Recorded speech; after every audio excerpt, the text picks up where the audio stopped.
welcome along and welcome back to Attingham Park and Field 42, which we are going to finish today. We should end up with a huge amount of cash from this, but this is what we're going to be using. So after last time's wonderful fun with this piece of kit, a lot of people have told me that it doesn't run very well with wheels. So we're going to leave my wheel nicely centered, try and not have any issues with it, and see how well we can go. I'm already having a lot of fun trying to steer this. Let's, oh, we want to go around the other way. So I've made almost a complete round of the field of the headlands, and thank you to everybody in the comments from a couple of videos ago who basically have helped me understand what is going on with this baler, and as a result, I've managed to go the whole way around the field without a single incident of it suddenly reversing on me. Basically, what happens is that this baler steers with its rear wheels.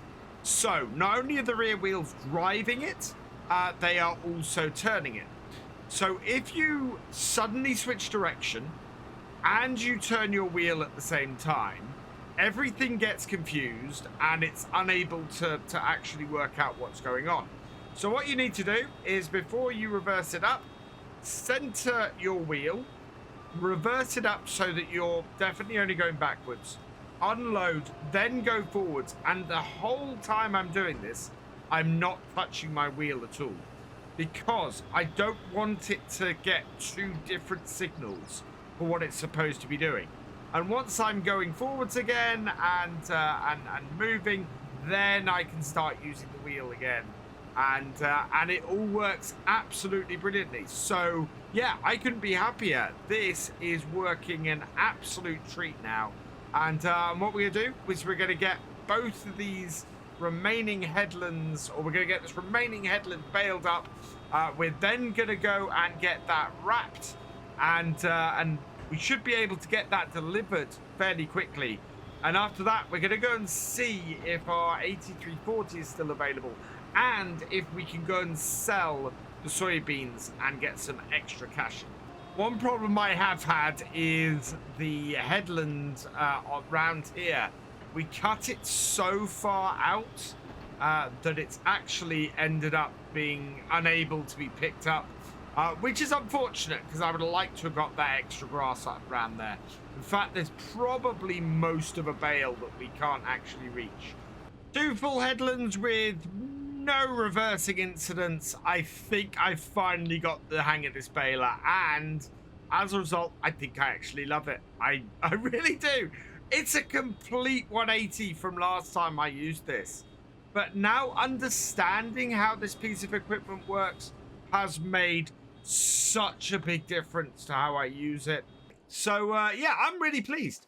That actually works really, really well. And as I said before, thank you to you guys for helping me kind of work out in my head how that is supposed to work. This is all gonna speed up so much once we get a completed contract done.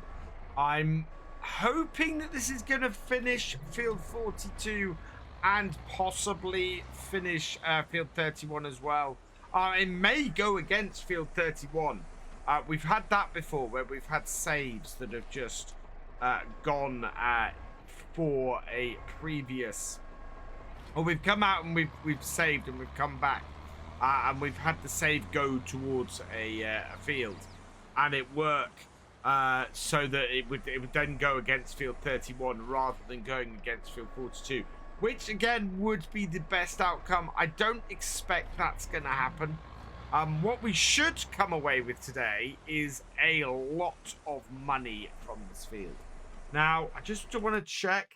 Yes, it is still there. We've still got the 8340 available to us. So that's perfect. Hopefully that's going to remain for the rest of the day. And if it does, we will definitely be adding that to the farm. Lots of people telling me to get rid of my 2000 series. And I understand why that suggestion is being made. What I would say is it is not going to make much difference. It is worth 5,500. It's great as a little yard tractor. What I might do is, well, no, what we are going to do is get a trailer to go with it. Something like, I don't think, yeah, something like this. So this here is, I think this is a Russian or Ukrainian or Eastern European trailer. But basically, I can make it a bale trailer. Actually, no, I know exactly what trailer I want to get on here to go on the back of our little Ford tractor. Where is it? This. I've got these. So these do not have a setup for loading in any crops at all. We can take them without the sides, and they'll be great for taking stuff down the field on the back of our little tractor. And we can get the blue version as well, so we can do a New Holland blue of it. And there's two different ones, 6.8 ton. Oh yeah, so there's a slightly larger one, and it's 5,000. So yeah, I think we're gonna get one of those to just sort of take big bags to fields and things with our little tractor, and I think it'll work absolutely fine with those. So yeah, that's the trailer I'm looking to get going forwards, and then we're going to work around that. Whether we keep the Johnston, I don't know. It's quite useful for getting stuff from the shop, and eventually when we look at getting a telehandler on the farm, I think what'll happen is we'll be using that Johnston trailer. Also, we need to buy back the animal trailer from them. So yeah, there's lots of reasons to keep our larger flatbed, but going down to the fields, I think we'll be using a completely different one for the most part, especially when we get really busy. The other thing we need to check today is the soybean prices, and they are plummeting at the moment. Yeah, we're not going to get the £2,000 for them anymore. I don't think it's a huge problem because we're going to get a massive amount of money off here. It's just annoying that when the prices hit their top, we did not have the cash to get anything to load it up. I do know what I'm going to get, though, to load them up. It came out the last couple of days, and it is in here in the belt systems. This 6,000 for a little screw conveyor, which will do us perfectly for our farm. So yeah, we're just gonna use that, get that, and that will mean anything we ever have to tip onto the floor of the shed will be able to get picked up and sort, which is brilliant. That is just gonna make that kind of job really easy. That means we don't have to buy a bucket or which is actually not that different in price, I don't think, or have to buy a ramp to then use with the bucket and our little tractor. So all in all, we're going to spend a little bit of money today. I'm kind of expecting us to not do too badly off this field, and yeah, if we can get like 50,000 off here, which we should do, because we are going to get 45,000 just off completing this contract. So yeah, we're easily going to be able to afford everything we need to, and hopefully today means that we're going to come out on top, ready to go into our harvest, and make a serious amount of cash on this farm coming out of this first year. Right, unloading our second to last bale for now, loading the last one in. We're just going to put this up here and then go and park this behind our baler so that we're ready to do follow me in a bit. We're going to have to get the positioning right for this to not only follow, but also be on the right offset. So yeah, I think it's going to be a fair old offset, but that should be good. So turn that off and leave that there. And then we need to jump in the fence, run around the field, fill the trailer up, and see if this completes a contract. We know we actually don't need many bales to complete the contract on field 31. I think it's not going to take too much of this trailer. Whether we... Well, how full are we? We've got 13 bales. So, yeah, we're going to have at least a trailer's worth off this headland, if not two. Especially if we get halfway around this field and we're full. We're only 62% up, though. So, yeah, if we can get two full bale trailers off here, then that is going to be really good. That's going to place us in a very, very good position for completing both these contracts, and would mean that the center of this field would purely be profit, which is a huge amount of silage that would be getting. Yeah, I don't think there are enough to do two full trailers, though. Won't take very much, though, to get a second full trailer off here.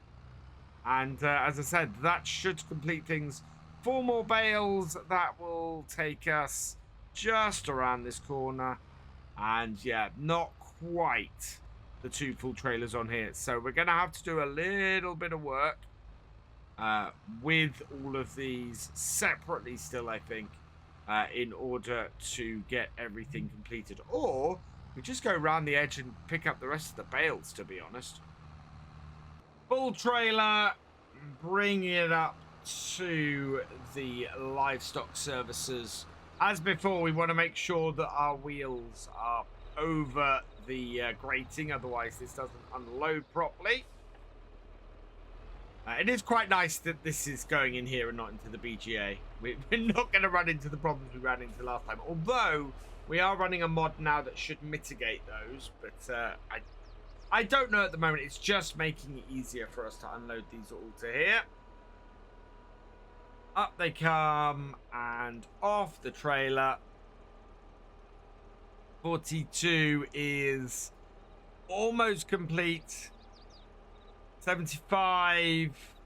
69% transported. So yeah, we're going to need at least another bale trailer off of field 42 to complete field 42, and at the same time we're probably gonna need another one to complete field 31. So a fair amount of work still to go here. So I've collected the remaining bales off the headland, and it looks like we're going to end up with 12 bales, so half a trailer full off here. How much do we need to get to finish field 42? 42 details. We need 134,100. What size are these? These are... That doesn't tell me. I'd need to go and check. But it's quite possible that we might get that off a single trailer. We are 76% done. So it's very possible we might get that off a single trailer.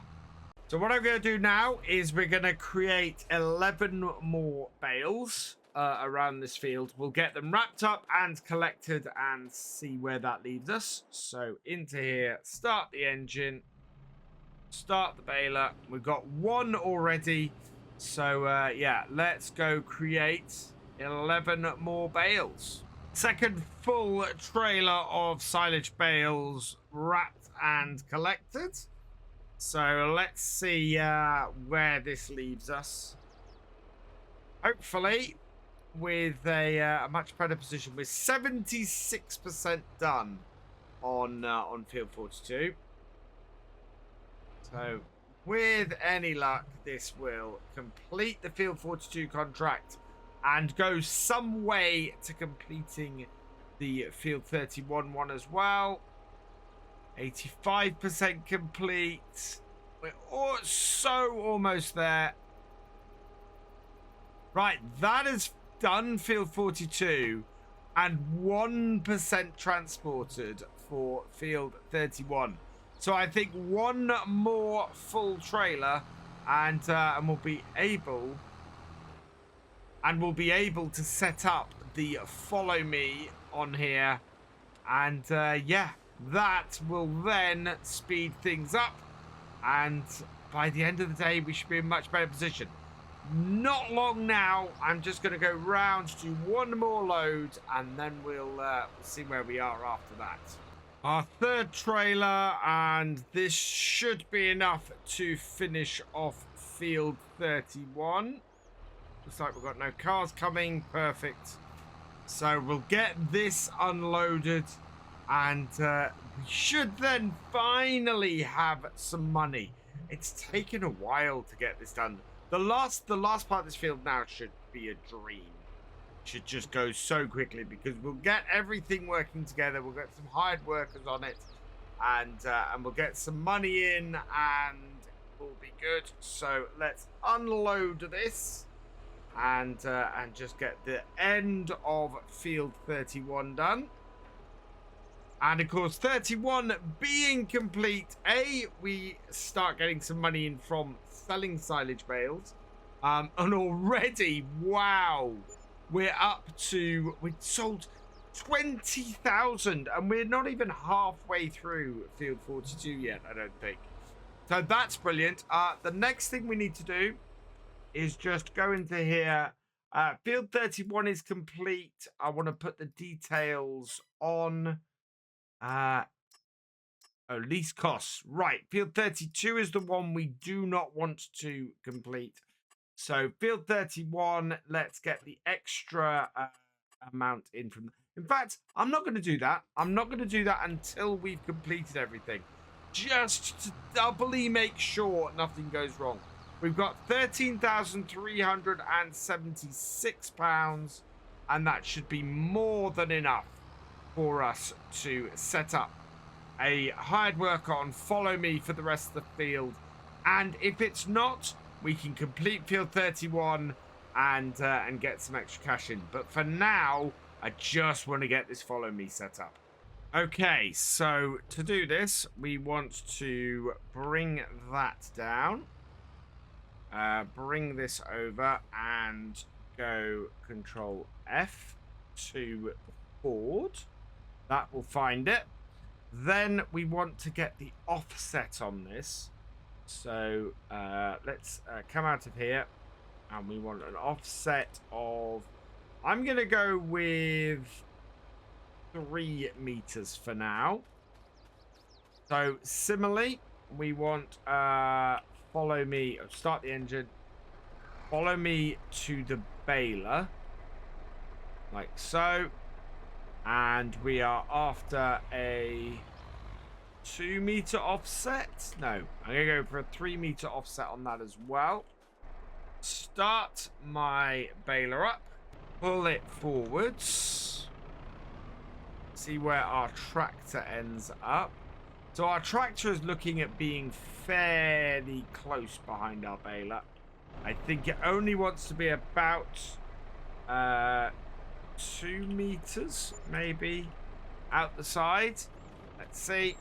Let's open that baler up, close that down, turn this on, and then pull this slowly forward. So initially, that looks like it's going to be fine. Is it going to pick up that? Please pick up that bale. Thank you. Of course, those two are going to come to blows.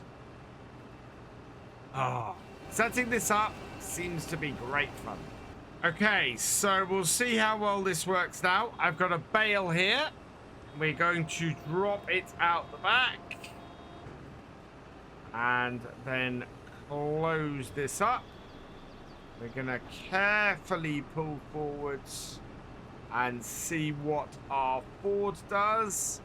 2 meters actually seems to be about right. That is going to go straight into there and lock in, and then nicely wrap.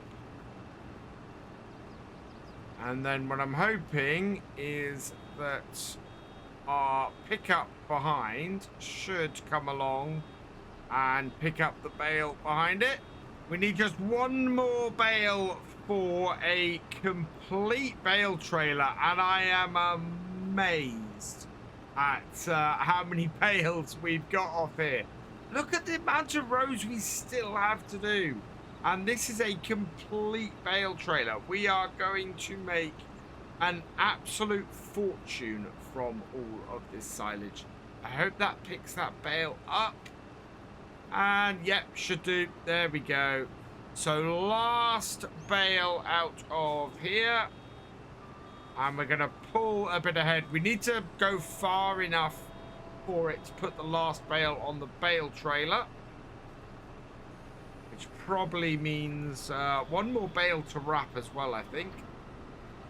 And yeah, look at that. Smooth as butter. So pleased that this is working so well now. But, man, there's so much money's worth of bales available to us here on this field. It is ridiculous. Admittedly, this is what's left over from the excess of 3 fields. But it's still far more than I ever thought we were going to get. This is going to set us up very, very nicely, and more than makes up for the fact that we are going to get about £500 less per 1,000 litres for the soybeans than we'd originally planned. There we go. So while that is wrapping that up, this trailer now is completely full, and we can go and dump these off. That is, I'm amazed. We still have so many rows of grass to do. I reckon we've probably got 2 to 3 more bale trailers worth to get out of here. So yeah, this is going to be a very profitable field for us. How profitable? Well, we are about to find out. Let's just check. No vehicles coming that way. They really race down here, the cars. But we're not too bad. We have made it across into Attingham Livestock Services and round here. Yeah, this is a lot of money's worth. Each of these bales takes 5,500 litres. And we are going to make an absolute killing. All of this now is pure profit. We need to have all of this completed today, though, in order to actually do it. But let's see what the outcome is. In go the bales. Lots of money. Look at that going up. We had 20,000 a moment ago. We're now over 50,000. 37,320 pounds in sold bales. That is huge. This is going to set us up for a good while yet. In fact, we're in the position, let's fold that up, where we can go and buy the 8340. So before the 8340 disappears, I am going to go and do just that. 50,000 should easily be enough for us to get the bits we need. And let's pop into here and go and have a word with the shop. It is still there, thankfully. It is, we're going to put the Michelin tires on it. Lots of wheel setup options. But we're going to start off with standard. We will go with, oh wow, we can put the Izaria on it, but we're not going to. And we're not going to put GPS on it. Although we are getting into the era here where we could. And lots of you have said, oh, you know, in the 90s they had GPS and things. But I don't think we're going to put it on this. We do need to go and get a license plate. So I am going to go off to Patron and we'll pick someone at random and we'll see what we get. So picking from the patrons, the producer level patrons at random, Simon Hardy, congratulations. You have the number plate for the 8340. So we're going with AP04HDY for Hardy. So congratulations to you. Your name is going on the number plate for here. Let's buy this then for 37,540. And there we go. That is our 4th tractor for the farm. Really, really pleased with that. That's a good tractor and fits well within what we've been doing on here. Let's head back over to here. And there's a couple of other items, as I was talking about earlier, that we need to get. So I need to get the screw conveyor. I think we'll leave this as the standard color. So yeah, and we want to just have standard setup. We can make it a 6-meter one. With the size of our lorry, I think this actually is a good idea. Rim color and everything, we'll leave this. This fits in with the farm rather nicely. So we'll buy that, and that can go back to the farm with the 8340 as well. And I think that is probably it for what we need to do to get stuff sold over the next couple of days. So yeah, let's get these. Oh no, that is the conveyor. I want to be in the tractor. There we go. So yeah, a good 8340 front linkage on this as well, which is really good. Makes me very happy to have that as well. And yeah, this should be a great tractor for us to have kicking around. Will allow us to, well, that's an interesting connection. But that's all right. Will allow us to do most of the stuff that we need to do extra. Give us another tractor to use. And again, another 125 horsepower tractor, which seems to be what we have going on the farm. So I'm just going to do... What I'm actually going to do is bring this into here.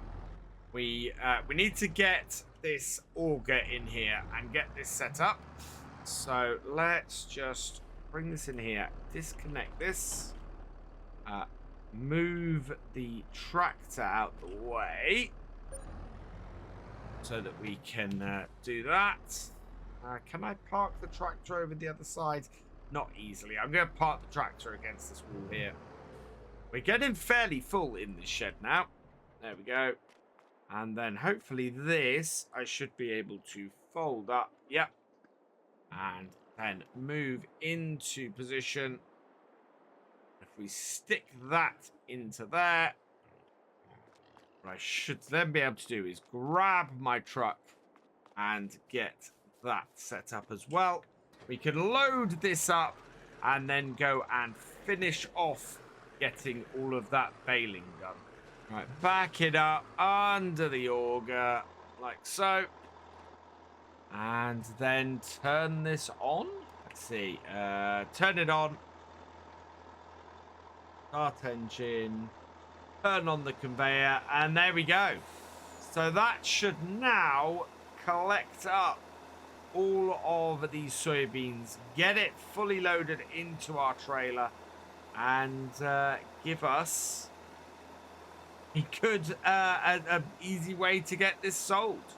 And while that's filling up, we can get the rest of this field going. Although it looks like we might need to restart. Yeah, we do. We need to restart the. We need to restart this tractor. The setting, I did see, needs to be repaired. What's that? Oh, yeah. That's why it stopped. The repair status on this is in need of redoing. There we go. I think that got stopped because of the repair level. We're finally coming to the end of the final row here on field 42. This has been a mammoth undertaking. Absolutely incredible. We have delivered 2 more full trailers full of bales. So another 48 bales. We're up to 79,393. Which is, yeah, about 74,000 we've earned off those bales. Not enough to complete one last bale, but enough for us to get one more wrapped, and then we'll get that onto the bale trailer as well. First time we've had a sudden reversing the whole time. But it's all worked. I have come to love this self-propelled baler. It is absolutely fantastic. It is a world of difference from the last time I used it. We are going to take the hired worker off this, disconnect this, and take the hired worker off this as well. The board, this can go back to my farm because it's no longer needed, and we'll just put it back the other side of the river here. There's a river crossing just here. Back this way a little bit. Yeah, there we go.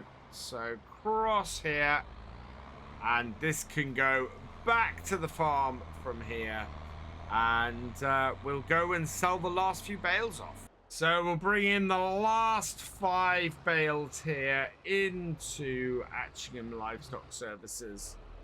Finish this off, and man, were these contracts worth it. We are going to be nearly 100,000 just from the excess bales that we've got off these contracts. And that's after we've bought a new tractor and a new conveyor as well. So these last 5 bales, drop them off. 87,055 in total. Perfect. Let's complete the contracts then. Now that everything is done, head over here and collect. There we go. 154,458. There we are. So worth doing it. Today we're going to be spending a load of the cash that we've earned from the silage contracts over the last few videos. We're also going to be selling the soybeans finally. We're only going to get 1,488 for them, so we're going to lose about £500 per 1,000 litres based on what we could have had a month ago. But I just want them out of the barn. We need to prepare for this year's harvest, and having the soybeans sitting there are just getting in the way of this year's crops. So what we're going to do is get these sold, get these out of the way, get a little bit of extra cash in. I mean, it was worth sacrificing this because we've only got 8,810 litres. It was worth sacrificing that's going to be about £2,000 in order for us to make, well, £200,000 really off those silage contracts. So yeah, this is a sacrifice that I'm quite happy to make in order to make a bit of cash. We've got a few things that I want to use this money for, though. We want to get feeding the pigs set up if we can. The pigs at the moment, I think, are out of food. So we need to get a bit of food into them. We'll get a couple of big bags to get them moving again. And then we're going to get a garden set up. And the garden should give us everything that we need in order to feed the pigs. So we're going to be doing that today. I also want to get us set up with a few other bits and pieces. We might reconfigure the yard a little bit and just sort of sort ourselves out. Of course, we picked up the 8340 last time, so we might put that to work, especially as the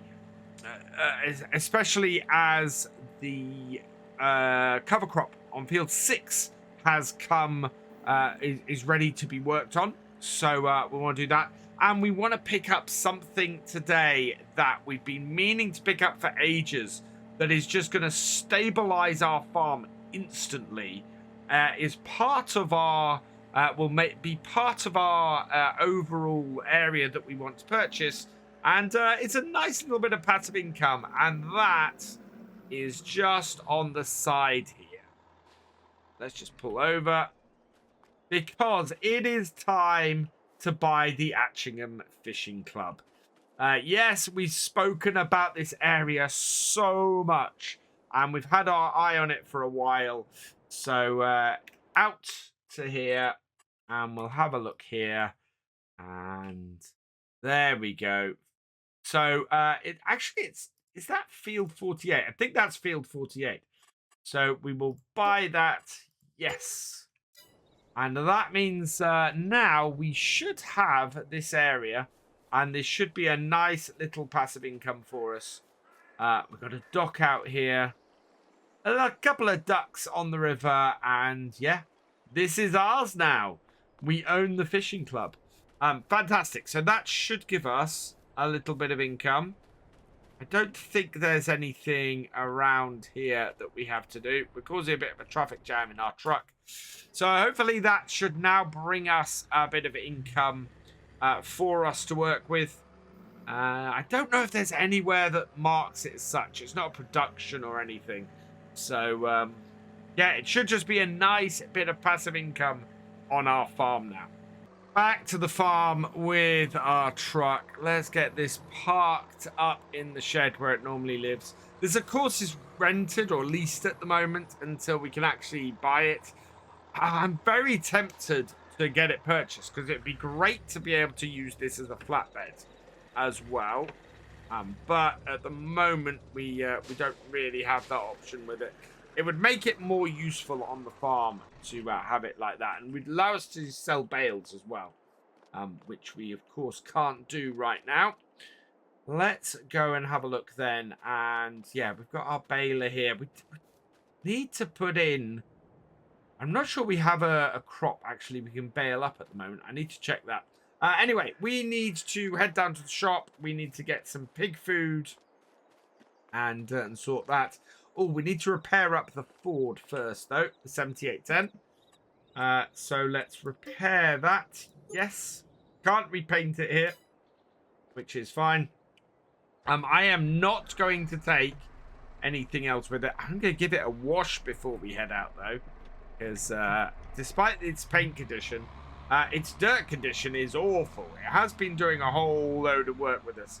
But we'll get this washed, and we will get this refilled with fuel as well, and then head down to the shop because I want to buy a few new pieces of equipment.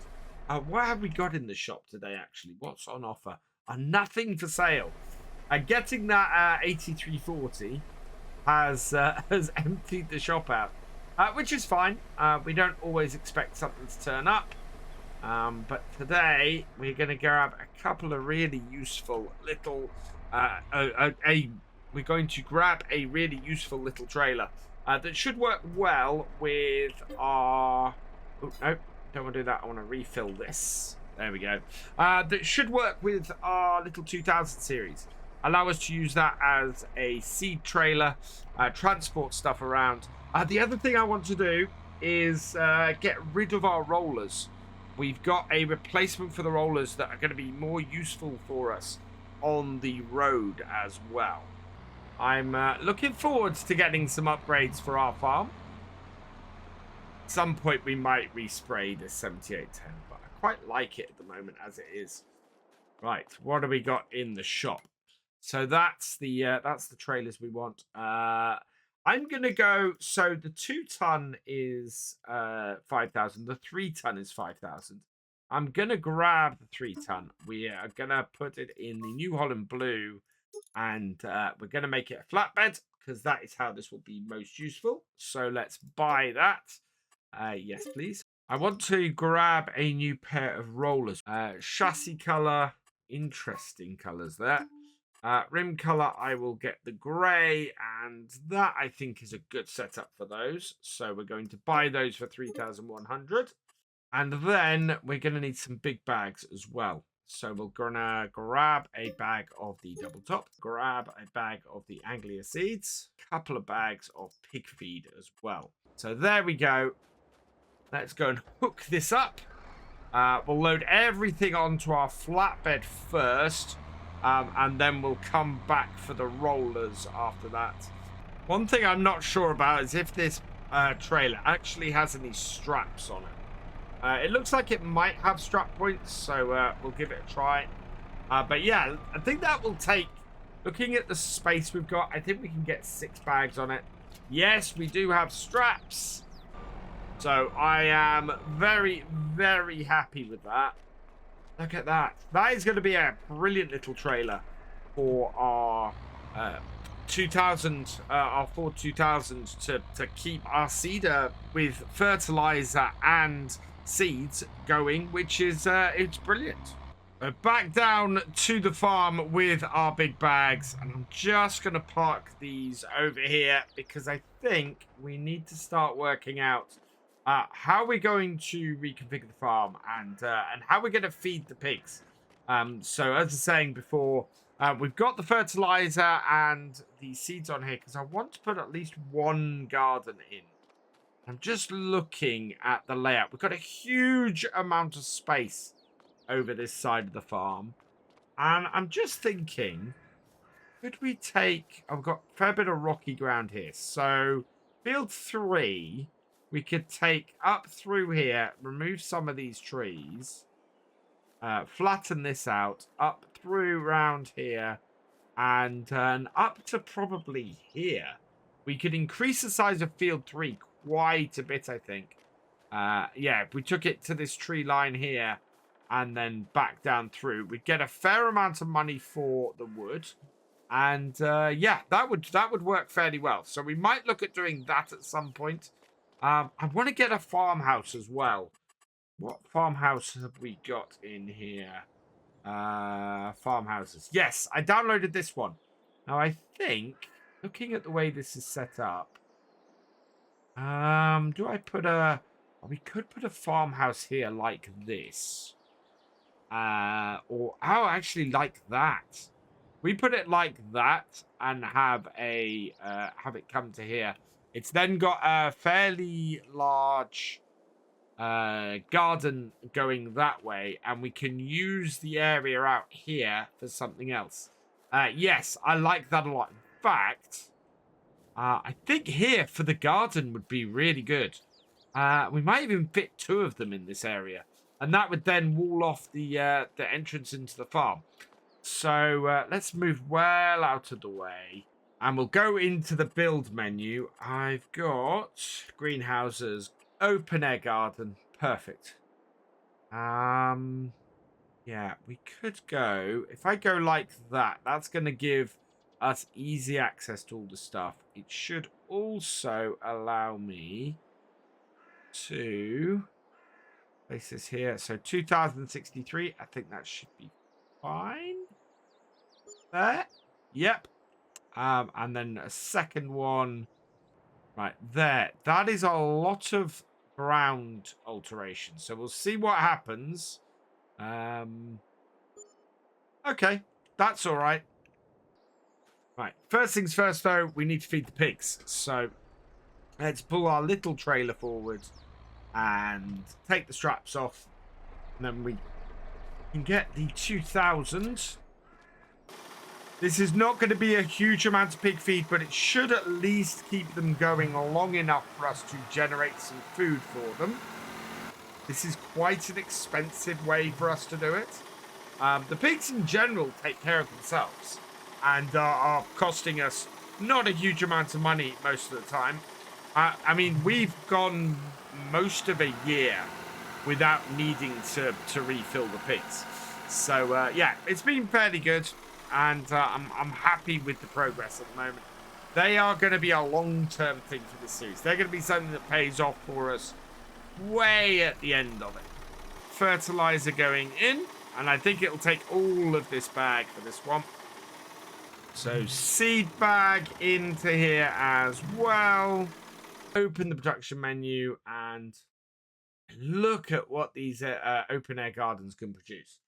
We'll get one garden producing 2 of the crops we need, and the other garden producing the other 2.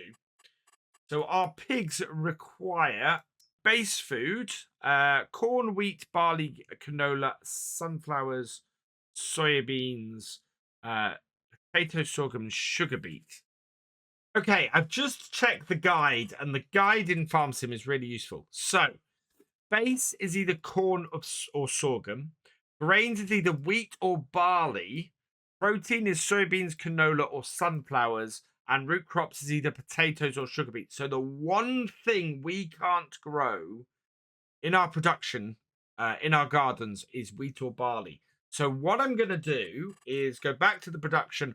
We're going to switch to just corn in one of them. So, yeah, we don't need the soybean. So we can go with soybeans and potatoes and corn. And I might actually go with sunflowers. So we'll take the sunflowers off here, deactivate those. And then in here, rather than soybeans, I'm going to activate sunflowers. I have just realized this is not a full bag of seeds.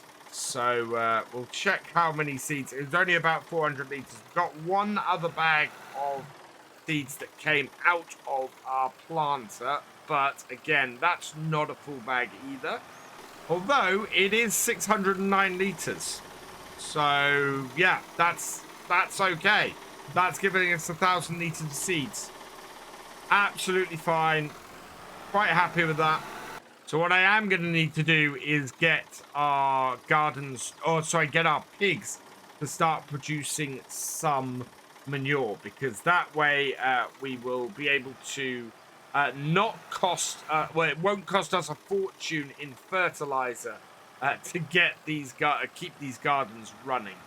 So back down the shop, I have just run the rollers back to the farm. I wanted to get them out the way. But back down here now, we look at getting a water trailer. It should be under animals, I think. We've got a few choices in here. So for 3,000, we can get a 2,000 litre trailer. For 8,000, we can get a 6,000 litre, and we can get the Joskin for 9.5. That's really what I've got here. So I think I might go with the Joskin. I go for the Abbey quite often. But the Aquatrans is a pretty good trailer, pretty decent. I can put Trelleborg, BKT, or Verdestein on. I'm going to put the BKT tires on it. This will give us a good amount of water. Let's buy that. Yes. Put the price up a little bit as well. I've got an interesting conundrum at the moment.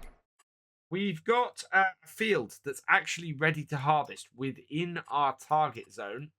So field 10 is ready to harvest. It's got oats in it, so there's plenty of time to harvest it. Harvest expected yield potential is bad. It's 86,000, so another 11,000. What it would prevent me doing, though, is buying the farmhouse. There are other fields we've got around here which are a lot less and a lot closer. Field 7 is more. We can't afford that at the moment. Field 8 is 68,000, which still is probably out of our price range. Field 9 wouldn't be, but there's a lot of potential there for us to get stuff and get things going. So yeah. How we spend this money at the moment is quite an interesting conundrum, because I don't quite know what I'm going to do as far as it goes. What we need to do at the moment is find somewhere on our farm where we can go and fill this trailer up and then fill up our 2 gardens. The fact our farm is right by the river must mean we can find somewhere. If not, I can definitely lower the land to do it. But all of this out here looks fairly steep. There is a place that we, of course, talked about last time along the side of Field 13. It's not an area we own at the moment. But it is an area that is a crossing. So let's just drive along here a little bit and we can get to that crossing. And yeah, here is definitely shallower. In fact, yes, that might be a good place to do it. Right, so let's reverse this up and push this down here. It's still a fairly steep bank. In fact, I think further along back there, that is less steep. I'm really hoping that I can load this up with water along here. Yeah, that is much less steep. There we go. That's a point. So back that in there. Will that fill? Yes, it will. It's not costing us anything, so that's great. But yeah, it's right down at the end of field 12. In fact, just round into field 13. Our crops down here are actually looking pretty good. My only downside is that we have only the one one barley field this year. It's going to cause us a little bit of an issue because of course we need the barley now to feed the pigs. It's not going to be very long, I think, until the barley's ready to harvest. This is it here. Have a quick look. How are we looking? We are growing. How close are we to actually harvest? Oh, we're going to be harvesting that next month. So, yeah, most of our harvest is coming up in the next month or so. It's what makes field 10 so attractive, because that would mean 2nd day of August, we could harvest field 10, get a crop straight off it with a load of straw, and then immediately be able to turn it around. Same with field 6. I think we're going to be going and using the 8340 and doing field 6 next time, and getting that cultivated in ready for planting as soon as we can. Get some winter wheat into that this year. Right, I want to put about half of this trailer, I like the width of this, half of this trailer into here. So there we go. Nope. There we go. Just under half left. But that should do us well. Whoa, watch out for the birch tree. Let's go the other side of it this time. Just tapped it with the axle. It's fine. Right, reverse this up. And yeah, this should mean that, yeah, we've got a nice, healthy looking garden on one side. And now we should have a nice, healthy looking garden on the other as well. Brilliant. So on this side, we have the base food, which is the maize, the corn.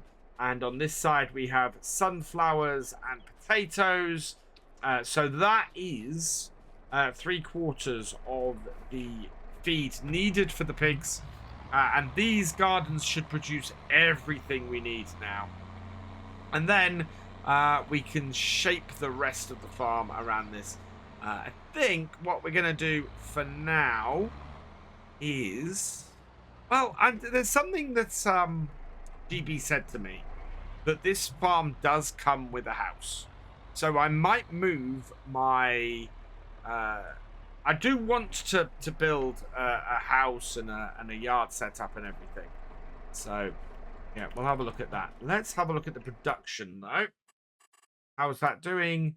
So, yeah, water, seeds, fertilizer. It's all fairly low at the moment, but we'll see how we go. And we want to see if we can start producing some manure. So, time to go and get a bale spike and see if we need to actually put in a bale shredder, get a bale shredder for the bales on here, or whether we can get away with just having a bale spike on our little tractor.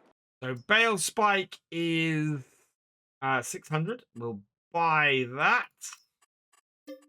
then and go and pick it up. I'm not sure our little trailer is going to work with this. I've dropped the weight off the back because I thought it might be a problem with the weight, but I can't get it to go faster than 8 miles an hour with this little trailer on, weight or no weight, which is disconcerting to say the least. Not massively happy about that. I brought the trailer down here because, as well as the bale spike, I thought we could go and buy some forks for it too. So front loader tools, we need a set of pines. Yep, we'll go with these. Buy, yes, okay. Because we're going to need a set of tines to move all of the pig feed stuff around. Now, what this does tell me is while the little trailer is cool, it's actually going to be fairly useful to us.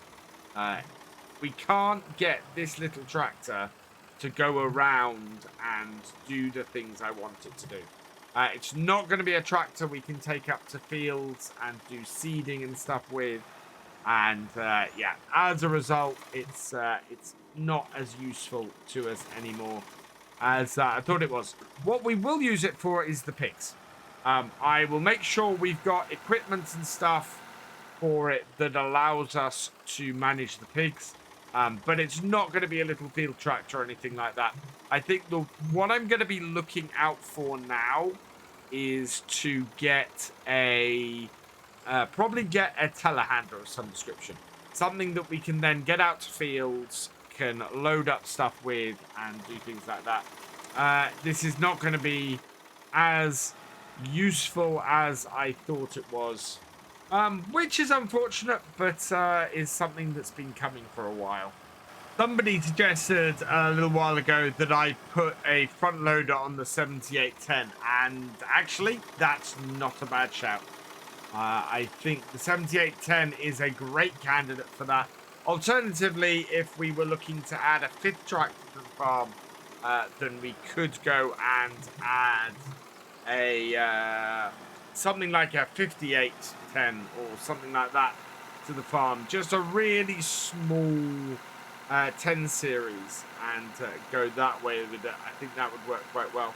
But I'm just going to leave the forks here at this end of here. That way, when it comes to moving these about, we can do it fairly easily. And then I'm going to go and get my bale spike, and we'll see if we can get some straw into the pigs. I was trying to think how I loaded these straw bales into here, and then I remembered we got these. I think we borrowed a bale stacker, didn't we? And did it that way. So we've not tried a bale on the front of this tractor yet. Seems to be fine. I don't know how far 8,250 litres will go. But we'll see whether it actually does work in our pigs. So if it does, we'll be able to bring it here, take it off. And is that going down? No. So yeah, looks like we're going to have to get a bale shredder in here and shred these in order to do it. Which, again, not what I wanted to see. I wanted to have a much more hands-on approach with this. But yeah, looks like the straw has to be blown. Okay, so I have one final Hail Mary that I think might work. I've picked up a piece of equipment that we hopefully will be able to use with this tractor. And it is under animals. And yeah, it's the Robur Hydropale 1 GL or GT. I'm going to try 60 horsepower, the GT. This has the straw blower built in. We can put a front loader attacher on it. If I buy this and it doesn't work, I can always put, I think, a 3-point. No, I thought I could put a 3-point on it, but this one can't take it.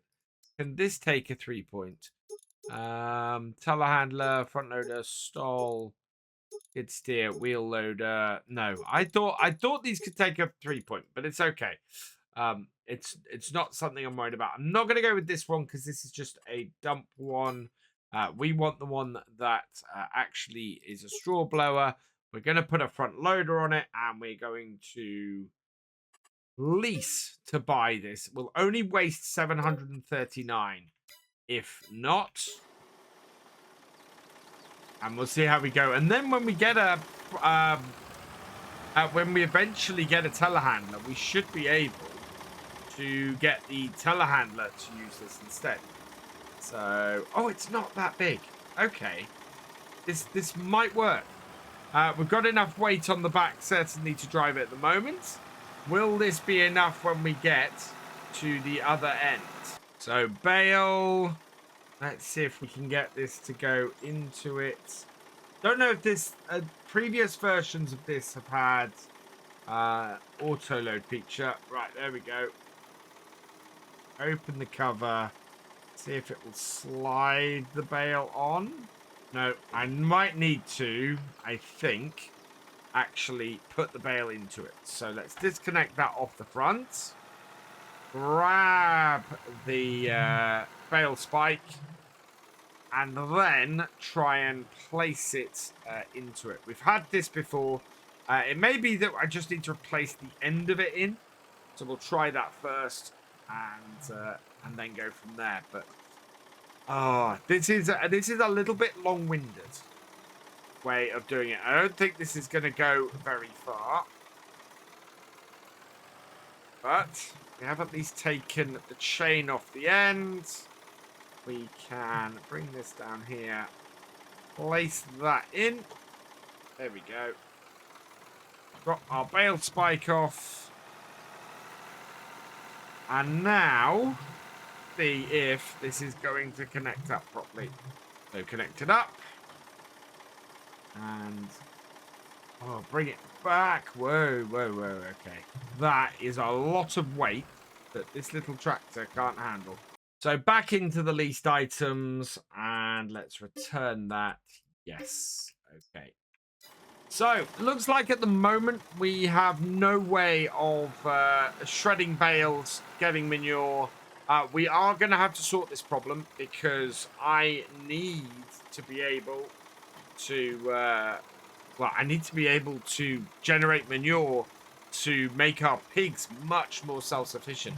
We don't want to be shelling out a huge amount of money for seeds and fertilizer, especially the solid fertilizer costs a fortune. So, yeah, what I really want to be doing is trying to minimize our costs.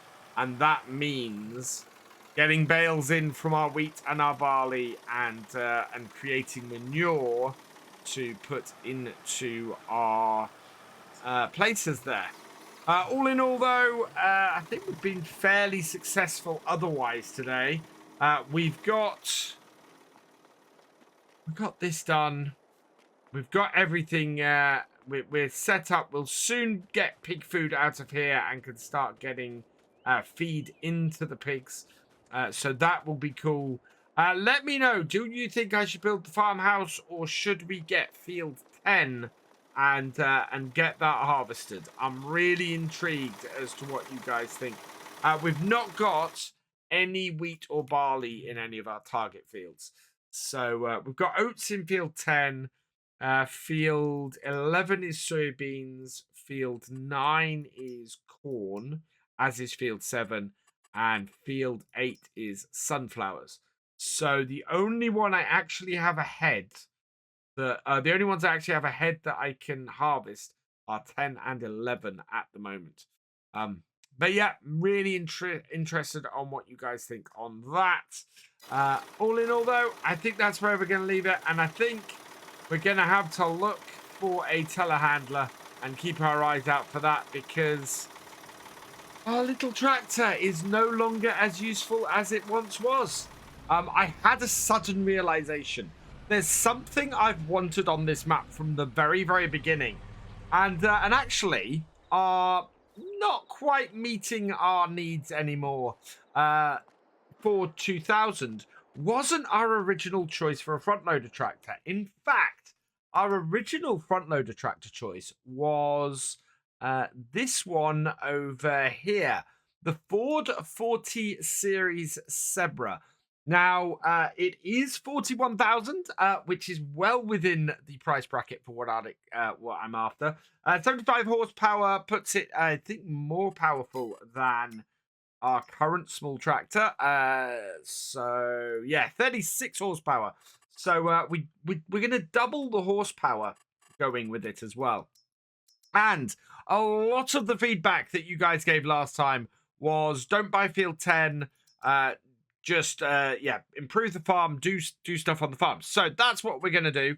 I want to put a front loader on it. We got a choice of a quickie or an MP lift, which I'm not sure what connects to that. I actually think I'm going to go with the quickie front loader on this. Wheel brand, as always, I tend to go for Michelin. 5640 should do us absolutely fine on here. This is not going to be a field tractor. It is going to be pulling trailers and things, but that should be fine. We're going with the original color scheme. You've got various updated color schemes through New Holland, but we want to get it on a Ford because Ford is what we're trying to majority do on our farm. And we can put GPS in the Azera Pro Compact on it, but we're not going to. Rim color, we've got white, silver, or grey. We are going with the Ford setup, so we want the white. And last thing we need to do is get a number plate on here. And I actually made a mistake last time. It should have been 05 for our previous one. Let's go and find somebody from Patron, though, to put on the number plate. And amazingly, for the second time in a row, picking at random from the patrons, Simon Hardy, congratulations. You've been selected for the second time. So I'm going to give you a slightly different number plate this time rather than the HDY. I'm going to go SIH. Simon Hardy. Perfect. So there we go. APO6SIH is the number plate on this. And I think that is a pretty good setup for this. 42,350 in total. So let's buy ourselves a brand new tractor. We're going to need a quickie front loader to go on the front of that. So let's head into here. Front loaders. We don't need a particularly big one, I don't think. So if we look at the horsepowers, I think we've only got... How much horsepower did I get on that tractor? 75. So we're going to go with the smallest front loader from Quickie. Not a huge problem. We're not looking to lift things very high with this. Main color, I am going to go in the New Holland blue, with the design color being the New Holland, or going with the white to match the tractor. So let's buy that. Yes. And then that should do us, I think. Yeah, look over here. We have a cracking little Ford tractor. Brand new Ford tractor for the farm that should do what we want. And as I said, this is the tractor I originally wanted to have on the farm for our front loader tractor. It's a little bit of an oddity. It's a very rare tractor in real life, this. And I've wanted to use this tractor ever since it was bought. And look at that. That drop nose is going to make things really, really easy. So back to the farm with it. And we're not actually going to sell our Ford 2000. I do want to get the bits off it. We're going to want the rear weight and we're going to want the front bag. But yeah, somebody said, oh, you might as well keep this around the farm. It's your old little tractor. It's very much a staple of the farm and something that really says, really an icon of the farm. And yeah, I agree. I think what we're going to do, I've got the perfect place for us to put this. But yeah, we're just gonna take this little tractor and go and store it. We'll give it a wash down, of course, first, because it is looking fairly dirty. But let's drop that off there, and then drop this off the back. And I'm hoping that the Zebra is going to have a little more weight to it and be able to handle us doing putting a fairly heavy trailer on the back. If not, we'll still go with the dolly trailer for transporting stuff to fields. But at the moment, we don't need to... I'm hoping we don't need to sort anything there as far as the zebra goes. Maybe we'll get away with it. And the other thing we need to do today is try and see if we can actually drop straw into the pigs. Somebody commented on the last video and said I was dropping it in the wrong place. That I was trying to do it in the wrong place. So we're going to give it another go in a moment once we've got a new setup on. But dropping that in there. There we go. Our little Ford 2000. I am just going to put in this end shed here because really there's not much else that we store in here.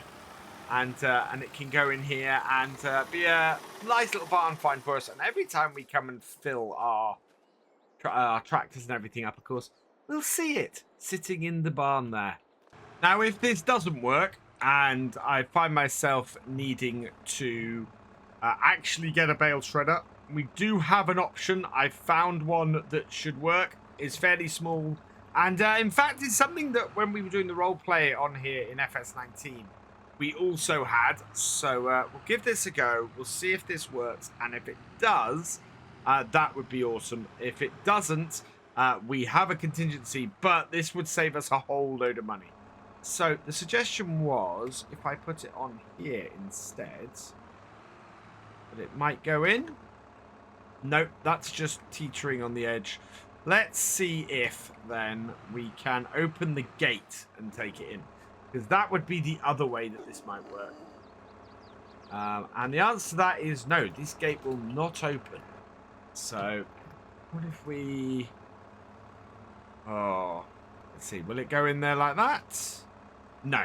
Okay, so as far as I can tell, I've got no obvious way of getting this to to do these in here. So what we're going to do is we're going to go and grab the 7810 and head up to the shop so that I can get a new piece of equipment, and hopefully that will solve our problem. So what I've got on here, or what I'm looking to get on here, is, as I said, something that we've had on the previous game, or the roleplay that we had on Attingham Farm, which is in a... It's actually in a pack. If we go to have a look through the mods here, see if I can find the pack that part of there. So this is the Emily pack. It's by Universal Modding. And yeah, it's got lots of great stuff from Emily. We want the Volcano. So this takes square balers and it will shred the bales out the back. So I am going to put... actually, the license plate I put on is going to be the one for the... that's supposed to be on the... actually, no, we want to put the one that's on this. So I think this is... this is one, an FCR. I think that's correct. Actually, no, I think it's 2 on this. We'll find out in a moment. So, okay, we're not really going to be taking it on the road. In fact, we're not really going to be taking it on the road. So, no number plate is needed on this. And then we will buy this. So, this is 25,000. It does mean that we can't immediately afford the house, but that's fine. It was anticipated. It was going to be between buying this and buying the house. So let's go grab this, hook this up, and I need to kind of buy machinery at the moment rather than looking to expand the yard. We are going to be expanding the yard, and we are going to be doing a lot of work around that, but we need to sort of get this stuff sorted first. So hook this all up, and yeah, let's get this back to the farm, and then we can load a square bale into it and get our animals sorted, get our pigs sorted and producing some manure. So we'll bring this in and over here, and it looks like our bale has fallen off, but that's okay. What we'll do is just bring this to here and then jump back in our new tractor, our Zebra, and we should be able to just get this and line this up. Now, I have previously put 2 bales into this, and I think I might do that again now. We have quite a nice stack of bales to do that with. So let's see if we can get our depth perception right. Yeah, get that in there.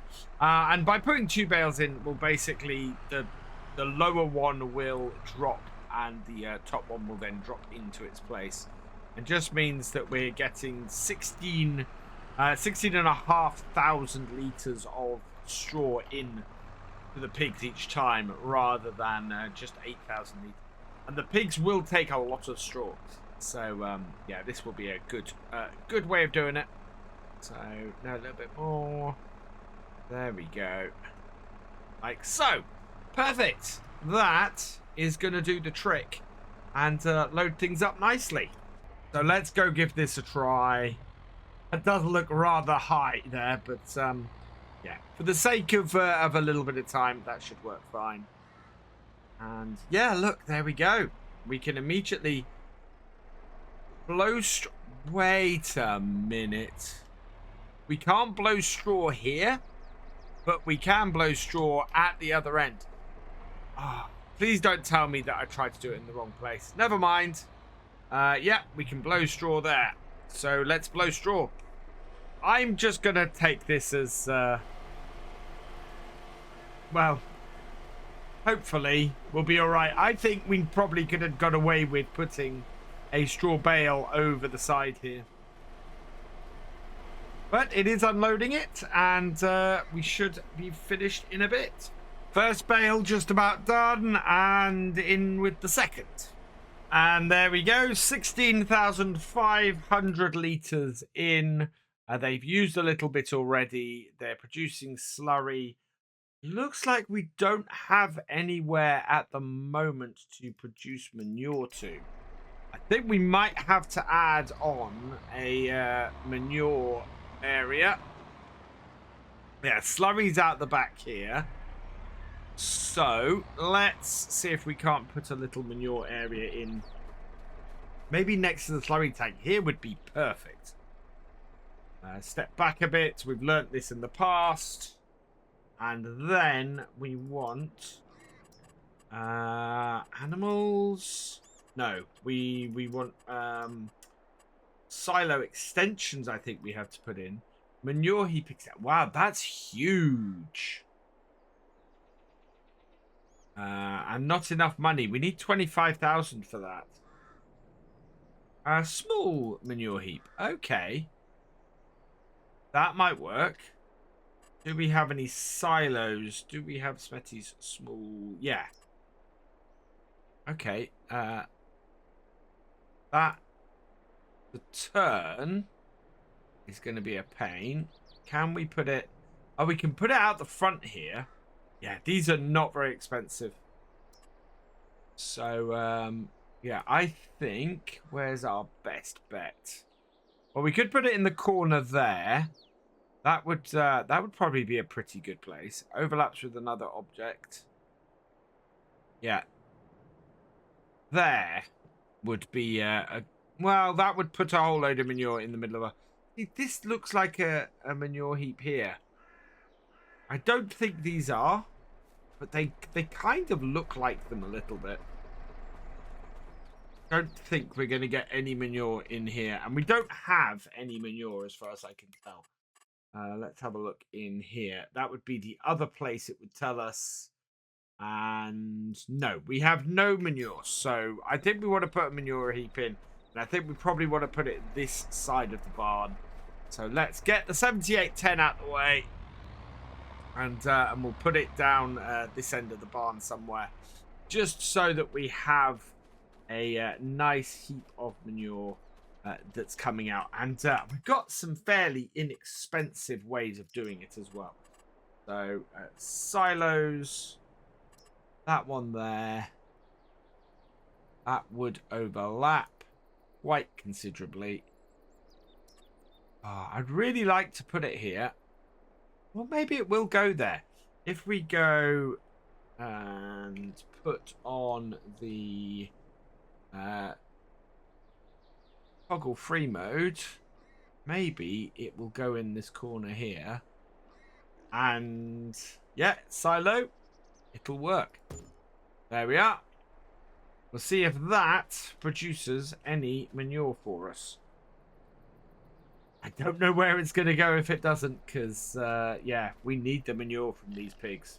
Right, one quick test I want to run, because I really want to run it, is if we put this here on this corner, is this going to do? No. Oh, and that's gone in. Gonna have to fish that out, I think. Oh, no. It has actually...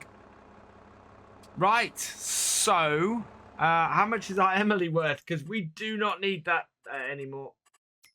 We can just put straw straight into there. Animals. There we go. 19,000. We can claw back most of the money that we spent on that Emily. Because we don't need it. We can just put the straw in over that wall and it will go into the pig pen. Let's double check. Yes, it has. It's gone straight in. So, yeah, I'm going to go and get rid of this. We don't need it. It was, it's not overly realistic the way it works. And, oh, nice little pack, but yeah, we don't need it. Right, so we'll back into the workshop here, and this will be where we can sell it. Right, so, just out of interest while I'm here and while I've got it, how much is it to repaint? 10,000 to repaint the 7810. No. Let's sell this 21,900. So yeah, we're losing 3,000 on that. Not too bad for an experiment, but yeah, not great. So I'm going to get this back to the farm, and we'll get the landy back as well while we're up here, and get all of these, and then we can look at what we're going to do next today. So it took us 3 bales to half fill the straw for the pigs. So we're going to take 3 more bales and finish the job. I am impressed with this little tractor. Look at this. 3 bales on top. And it's a little bit front heavy, but with this weight on the back, it's absolutely fine. So what we'll do is bring this to here. Get it low enough to pull the bales off. And if we pull those in, bam. Look at that. Straight in, filling up all of that. And this one then remains in here. But that's fine, because what it'll do is it's just wait there until this goes. I can't pick it up, unfortunately, so it's in there. But yeah, this is the area where the straw goes, so that is all good. And yeah, I'm happy with that. And already this tractor is looking like just an excellent addition to the farm. What I want to do now, though, is park it up without hitting the 8340. We're going to park it over here, actually. Out the way. And then I think it's time to get the combine out. We don't have any of our own fields that are ready to harvest. So all of our own fields are done. Field 10 has been harvested. I was hoping it wouldn't be. And that we could go and do the oats over there. So what harvesting contracts are there available? Let's have a look. Field 30 and Field 47, neither of which are actually worth us doing. Field 30, you can see the size of the combine we need. It'll take us more than today to do it. So, no, that is, that's put pay to those plans completely. So we need to basically prepare everything else for harvest, I think. We're going to turn this tractor off. But at midday, yeah, I need to work out what we are actually going to do today now. So I figured out what we're going to do. If we're hanging around the yard looking for a job, there is one field that is ready for some work to be done on it. And it gives us a chance to get out there and check out our 8340 here, because we haven't used this tractor yet. This is the first day we've used it. It's got 13.2 hours on it because, of course, we got this second hand. And I want this piece of kit over here. We're going to go and use the power harrow, and we're going to go and attack field 6. Because field 6 is ready for our cover crop to be done. And we're looking to do a fairly quick turnaround on our fields this year. So the more work we can do to get these things finished early, the better. Here we are up at field 6. And yeah, this is where you can see all of our cover crop is ready to go here. So this is oilseed radish. We put this in last year to see what effect this would have. Bring it down, and away we go. I'm going to go along here, and we just want to see what's happening with the nitrogen setup here. So that is changing to seedbed? No. Double tillage. Good. So we're not working the ground too hard. What I want to see in here is what this is doing nitrogen wise. At the moment, we're not seeing much difference. It doesn't seem to be adding a huge amount in, but that might just be because we're at the edge of the field. Either that or I'm going about this all wrong. I'm sure, though, you guys in the comments will tell me if I am. So I've done a few rows into the field now, and we are coming up to basically the bit where the bulge is on this end, and we kind of want to straighten out a little bit. But as I get to the end of this bit here, what I'm going to do quickly is just stop there, and let's have a look. And it's having an effect. It's not having as big an effect as I'd expect. We are what level? Yeah, you can see here we are fully ready to harvest. So it seems this does not have as big an effect as I would maybe have liked, but it is having an effect. So it might even things out a little bit overall.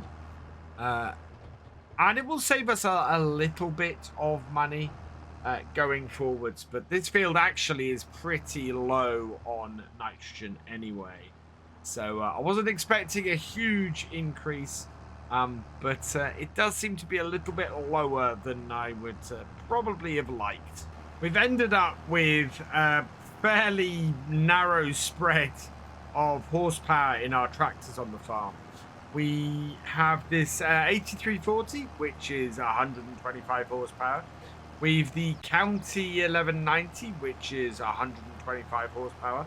And we've got the 7810 Turbo, which is 125 horsepower. So between our three main tractors on the farm, we've got a very, very similar level of horsepower on here. And it does mean that all of our equipment is rated basically for the same size amount of pull, and that any of our tractors should be able to do the job. What it does also mean, though, is it's very difficult for us to go and upgrade our equipment without also upgrading at least one of our tractors. But I'm all for everything being nice and universal and making things easy. I think this 8340 is very much going to be this kind of field work and doing these bits and pieces. The County, I think we're going to be probably getting on similar work to this as well. It's a good tractor for that. Meanwhile, the 7810, I think at this point is very much going to be on things like carting duty and transport duties, because we kind of need it for that. Plus, we'll put it on the roller and things like that, because it does have a lot of hours on it now. that 7810 in comparison to our other tractors. And yeah, I think we can take a little bit of the burden off its shoulders. I've left a hired worker doing field 6 because I realized as the day's getting on that our pigs are actually almost completely out of food. So we're going to go and grab a few bags of pig feed. The gardens, how are those doing at the moment? So they are producing, they're almost there to producing some corn. So we're at 5,000 litres there for the corn. We are at, for the potatoes, 2,600. And for the sunflowers, 888. So it looks like we might have to put the...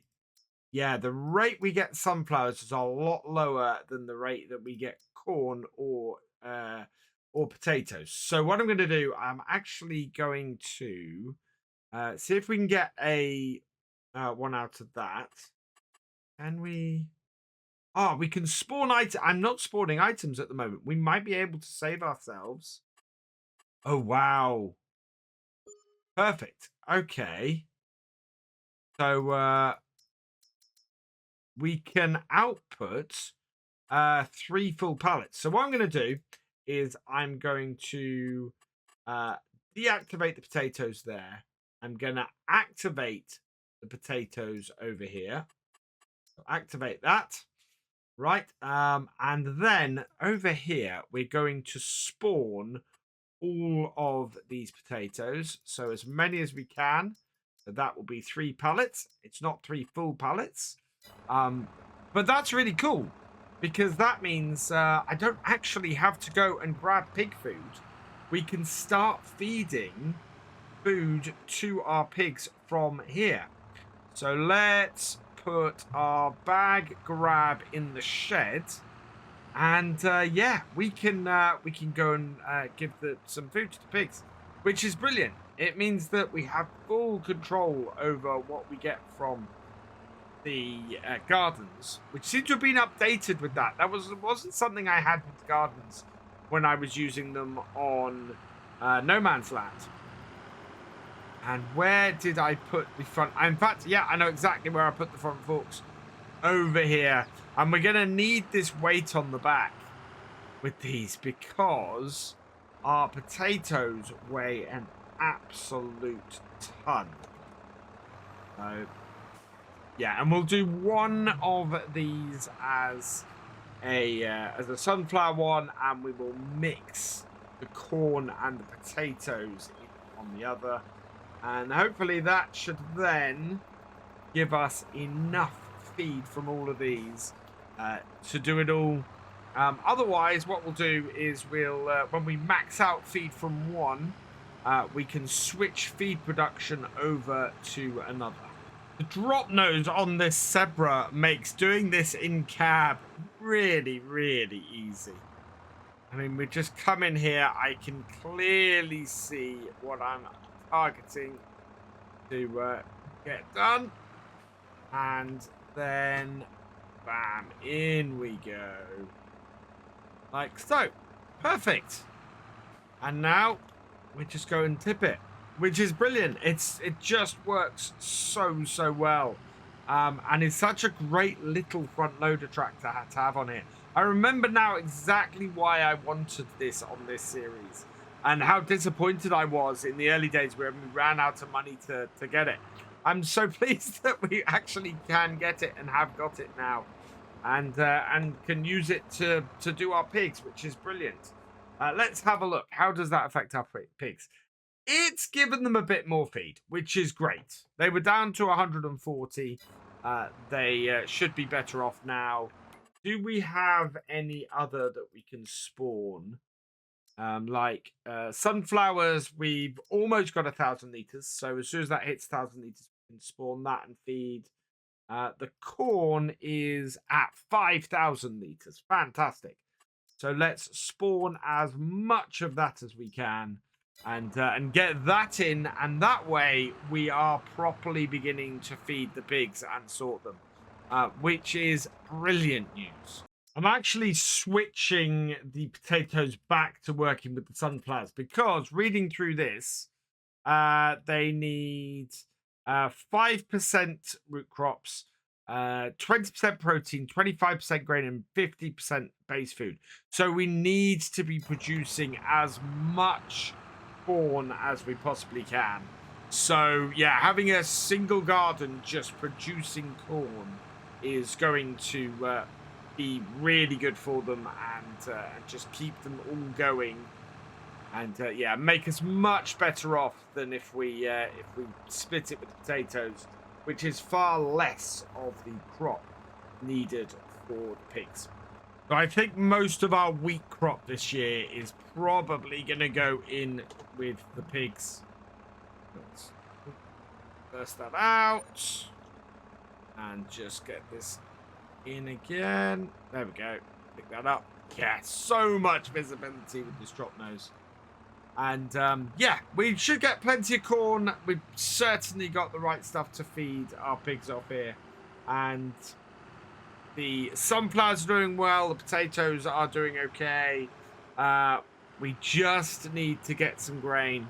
And the wheat is absolutely going to be necessary for that. Not too bad. We have this filled. And our pigs are doing much better. Yes, the food's still in the red, but that will keep things going quite nicely. We still have some straw in this bale, I think. It's down to 4,353. So that will keep the pigs going for a little while. And then out here, we have the first of our manure appearing as well. 279 litres. So we're going to have to go and grab ourselves a manure fork in the near future and get that going. All in all, though, this has been a pretty successful day. We've got a new tractor and one that works really, really well for us. We've got field 6 being worked on. We'll have the hired worker finish that off soon. Today, we've got a little bit of a rush on, and that is because if we have a look in here and have a look at our crop calendar, today is the final day to harvest barley, canola, and sorghum. And of course, that is all the crops that we have on our farm, and all of them are ready to harvest. So we have 2 days to harvest field 1, field 3, and everything in field 12. So we've got to get a move on, and we're going to have to turn around the seeding fairly quickly on these as well.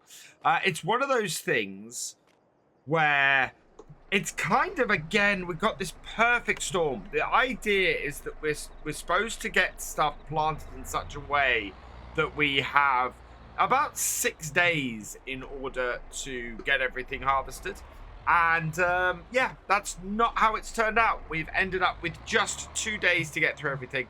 So we're going to start with the canola, because field 12B is already defined. And as field 12B is already defined, we can very quickly get a course going up on it. Meanwhile, we're going to go and define the courses for field 12A and field 12C so that we can get those. And yeah, we've got to get 2.5 fields harvested today. So we're going to get both of the canola fields harvested, and we're going to probably get started on the barley, I think. And that's going to be the best way for us to go. To be honest, I think putting this header trailer down here is going to cause us problems. So just going to reverse up a little bit, and we'll get the header on here, and then we can move this header trailer out of the way. It is slightly annoying that our harvest this year is going to be so rushed. Part of the reason why I chose the crops I chose and the setup I chose was hopefully so that we could have a nice spread of when everything gets harvested and everything. Let's just check. I don't know if can we connect up there? Yeah, there it is. So we wouldn't have this crunch at the end of the harvest. September is quite a late harvest, to be honest. I'd like to be harvesting in July for most of these crops. Maybe doing the sorghum at this point. But as you can tell, because we got everything in so late and we ran out of time to plant everything last time, we are in a position where we can't really sort it, where we've had this issue. Now we're gonna turn around and mulch our fields pretty much immediately. So as soon as I finish this first field, we'll get one of our smaller tractors. We'll probably actually put our new little front loader tractor on this, and get this field mulched as well. We want to go round this way and in. And this is the first time we're getting to use our new combine, actually, as well. So it'll be quite telling with that. Let's set ourselves up with a play course in here, then. So 12B, we want to create job. We want course play field work. Target position is there. Field position, yep, again, is there. First waypoint, yes, and open course generator. So from last time, we want at least 2 headlands. So, 2 headlands. We are going clockwise. I want sharp turns in the corner because that way we will get all of the crop. Field center, we are going with lands, 6 lands per row. And let's generate a course. And it's generated quite quickly, which is great. And yeah, looks like our start point is here, our stop point is here, and we should be able to come out. And okay, so it has got the start point a little bit round the corner. So what we'll do to correct that is we'll just cut in to the field a little bit here, like so. Cut back out.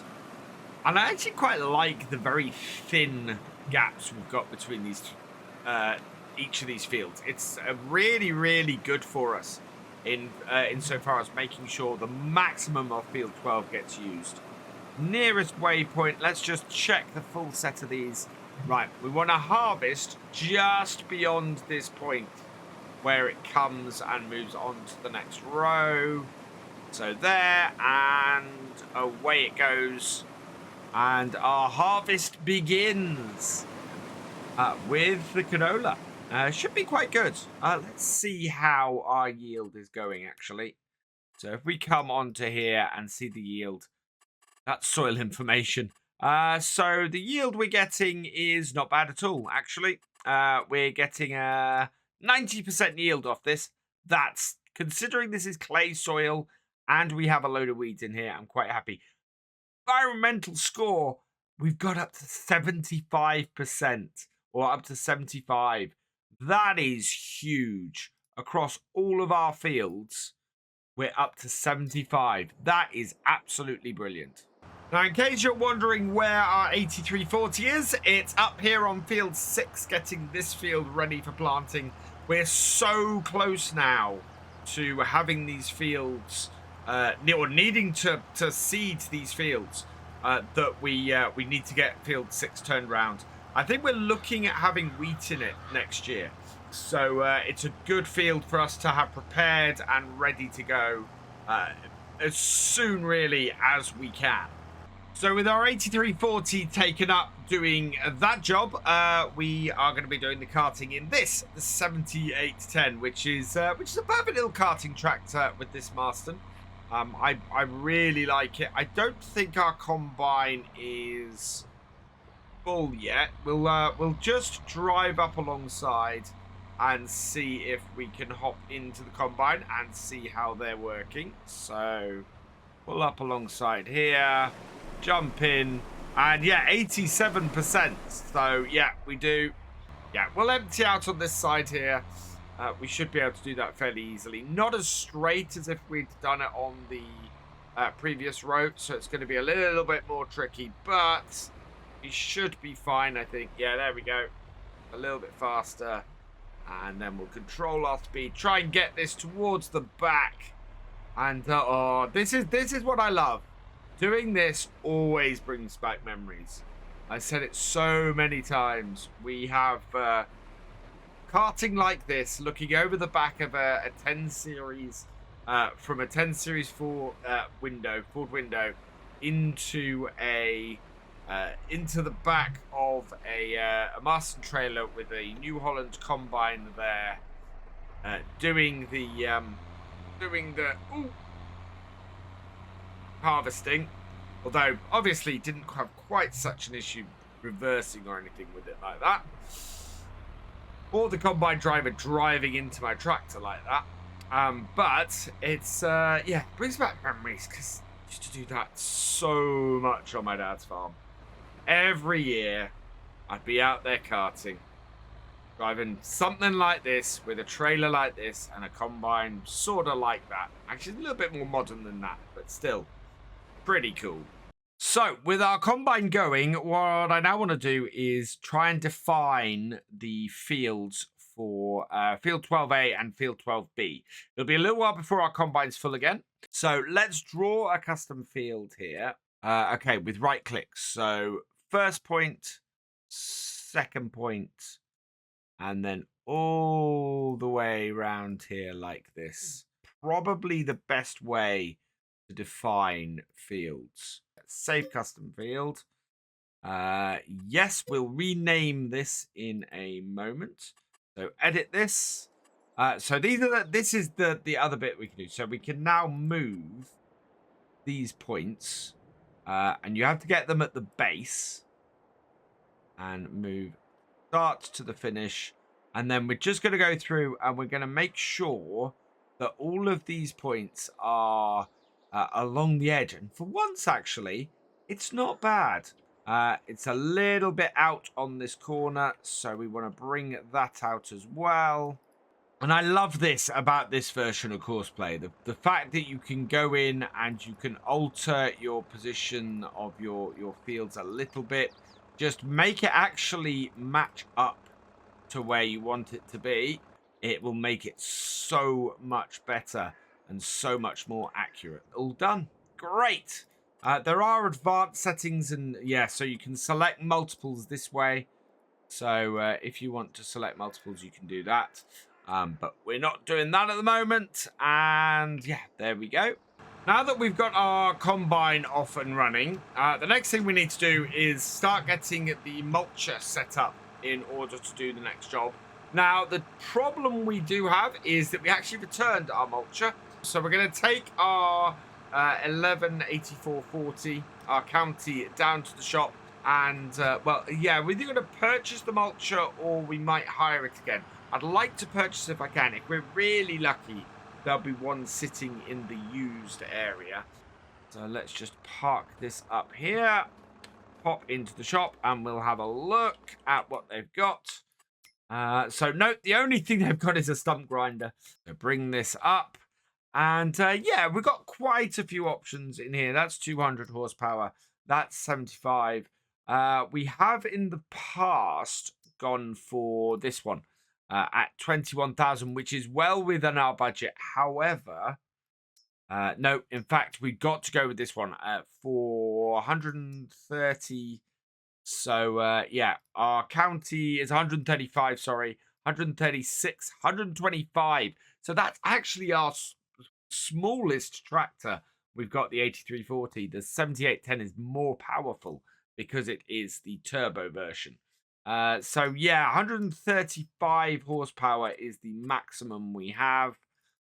So that is going to be that one. It is going to be the one that we previously leased. I think we're going to lease to buy it so that we keep our costs down at the moment and keep a good amount of money in. So that's that all sorted. We need to go and unload our combine, though. And we're making good progress through this field. I'm quite happy with how well we're doing at the moment. This should give us a full trailer, though. So this is a slightly more modern version of the combine we used last year. And it is... we got it secondhand and managed to save ourselves a bit of cash doing it. So modernized our combine and saved money at the same time. And this is just going to top us off. And there we go. So all looking good. Not bad yield off here so far. So that's our first 14,500 litres. So with our first trailer done, we're going to rename this now to 12A for this particular bit of field. Okay, so we've got 12A, 12B. We need to draw a custom field for 12C. We can just take it up to that corner there. Save that. Yes. I will rename that immediately to 12C. Okay. And I want to edit this. You can see we have a bit of an overlap here. So we'll move that one to that corner there. Oh, they're both so close. There we go.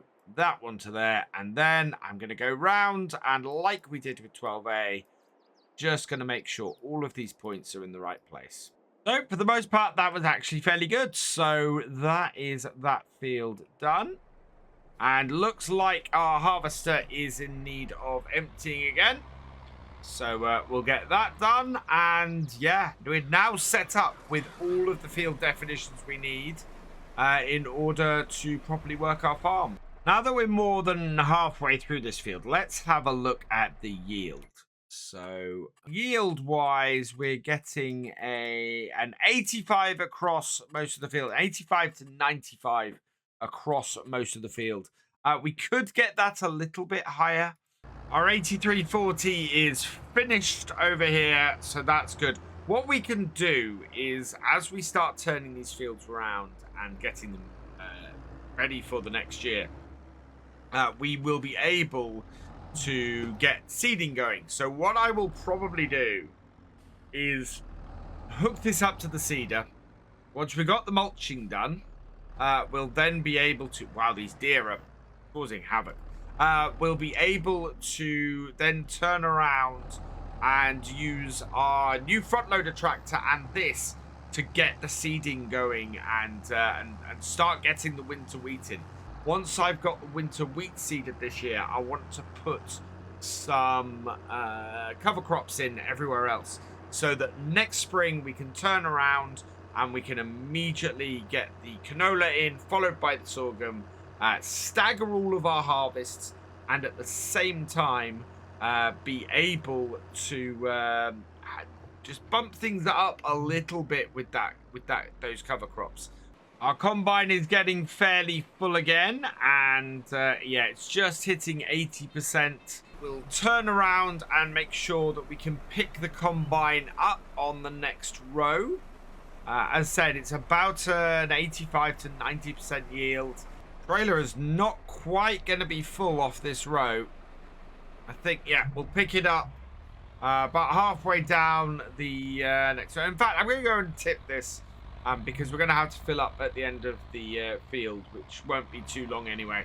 So our first field is done. We have started back on field 3. As a result, I have started the county mulching over here on field 12B. Some nice efficient farming from this. Means that we should get this field mulched and done today. We can then set the 7840 going on here next time and get the winter wheat in nice and early. We either want to plant the canola in November, we either want to plant the canola next month in October, or we look to plant it in March. Either way, I think October is probably the best bet. But we then want to get the sorghum planted probably in April or May time. But it'll mean we can spread things out a bit. There's plenty of planting windows for everything. And we should be able to get all 6 of our fields turned around pretty well. And mean that we don't hit this thing of having to get all of our fields harvested in 2 days next year. It's cutting in now, so we're going to pull alongside it. and get it emptied. And then that should mean our combine is nicely set up for cutting into the field once it finishes this second headland. We're looking for a quick turnaround with getting crops seeded. What we're going to need to do is go and grab some seeds. We've got a few, I think, or did we? I think we might have put, yeah, we put the rest of our seeds into the gardens. So what I'm going to do is I'm going to go and grab a trailer full of seeds. Yeah, we're going to grab equal bags of seeds and fertilizer. I'm going to grab 6 bags of each because that will get us started, and we can see how far that goes. Take the double top, I think, and we'll take 6 bags of that. That is going to be 10,000. Wow. I'm glad I did lease the mulcher and not buy it, because that would have been a bit expensive. And as normally, we're going to take the Anglia Grain Services seeds as well. So we'll buy that as well. Our 8340, great tractor to actually get on this job, because much more stable than our 42,000 ever was. And this is why getting these extra tractors on the farm has become so important, because we're able to turn around and get so many jobs done at once. And it's actually going to make the second day of this harvest that little bit easier to do, simply because we're not going to be quite as rushed as we might have been otherwise, getting all of this turned around and done. Yeah, we'll strap the back one on as well. Right, I'm going to get these down to the field, ready for us to be doing some planting next time. And just in time, because our combine needs unloading again. I think there might only be about 5-6% of the trailer left on this field. So, we should be able to empty this out fairly easily. But I think the rest of the field will fit in this trailer as well. I'd be slightly surprised if it didn't. As I suspected, we didn't quite get a full trailer. So we want to come into here and let the combine turn around. Yeah. And then when it gets to the end of the field, we'll be able to just empty out whatever's in the combine. And I think that should just top us up. I don't think it's going to be... well, it might be more than 500 litres. Actually, it's very possible. And we'll see what the combine's left with. If it is, nope, it most definitely isn't. So we are going to jump in the combine now. We'll start it up. And wow, look at that yield. So let's go into here and just have a look quickly on here at our yield. We managed to get 101 spot of 125%. But everything in here is sort of 115 to 120. Now, this field has a whole load of loam in it. So, yeah, we've had a really good yield off here. And it just goes to show that the drop in yield that we've had on our other fields, or our other field on 12B, purely down to the soil type. The soil around here is pretty awful for the crops we're doing at the moment. Yeah, if we want to raise the yield, we need to get more high-yielding loam fields. Unfortunately, where our farm is, there aren't that many of them. Right.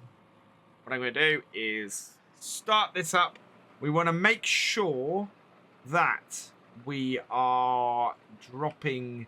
that we are doing straw swaths, so we need to enable that. We need to turn the thresher on as well and go into the field, and we should have the straw swath on as well. Yeah, there we go. At which point we can now set up a play course for this field. So we can set this off here. We can set it to first waypoint, and away it goes. And hopefully, yep, off it goes. So with 2 fields down, what is our total? Let's tip this into here, and then we'll be able to see. Oh, such a nice, easy one to use. In fact, is that going to clear that? That's not. Let's reverse this up a little bit.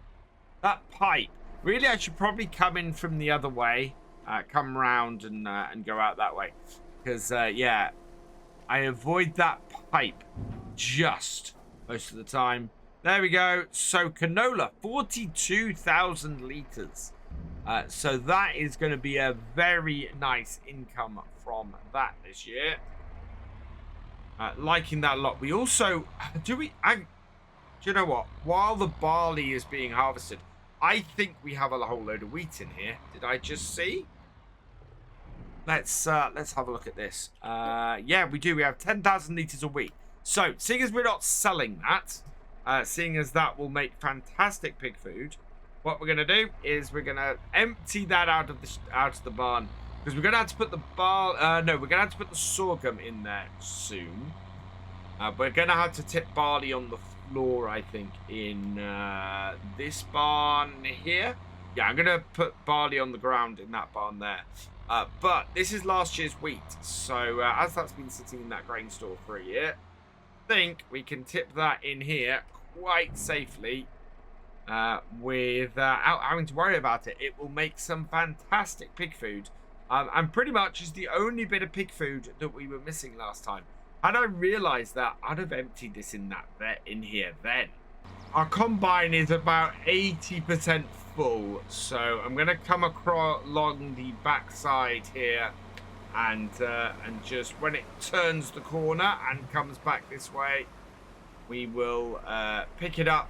Oh, in fact, it's oh, is it doing smooth corners? That's little bit annoying.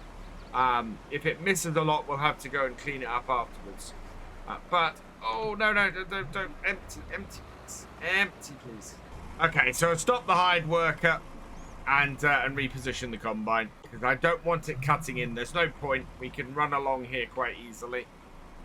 So we'll come back here. We will go nearest waypoint, and away you go. And then we can pick this up and empty it out before it reaches the end of the row, hopefully. And actually do what I set out to do on here, rather than the rather clumsy setup I got then. Now, speaking of pig food, we've got 4,000 litres of corn. So let's spawn... let's spawn 4,000 litres of corn from our gardens. Potatoes, let's see what we got here. Yeah, 2,000 litres of potatoes, so we'll spawn a couple of pallets of those. And sunflowers, we should have a pallet of those as well. So yeah, we'll get in our Ford 5640 here, or our Zebra, and we can get those dropped off.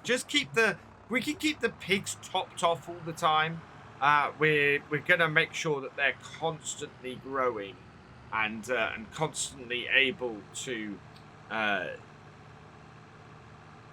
keep working towards that weight that we want from them to make them grow. So yeah, this is pretty good. The gardens are feeding our pigs very well.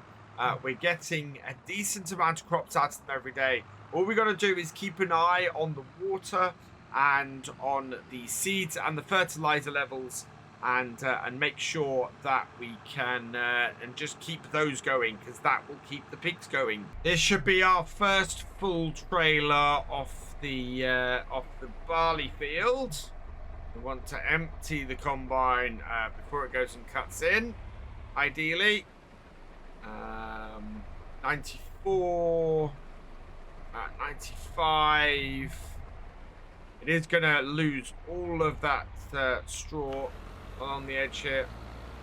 We keep up with it because he's... Oh, is he? No, he's not out. I don't quite know why it's not emptying. Anyway, so we're 95% full. It's it doesn't seem to be out of barley.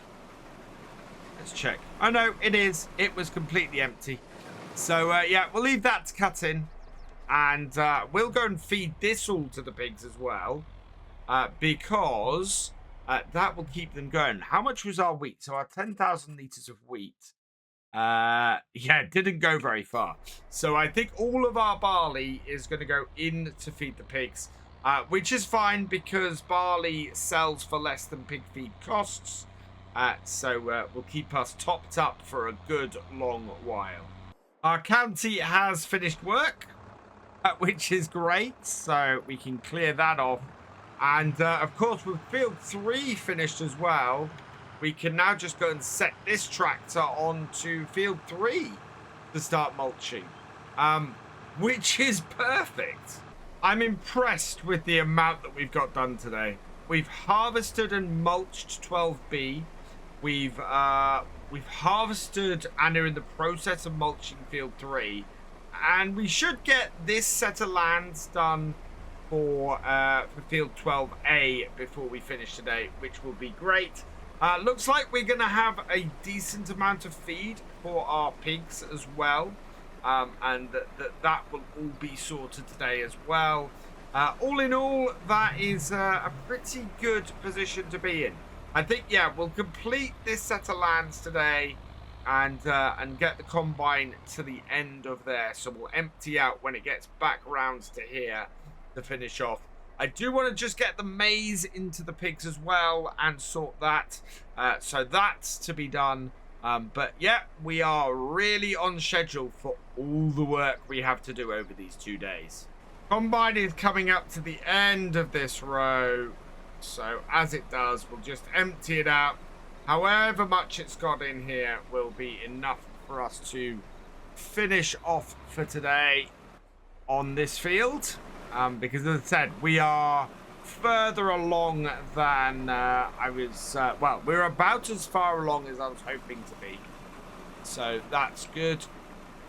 So drop our header down, just get that last little bit. And that will do that there. Off with the head, off with the thresher, and yeah, in goes our auger. We can then take this up to our pigs, tip this in there as well. As I said, all of our barley this year will go in with the pigs, and that will feed them.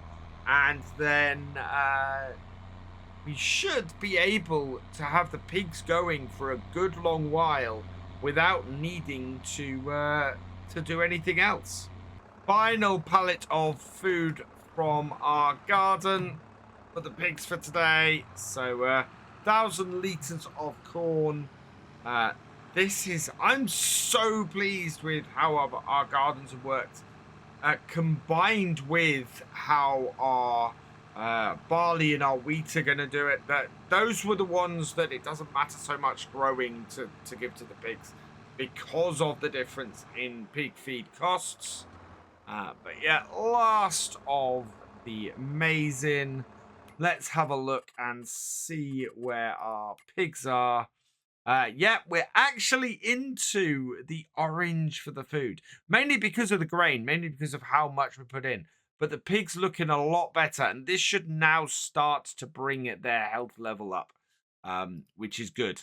I really need to get that up so that they start reproducing, which they should start doing in the near future. But yeah, they're getting up to a good weight as well.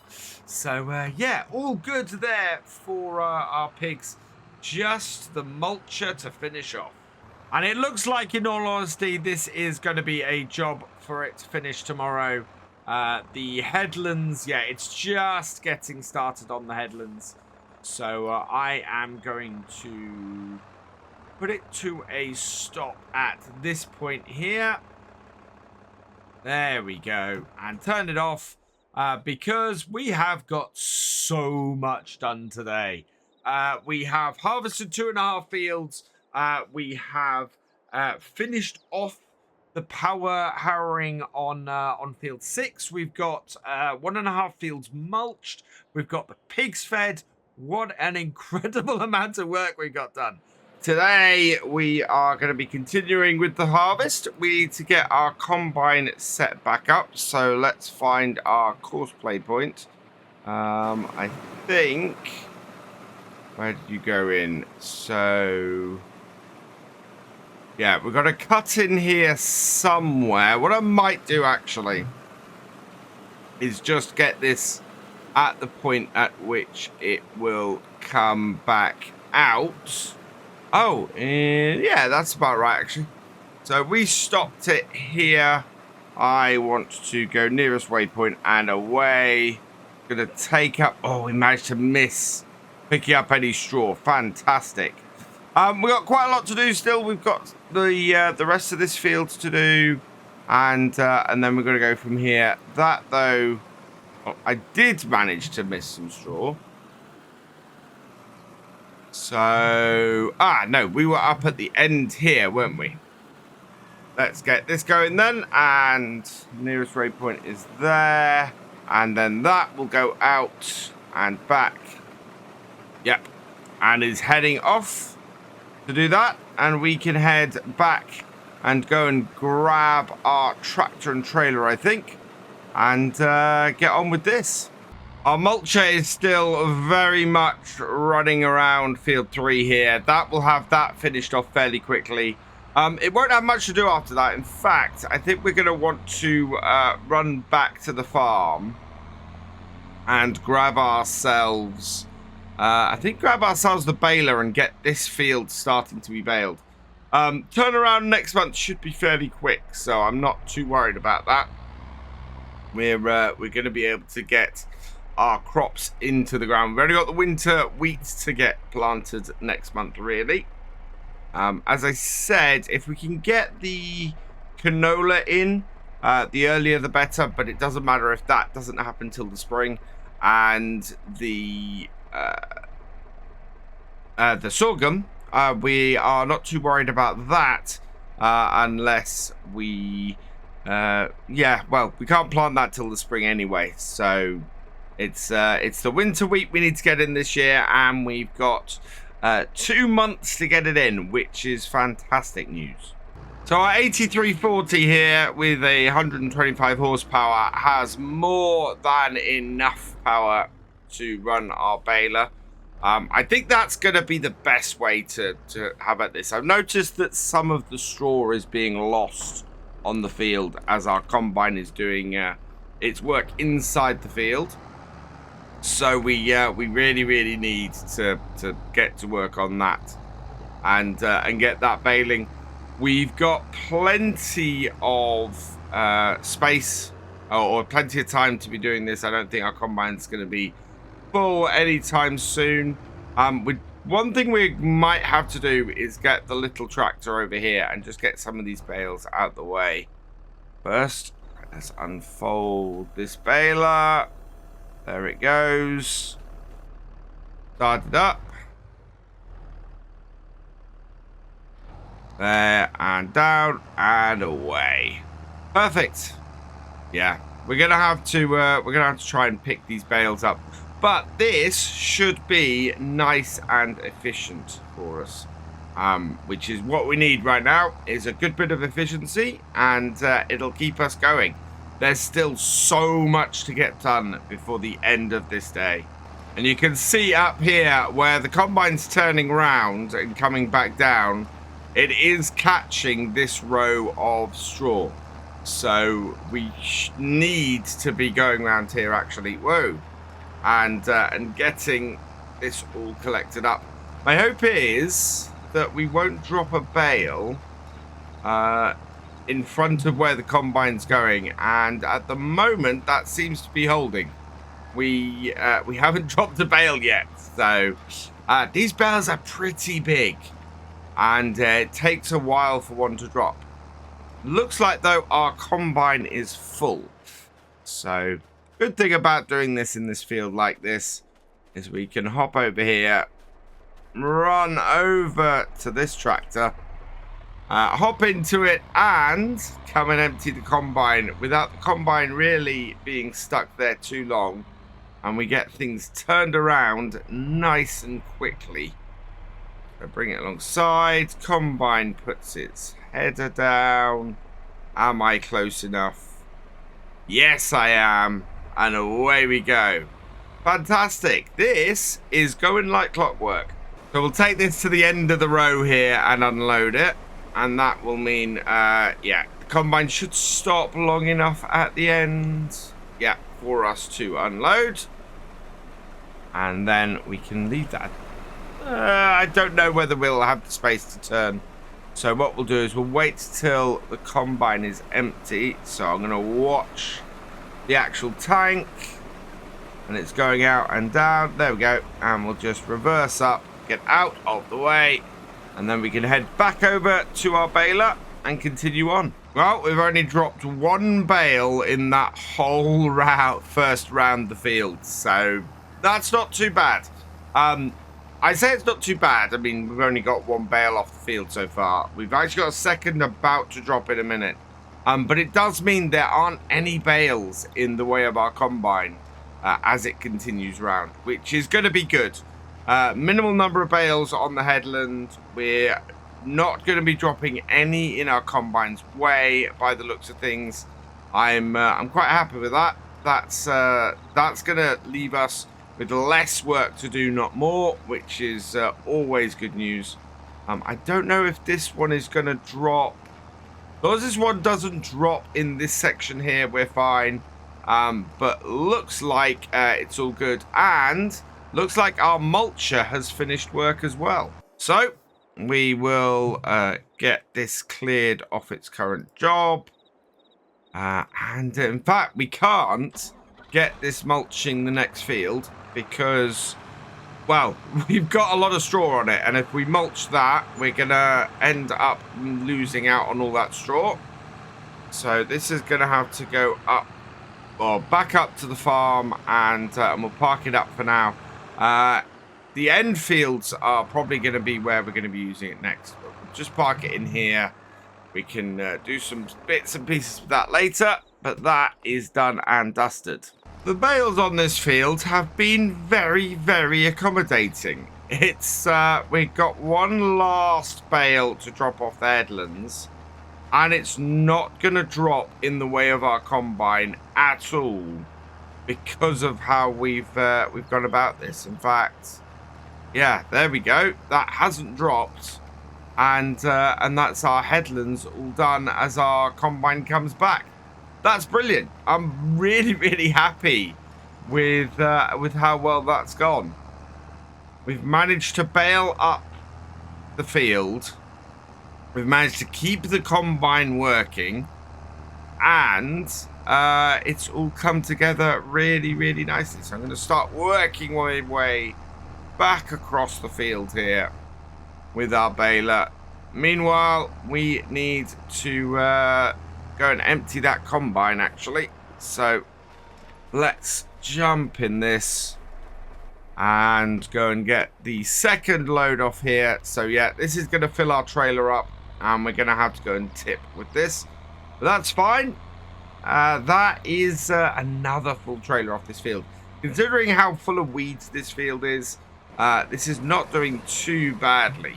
And as we come to the end of the row, we'll just sit here and get the combine emptied before we go and tip this. It's going to be a little while because we still got 30% of the trailer to go. There we go, 96% full. I'm not going to have the tractor and trailer hanging around the field any longer in order to get that last 4%. We might as well go and tip this and get that done. We are making good progress through the end of this. I'm really, really hoping we can get this all 3 remaining fields done today. We're going to have this one knocked out in no time. And then we're just into 2 fields of sorghum. Should be slightly lower yield in amount, I think. Actually, our yield in percentage is not going to be too bad. Yeah, in fact, look at this. The barley has done much better on this silty clay than the canola did. We're getting We actually have 100% yield across most of this field. Yeah, 95 to 100% yield. I'm really happy with that. The barley has fared much, much better on there. And as a result has yielded better as well. So that's good. That's absolutely perfect. That 5% drop in yield, that is actually purely due to the weeds that we've got in the field. The bits that are dotted about that are at 95%, yeah, is the weed infestation that we've been unable to get rid of this year. So managing to keep on top of the weeds and giving ourselves a little bit more time next year should mean that we end up with a better yield of about 5% across our fields. And so it's a big aim for me for the next year is to make sure that we don't have this weed problem going into next year's harvest. Combine is making really, really good progress. It's about to enter the last section of the field. I'm hoping it's not too close to a full tank because it'll have to do some mucking about if it is. But we are making good progress ourselves on here. We're going to be a little bit separated in a minute because we're going to send the combine next to go down and do the sorghum field in 12C because that is our biggest field on the farm. I think it's a pretty hefty one. It'll work through that, hopefully get that done fairly quickly before we head over to field 1, which should be our best yielding field. And yeah, that's what I thought. Combine needs to be unloaded. So a full tank from this, I think, is around about the 40% mark. Yeah, it's a little bit over. Yeah, 44%. There we go. So what I try and do is get a little bit more, fill it up, but it means that we don't quite get a full tank off or a full trailer off of both 2 tanks. That is quite good. It gives us a little bit of leeway to work with the combine. We're getting a decent number of bales out of this field. I'm quite happy with the overall production. We've got about 100% yield off here. So yeah, 100%. Well, we've got about over the whole field, we've probably got about a 97, 98% yield, which is still pretty good, especially for silty clay. So, yeah, we've got a load of bales off here, which is good news as well. We've not exactly used the bales very quickly so far with the pigs, but this will keep us going for a while. And we'll be able to get to a position soon where we'll be able to sell some bales as well, which is great news. The downside I've got at the moment is that our bale trailer is currently full of big bags for seeding. So we might have to go and drop those off at various fields. In fact, if we took all the ones we've currently got on our trailer over there, we could just drop them off there. They're going to be used across those 2 fields at some point. The field that is going to be planted with wheat next year is probably gonna be the sorghum. I need to think about this a little bit. It doesn't really matter because it seems from what we've got this year that all of our harvest has to be done by the end of September anyway. So I can pretty much go however I would like with my crop rotation based on that because everything's going to be able to be seeded then anyway. So yeah, I'm going to have a bit of a think. Right now, our combine has come to the end of the field, so we're going to take the hired worker off. It's actually quite good because it's the only place where it left stuff in the corner is this corner. So we're just going to go pick these up and finish that off. Perfect.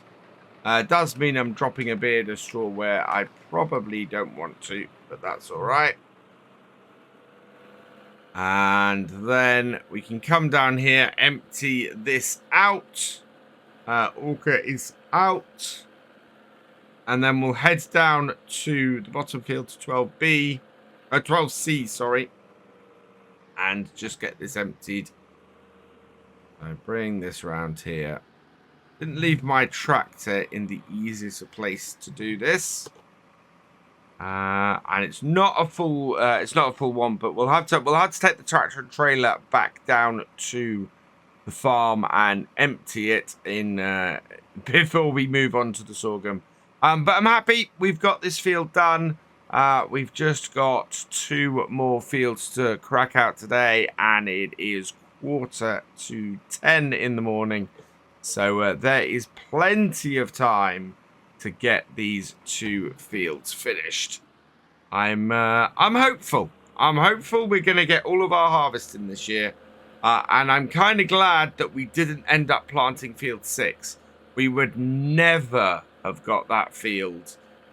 We'd never have got that field harvested as well as the other 5. So like with our other fields, we will start up the combine, get everything running, and then we'll go into the crop, cut in a little way from this corner. Whoa!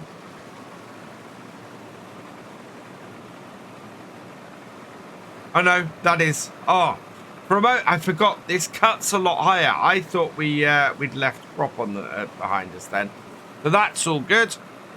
Right, with that set up there, what we want to do next is go into here. We want to select this. We need to clear the current job off the combine. There we go. Then we can come in here, create job, target position is there, going that way. Target field is there on top. Open the generator, same as before.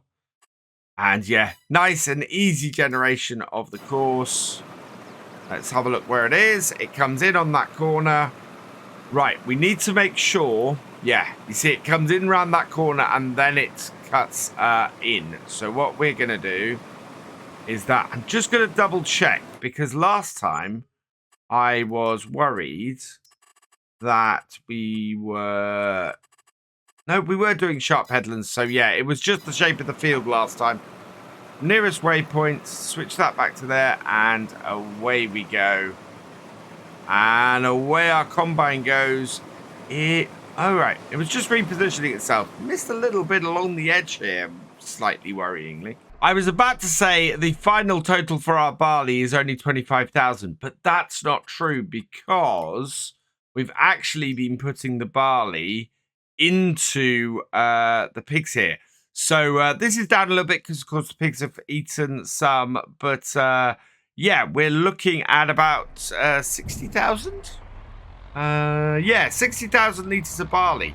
That is not bad at all. And, yeah, I forgot about that completely. I need to go and tip those 2 trailers of barley that we've tipped into the grain store. Those needs to go into our pig feed. So I'll go and do that later. I'm not too worried about that now. We right now are just concerned about getting all of this crop in. But yeah, lots of nice pig food that should keep the pigs going for a very long while. It seems that having our field set up like this, the combine doesn't think it needs to cut into empty, which is quite cool. I'm quite happy with that. As long as we've got it harvested, obviously. If we haven't got it harvested, then this will be a problem. Unless, of course, the combine recognises there's crop there, and it therefore would have the tractor driving into it. So yeah, but to have this go like this on a first headland, and to be using the field that we've already harvested to be able to empty on, that works out really, really well. Also, I'm quite impressed that we've got so much sorghum off this field already that it's having to empty here. That's good news. This is our last row of straw from the barley. I'm going to have a check on exactly how many bales we've created when we get to the end of this row. I think it's actually a lot better than I was expecting based on that first headland. I think we've ended up with a lot more bales than I had thought. There we go. That is the end of those. Let's have a look. How many are there? 21 bales. That's not bad at all. I'm really quite happy with that. So let's... nope, we want to turn that off and unload the last two off here. And only 2,300 litres left over. So that's not bad either. Pretty good all round. Right, this needs a wash and putting away. And then we'll turn our attention back down to the combine and the sorghum harvest. Had to move the barley because I forgot I've only got 2 silos. So under the rules that I like to play with, if I've only got 2 silos, that means I've only got space for 2 crops in it. So I've had to move the barley out of the silos in order to make space for the sorghum. And then everything is maintained and we're back to a good balance. As I said earlier, I think we got about 60,000 litres of... about 60,000 litres of barley going into our pigs. They are very, very happy right now. We do need to put some more base food in order to even things up. But in general, they're pretty good because they've got a lot of feed for once. So that should keep our pigs going for a good while. There is a question that pops up when we're under pressure like this, when we need to get all of our crops in within a certain time, every time. And that is, well, why don't you slow time down? You know, if you're running at 10 times, or in the case we are today, 6 times, why don't you slow time down and give yourself a little bit more time to get it all done? And my answer to that is all, where's the challenge? This is the thing. I want this to be a challenge. I want to have to try and get things in a short amount of time, or to try and plan things and do things properly. If I plan my farm properly and I get things done in the right time and with the right planning, running the game at 10 times or 6 times should not be a problem. The fact that we've had to come down to 10 times to 6 times, and we're doing multiple fields in a day, shows that actually I've not planned my crops properly, and that we're having to do all of this in a really short period of time. I would like to have harvested all these crops over 6 days. 6 fields, 6 days, 1 field a day would have been absolutely perfect. But we're having to do 5 fields over 2 days, and we didn't get the 6th one planted. So you can see where the challenge comes in this. If I was running this at 1 times, we'd get everything planted when we wanted to. We'd get everything harvested when we wanted to, and it wouldn't be a challenge. So, yeah. So in answer to the question that keeps coming up, why do you slow things down? Because where's the challenge in that? We're doing pretty well off here at the moment. We're about halfway through this field. And this is our third. This is our 3rd trailer we're filling up at the moment. Which is, yeah, a pretty good amount of sorghum off here. That's about 30,000 litres so far. We are going to be hitting... I think by the end of this field, probably hitting about 45,000 litres. Maybe get another trailer off here. Maybe another trailer and a half, which would be yeah, very good off here, and give us a decent amount of sorghum and a decent amount of income, because sorghum sells quite well for its yield. So yeah, this is looking like being a good field, and I haven't even got anywhere near field 1 yet, which is going to yield even better for us.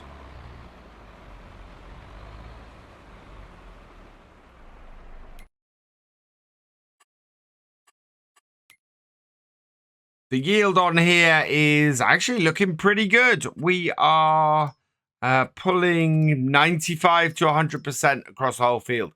So canola seems to be the one crop that doesn't do well on this land, on this silty clay. I think we've got on here. Let's have a look. Yeah, on this silty clay, it's working less well on here. Our fields though are looking pretty good. We've got a good amount off here. I'm expecting 125% yield off that top field. That would be utterly fantastic for us, and would allow us to make a decent profit off these fields this year. Combine is getting rather full, so we'll pick it up on this row here and get it emptied out. This is making some really good progress. I'm very, very happy with this. And yeah, another 15,000 litres or 14,000 litres that's held in this trailer off of here. This is yielding really, really well. I'm going to have to do something though that I don't very often do. Because of time restraints and everything, I think what we'll do today is we're going to continue this into another episode this harvest. And for now, what I'm going to do is end this here. So we'll pick this up later. We'll continue on this day. Essentially, this is a to be continued. We are continuing our harvest. We've got about half a day left here. It is 2:05. We have half the field of sorghum to get harvested, pulling a nearly full trailer off the field from last time, and then we have a complete field over here, field 1 of I think it's barley. No, it is... Oh, no, it's a second field of a sorghum. So we've got field 12C that we're working on at the moment. We've got field 1, and we're going to be getting those finished off today. Picking up right from where we left off. I think the last video we did on here was 2-3 weeks ago. So, yeah, we've got to clear these off, get these last 2 sorghum fields done, because this is the 2nd day of September and it is our last chance to get them done. After that, moving on to October, we should be able to start getting some stuff seeded. We do have the direct seeder, which is great, and we do have this field full of straw from the barley, which is also great, that we also need to get sorted. So yeah, it's all go here. It's so much work to be done on Attingham Park still, and we're going to be going into the next year, I think, in a really strong position. I don't think our harvester is going to make it through this row here. It's about 75% full, and we know we can not quite take full 2 loads off this combine, or 2 full loads off this combine. So let's get this emptied out, get ourselves going along here, and with any luck, but we can then check on what else we have to do on the farm for the rest of the day, because we need to make sure that not just this harvest gets finished, but we are able to get the other bits that need doing this day as well. And as we come to the end of the row, we are coming up to 40% full, 44% full. So a good amount there off that row. Now, I don't know if the combine is going to cut in at this point. I'm hoping it will, because that would make a lot of sense. But it looks like it might have 1 more row to do. No, it is going to cut in. That's fantastic. So we'll be able to pick it up at the other end, maybe, when it gets full again. In the meantime, let's have a look at where we are with our animals. So these are not our cows. They are all sitting up at the animal dealer. Our pigs are actually really well fed at the moment. That is due to all the grain that we dumped in there. As that slowly diminishes, we're going to be putting more food in with them. We have a lot of corn to put in with them, in fact. And while we're waiting for the combine to refill again, we might as well take the zebra out here and just go and top the pig feed up. There is, actually nothing waiting to come out of our gardens. Oh no, in fact, so when we were on this map last, I said, it's a feature of these to not actually output stuff unless you want to. Actually a feature of the production extension. So I can come into here. In fact, okay, I want to, how many pallets can I output? I can output 1 pallet, so we'll output 1 of those, and then, this is the extended production mod, which is quite interesting. It allows me to choose when to output stuff from my garden and how much to output, which I think is really, really cool. It means that we can come in here and just output stuff as and when we need to. The only thing we have in here is corn. We can output 4 pallets of that at the moment. And so we can go and give all of this feed to the pigs, top up their feed, and keep them going, which is absolutely fantastic. And a perfect thing to do while we're waiting for that combine to fill. This little Sabra is a fantastic tractor and a perfect replacement for the old 2000 series we were running on here. In with 2000 litres. I'm slightly worried. I've just noticed we have rain on the way.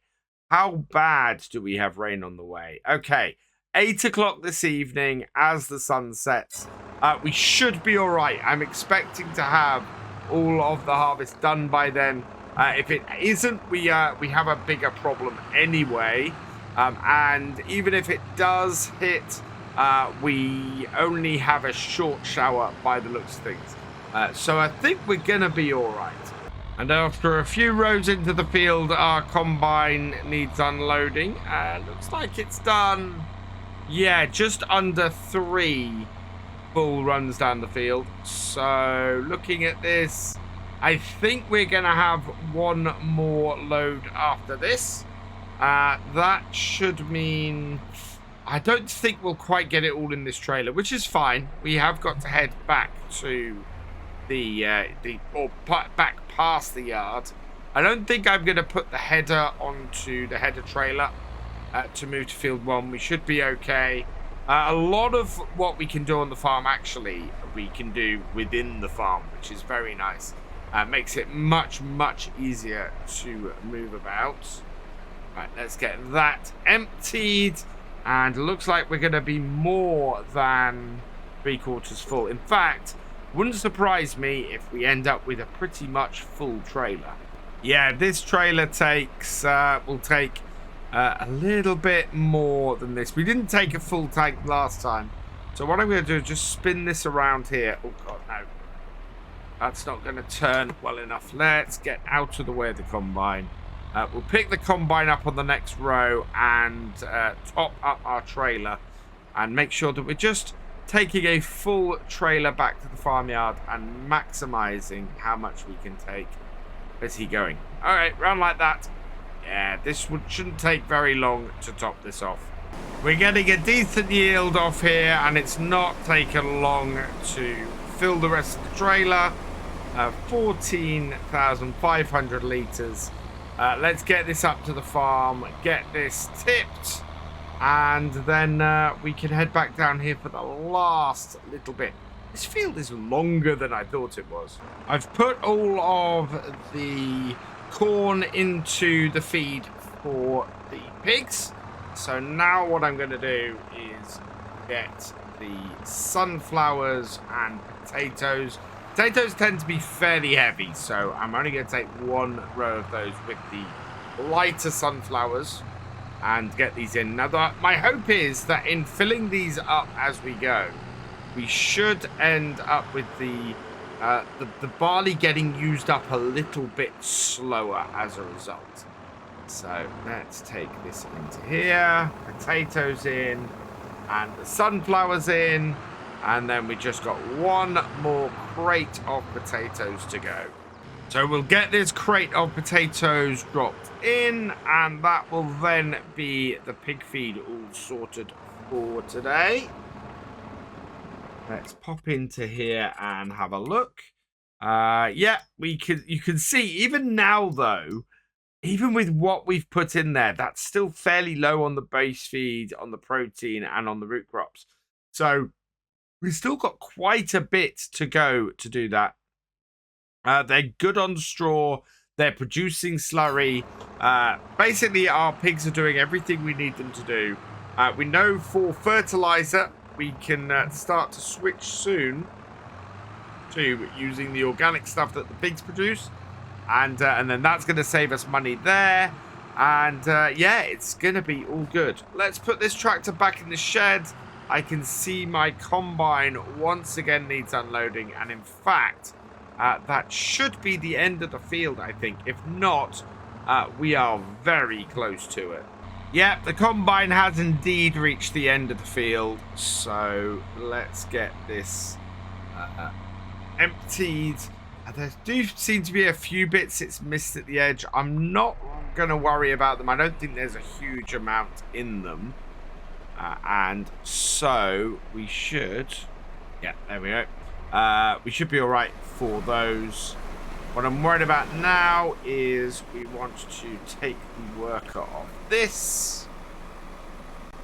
Empty out what we've got in the trailer. And then we're going to take this straight up to field 1 and get that done.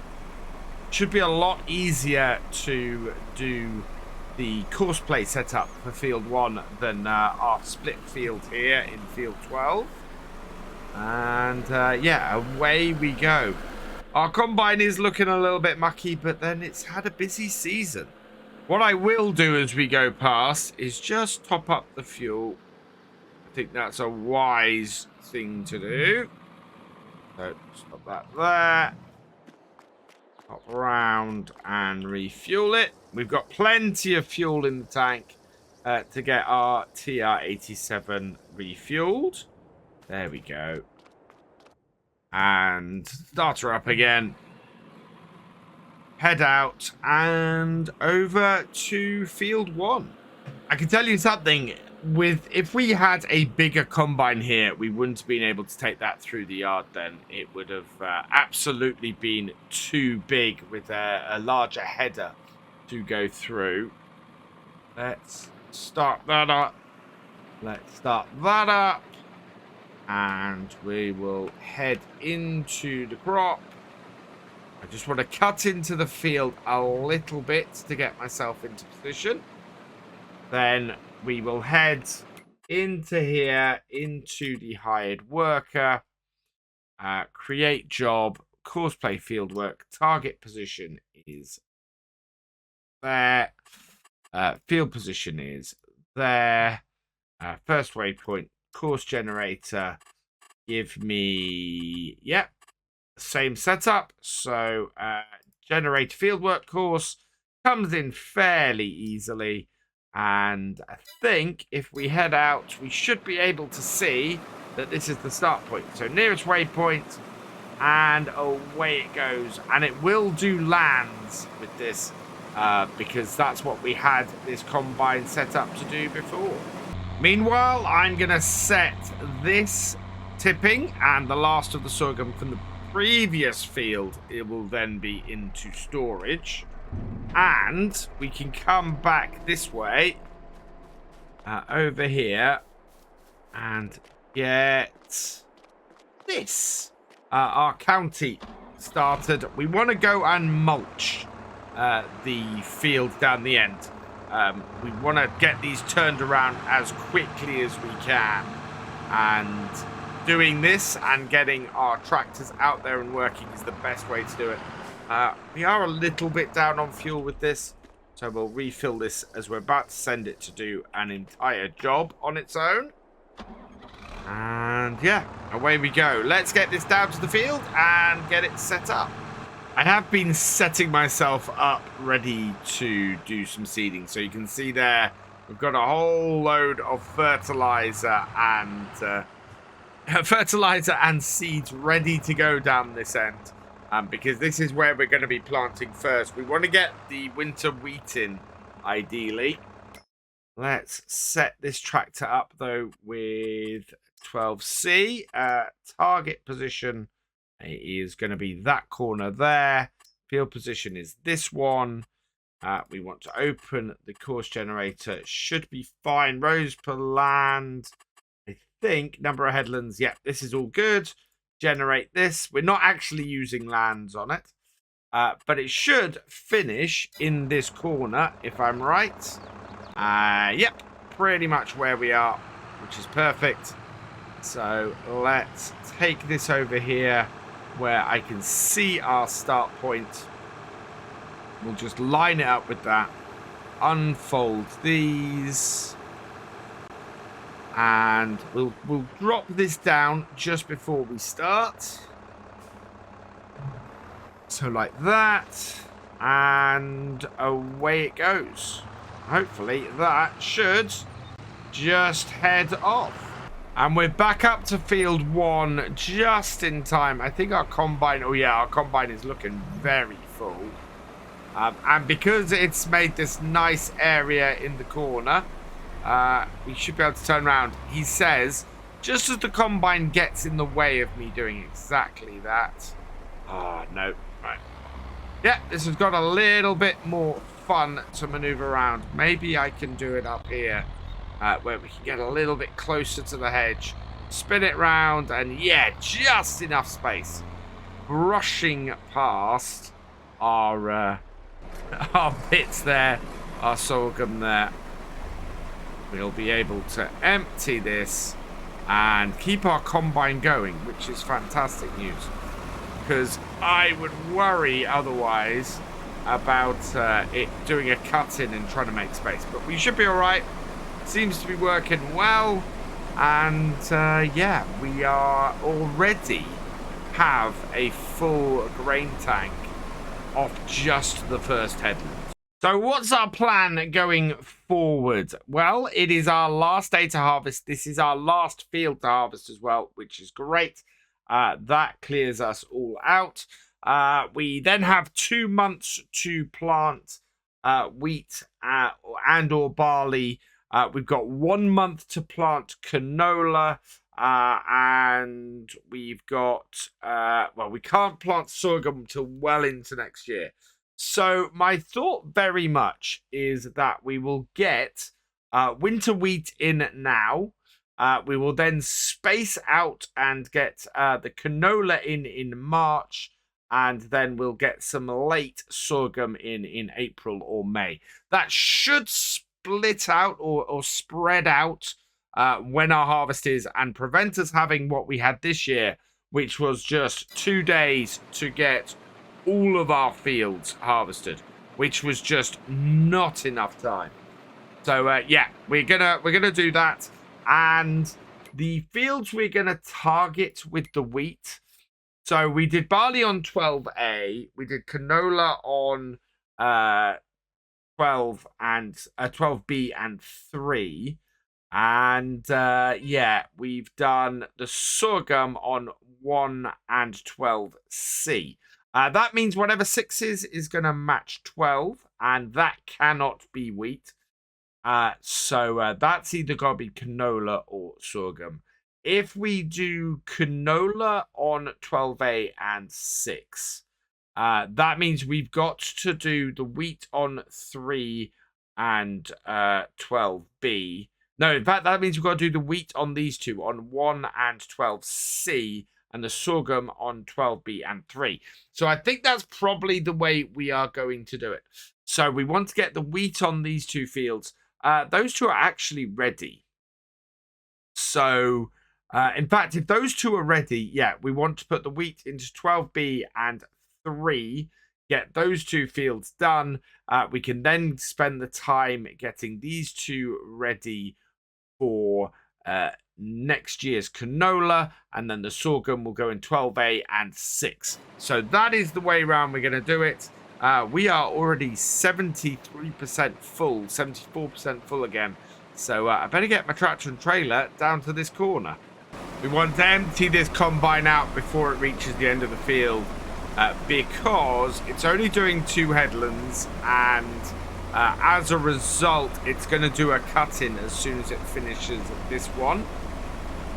Means I want to have empty for the cut-in so that it can get as far as possible. Going to swing out here, get to the end, and then suddenly just shoot off down the field.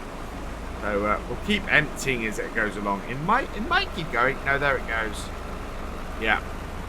So I'm going to let him cut in, and I think he's going to cut in at the top end of the field, and then we can pick up on the way back and top off this trailer in order to then go and tip the first load off this field.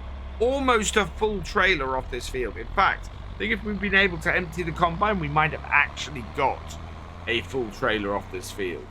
Now, part of the reason why I've decided not to plant winter canola, but I'm going to do spring canola instead, is actually money-wise. We've only got 8,700 odd pounds available to us, and yeah, we've got to get through planting as much as possible. I think we might have to even get some lime down, although we might have done that last year. I don't know. No, we did lime last year, so we should be all right from that point of view. I do need to still check a few things, and before we get into the seeding, I absolutely will get into that and make sure that everything is as it should be. This, though, is going to be an amazing amount of sorghum we have. In our stores at the moment, we have 61,000 litres of sorghum off just that first field. And the price of that, the top price, is nearly 1,000. So that's going to be 60, 70,000 for that. Canola best price is 1,200 in November. And yeah, that's going to be massive. So we're going to make over 100,000 from those 2 crops, which are our main 2 crops this year. That combine has got to be getting full. And so, yeah, we're going to have a load of money to invest in the farm later in the year, which is fantastic. We still need to build a farmhouse. We're still staying up at the hotel at the moment. And we still need to expand our yard a bit. So plenty to still be doing on here. This combine is going to be full. And yeah, we don't have a lot of space in the trailer. So the combine is not going to end up that empty off this load. But we will at least have a full trailer to take up to the storage and add another 14,500 litres to it. Oh wow, we're going to be nearly 100,000 litres of sorghum this year off the farm. That is huge. That is a massive amount. Combine is coming up to the end of its second cut in. It is looking fairly full at the moment, and this is going to be our second full trailer off this field. Going to take us up to about 90,000 litres of sorghum. So yeah, very much expecting to hit that that wonderful 100,000 mark. Combine is full, and I'm pulling a trailer full of sorghum up this hill. It's not overly happy. In fact, both the combine and the tractor are going up the hill fairly slowly. Right, Put down. Yeah, we'll do it in 3H. That'll keep us going. I hoped that I was going to be able to empty the combine coming up that hill, but yeah, this little 7810 wasn't having any of it. It will be nice and full by the end of this row, though, and I am stoked by how much sorghum we've got off the farm this year. There's a few things I want to do as we go into the next year. I think a telehandler would be a very good idea. I mean, we've got our little front loader tractor. It does perform really, really well. But, whoa. Okay. Back it up. There we are. It does perform really, really well. But it also sometimes is needed out on fields doing filling seeds and things when we could do with something back at the yard. A telehandler would be a little bit more maneuverable in some situations. So I've got my eye on a telehandler that I think will add to the farm. The other thing I want to do is we've got the pumps and hoses DLC on here. And I think it would go really, really well going into next year to have pumps and hoses running as we go through each field. So we're going to look at that, I think, for next year as well.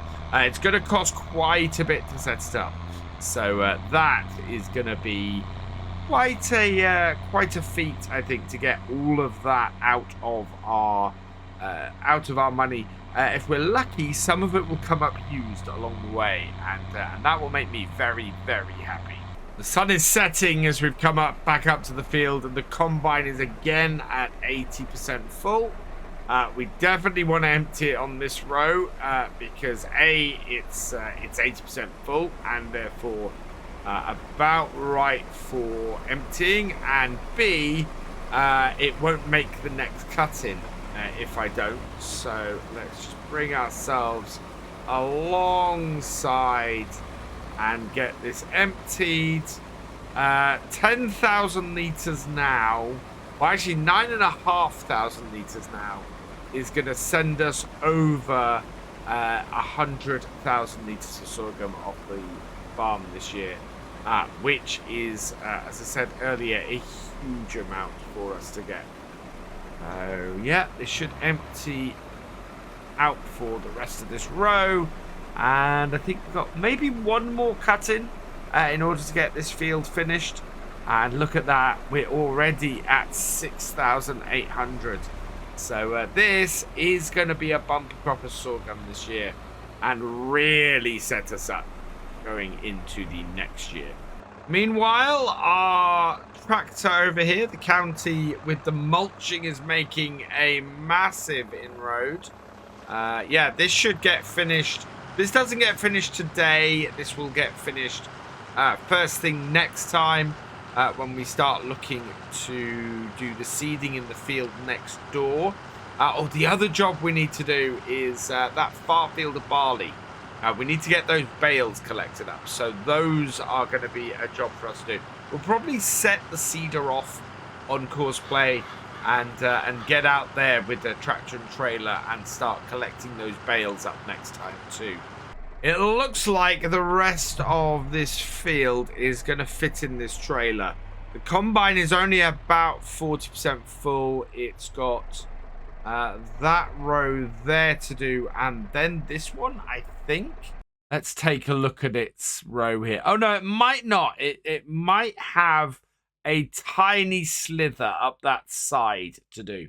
So I think we want to position the tractor down the bottom end there to empty it out as it goes up that final row. Although the combine is already 74% full. That's more than I'd expected it to be at this point. So yeah, I think we're going to have to empty it out down here. And we may find that the rest of it doesn't fit in this trailer. We could very easily end up with a little bit left in the combine, which would actually, I'd be absolutely fine with that. Remember, 9,500 litres into our trailer and we've hit the 100,000 mark. I have no doubt we're about to do that. We've got plenty in the combine to empty, and in fact, That is 9,000 litres. That is 9,500 litres. So, yeah, we are officially over 100,000 litres of sorghum off the farm this year. That is a massive amount. And the great thing is that we are going to fit the rest of this field in the trailer, I think. Although it's getting close. Wow. Yeah, there we go. We've got 10% left and a fairly thin row of sorghum left to harvest.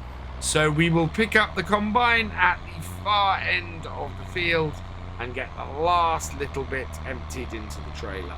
The combination of this tractor, trailer and harvester on here is just about perfect for the field sizes we're doing. Now that we've got field 12 done and done into separate parts, wow, yeah, that's it. That is working out really well for us. That is the last of the sorghum for today. The sun has almost disappeared, and we are at about 103,000 litres of sorghum off here. That has been fantastic. What an end to the harvest on here. Picking it up after a few weeks on Silver Run Forest. And I remember now why I love this map so much and why I'm loving this playthrough so much. It is probably one of the bigger farms I've done on a Let's Play series, and it's just going so well. I cannot wait to see where this series continues to take us. Today we are going to be starting on the seeding for next year. We want to get the winter wheat planted, so we're going to take our Massey Ferguson seeder here and take that down to the field, get it loaded up with a whole load of seeds and get that done. So connect that up there, that up there. Perfect. Right, that should be okay. We'll need to get our front loader down to the field as well to load things up. We have everything to wash from last time from our harvest, and we also need to get all of these bales off of field 12A because that field needs mulching along with I think that's our last field that actually needs mulching is 12A. So that's pretty good. We're looking to be in a fairly stable position here. So let's get this down to here and down to where all of our seeds and fertilizer are. We should be able to get both seeds and fertilizer onto here. In fact, that was trying to unfold itself there. Now, first thing we want to do is disconnect, or actually we want to lower this. So select the right one, lower that down, like so. And I found out this is, not that one, disconnect that one. And I found out this is the really weird way that this works. You have to come down this end then and attach this to here. And once you've done that, you should be able to fold up this. So now we want to fold it, which is what it does on this attached joint, and lower it down like that. Then disconnect that, pull that back up, and then we'll disconnect this and leave it just out of the way here. It's quite involved, this seeder. I mean, it's great. It doesn't always work so well with manual attach, and I've just noticed that although we've folded all of that down, we need to just back this up to here, lower that, reconnect it, because we don't have the tow bar folded down. Now that folds down, no, not with that, with one of these. There we go. Fold that down. There we are. Yeah, it can be a little bit weird disconnect the right bit. Yeah, there we are. And get this out of the way. Now that I've got my connector out of the way, we should be able to hook this up. So bring it in here. Now, this does have an odd issue where we can connect this up like this, but there's no way of disconnecting this. So that's something I'll have to sort out later. Not a huge problem because we're going to do a lot of this field. But I want to get this open. There we go. Right, let's head back up to the farm, grab some seeds and grab some fertilizer. Now, when I said grab some seeds and grab some fertilizer, what I meant was we need to grab the zebra so that we can refill with seeds and fertilizer. Because as you saw just then when we were running back, we have seeds and fertilizer down at this field already. One interesting thing I've got is, obviously I want to use this little tractor to collect all the bales. I also want to use the trailer we've got here to collect the bales as well. So I'm going to have to unload all of this if we're going to get that done. Let's get this in here then and grab our first thing of fertilizer. Bring it around here and get it filled. Pop out here and do that. Yeah, there we go. Oh, a little bit higher or a little bit. There we go. Into the right place. And then, yeah, are we going to use all of this here? We might end up using all of this here. Quite a lot of stuff. Onto the second bag. Wow, how much is this going to take? Let's get this all filled up. And then we'll see how much we've got. In fact, we've got half on this trailer, so that should be okay. We only need enough to get the wheat in between now and the end of the year. We're going to plant the canola at the beginning of the new year. In fact, that has used... that's filled everything up. And, yeah. We'll probably end up taking most of this trailer back, I think, to back up to the farm. But until we see how far this goes, I can't really tell. And to be honest, I want to get the rest of the stuff we've got back up at the farm sorted first. And that has got all of the seed filled as well. This weight on the back of here is perfect. This makes all the difference with these bags and this tractor, because we can't put any wheel weights on this, so that causes me a little bit of a problem. Right. Oh wow, we need to go fairly heavy on our application rate. Let's see. F1, bring this all up. So not availed for OSR. We don't want oilseed radish in here. We want wheat. Seed rate.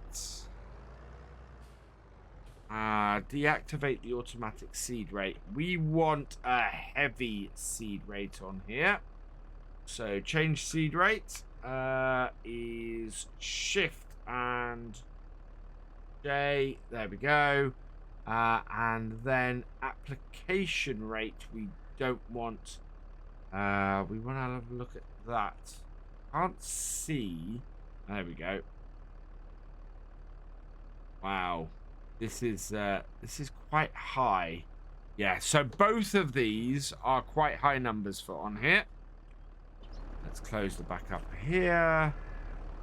It's going to be a heavy usage. Right, into here, create job, field work for course play. Open generator. Actually, no. Close generator. We need to select fields. So, target position. Ideally, I actually want it to end in that corner. Field position, this corner. And open close generator. Number of headlands 2. Start work on the center. And clockwise sharp. Yes. Right, generate me a fieldwork course. And that is not the course I want. Let's go for setting. That's why We want longest edge. Generate. And there we go. That's got it. So out of here, and our start point should be not too far from us. We turn that on. Wow, it's looking to stop in this corner, which I suppose isn't the end of the world, but yeah, I'd kind of wish it hadn't. First waypoint, set this to, and then bring it here. We are on wheat. So away we go. And that is off. And yeah, direct seeding with a perfect level of nitrogen. But that is going to get through that nitrogen fast. So while that's doing that, we want to put all of this equipment away. First, though, it's going to need a wash. Look at the state of this combine and this trailer and this tractor. Yeah, all of them need sorting. So we should be able to fairly easily do that. We want to put the 7810. That wants to go on our bale trailer when we're stacking. We want to get the mulcher back out there, but that probably won't be today. And yeah, the trailer can go away, and it's just, we got so much to do to sort everything out. That's cleaned our combine down. Trailer next. So that will be fine. We'll probably park this in this shed, to be honest. Right. That is almost done. Yeah, can see the mud coming off it. Onto our 7810. We're reaching the extent of our hose here. But that is looking almost tidy and almost clean. It's a bit difficult to tell because some of where the wear is still looks dirty. But I think that's okay. Just the county and the mulcher to go. We are going to be using both of these again soon. But it's good to clean them because it does reduce our wear while we're using them. And that is the mulcher done. Right, those are all looking pretty good. Yep, happy with all of that. So drop that off. Let's get our mulcher and the county out the way. And then we can get the other two parked up and done.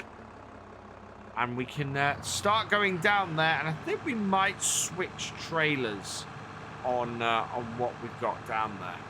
I've put away everything else and just popped out to field 12A to grab our header trailer here so that we can put the combine away. I'll have to take this round this way. I'm trying not to drive over all these grass areas. I'm looking to redefine this yard a bit better, I think. Whether we'll keep this grass patch here or whether we'll rework things a little bit, I think, will be an interesting choice. There we go. Right, let's jump into this and then see if we can't position our trailer well for it.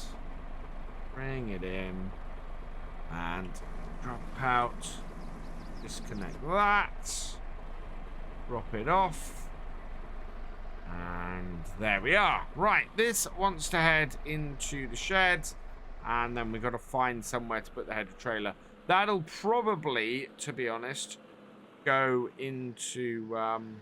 you know what? I'm going to put the combine in this shed here this year. And, yeah, out of the way and not something that will worry us. It was a thought to put the... bales in there, but we don't need to put the bales in there. We can just put all of this into that shed there. It's out of the way and we don't have to worry about it. We'll back up our header trailer and plonk that in here next to the combine. Get all nicely out of the way like that, and detach all of that. And then I'm going to head out to the field. Oh, actually, what I want to do is head out to the field with this new trailer we bought.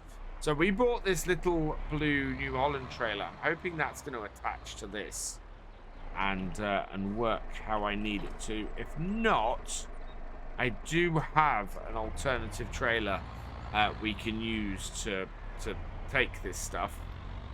It might or it might not work.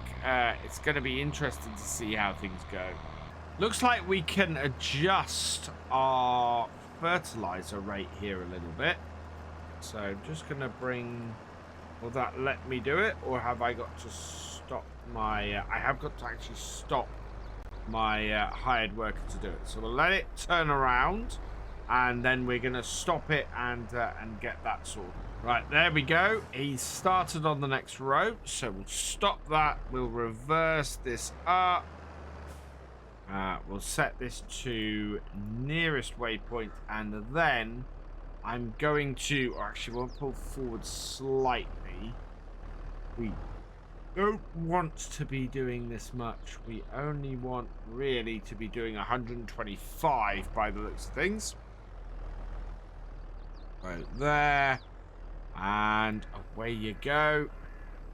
Because we do have a decent amount across most of this field by the looks. If we have a look here, we can see, yeah, we don't need 200 across this whole field. Or 180. 160 should be enough for our wheat, and we won't overuse. Our environmental score overall is up to 80, which is fantastic. That is going to score us so well. But yeah, we need to make sure that we are running at 160. That is the target, and while it's a little bit low at the moment, in fact, yeah, I think I've taken this too low. Let's stop that. I'm just going to take it up slightly to that. That should do us fine for the rest of our field. And yeah, it's evening things out and not making it too bad for what we're trying to do. So I've taken the 6 bags off the other trailer and put them onto this small trailer. We should be able to leave these down here as a result. And these will be the last ones we use. If we need to, then these can all be taken back to the main farm. And then the larger trailer, we can take that back up to the farm and get that filled with bales next, which is what I want to do. Yeah, clear this out of the way, get this filled with bales, and get those bales back up to the farm. That way we can get mulching on field 12A and get things moving forwards.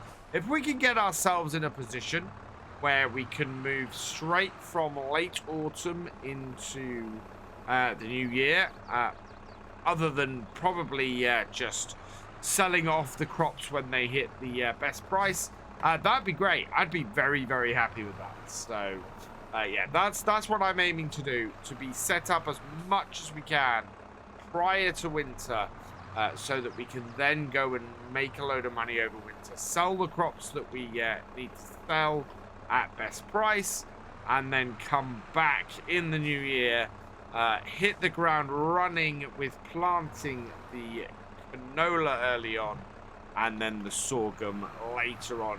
It should be really good for us. Should work out and pace ourselves and spread things out quite well, and get us moving a little bit faster. At the moment, I'm going to leave the bag loader here, because we're not going to need that up at the farm. And I'm going to get both of these tractors back to our farmyard, so that actually we're going to park the 7810 at the side of the field, and then we can go back up to the farm, grab ourselves the bale spike, and get all of field 12A cleared off, and be better off, because we can move things forwards. Now that we have the bale spike, it's back onto the field and collecting up bales. Our 7810 is already in position, and yeah, fantastic. That means that we should get, well, I don't know if we'll get all of these bales on this trailer. We're going to try and get as many as we can, though. And we're actually would be able to sell these. We aren't using bales at such a large rate that we would get away with, or that we would overly need these. It's a difficult question. I'm very tempted to sell them and get some extra cash in. Cash, hugely something we need on here. Although, maybe not, because, of course, we have got such a huge harvest of sorghum this year that did so massively well. We've got a big harvest of other stuff as well that's done well. So yeah, I don't know. I don't know if we actually would need to sell these. We might be able to hold on to them and use them later on. 4 bales on, and our seeder needs to be refilled. I think rather than switching this around all the time, it might be time to get our little tractor out. My biggest problem, actually, is that we don't have a weight for it. Yeah, we'll have to go and take this tractor. So we'll leave this over by a nearby bale over here and go and refill the seeder.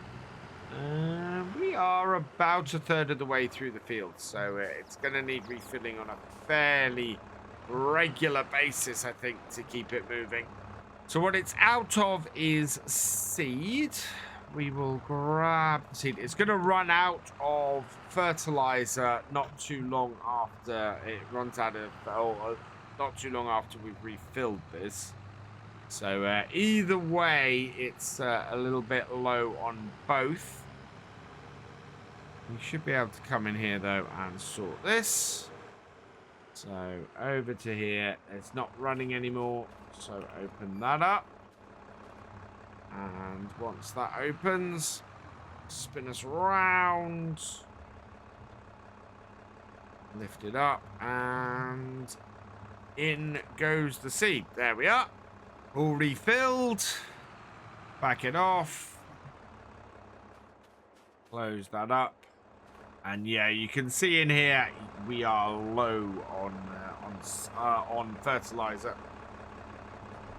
You can also see the lighter green that we're doing the rest of this field at. So let's go. It's spot on at 135 kilograms of nitrogen per acre. And so, yeah, that's pretty perfect. And as it turns around at this end, I've just stopped it quickly so that we can fill up the fertilizer as well. And that'll then keep it running for a while, and we don't have to run back down here quite so soon to get it refilled again. So close that up. And how are we looking? 86%, 95%. Yeah, that will do nicely. And away you go. And we can get back to stacking bales.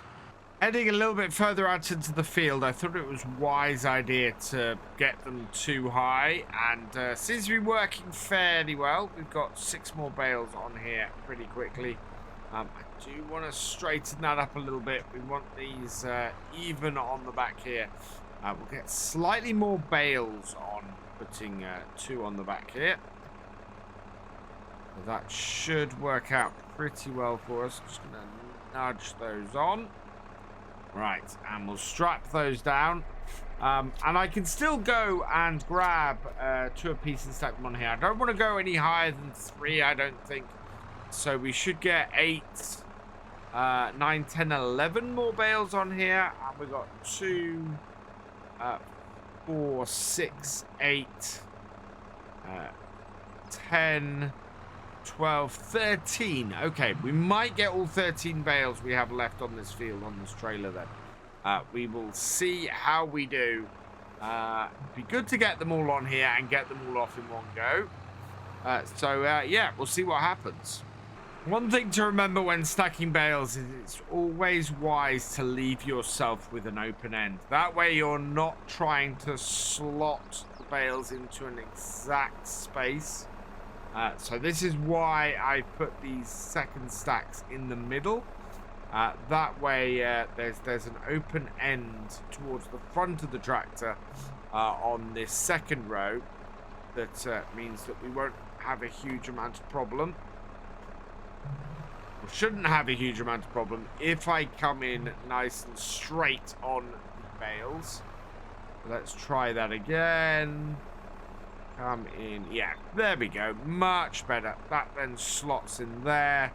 And it doesn't matter if it's there's a little bit of a gap or anything, because we can overlap a little bit at the front. What I do want to do is make sure that we're absolutely side by side on there, and then we'll restrap these because that is now 3 high. Perfect. Right, we need 4 more bales. So 1, 2, 3, 4. And that, yeah, is going to leave us with having to stick 2 bales right on the top. That is if this tractor can reach. If not, what we'll do is we'll just transport them back to the farm on the front of this tractor. And yeah, that will make things fairly easy for us. It looks like our seeder might take more than today to get the job done, which isn't isn't a problem. We need it done by the end of the month. And ideally, we need to be able to roll the field by the end of the month as well. Give us that little bit of boost in yield. But at the moment, I think that's about 2/3 of the way through the field. It's got a little bit of a way to go before that's finished. As long as I can get my roller on there, next time I'll be pretty happy. We'll probably set the 7810 doing that. We should be able to get this field mulched next time as well. And yeah, that all around is good news. There we are.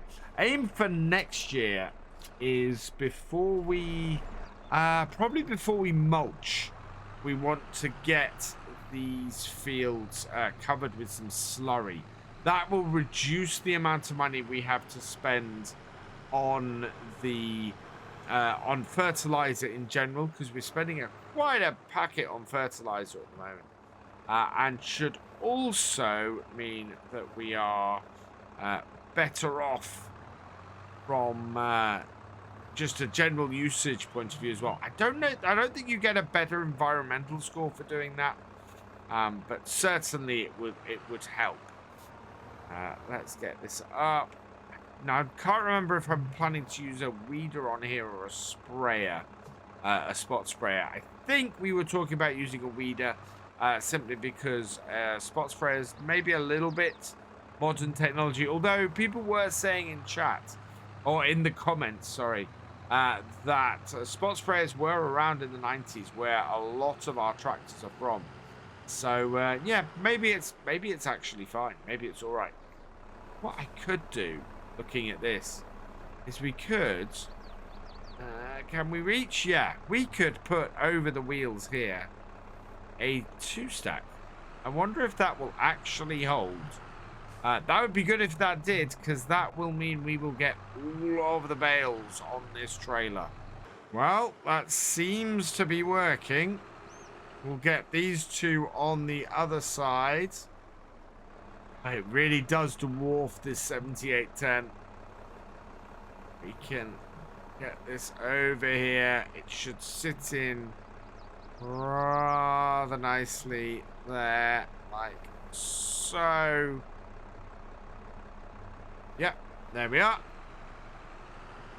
So we do have one there.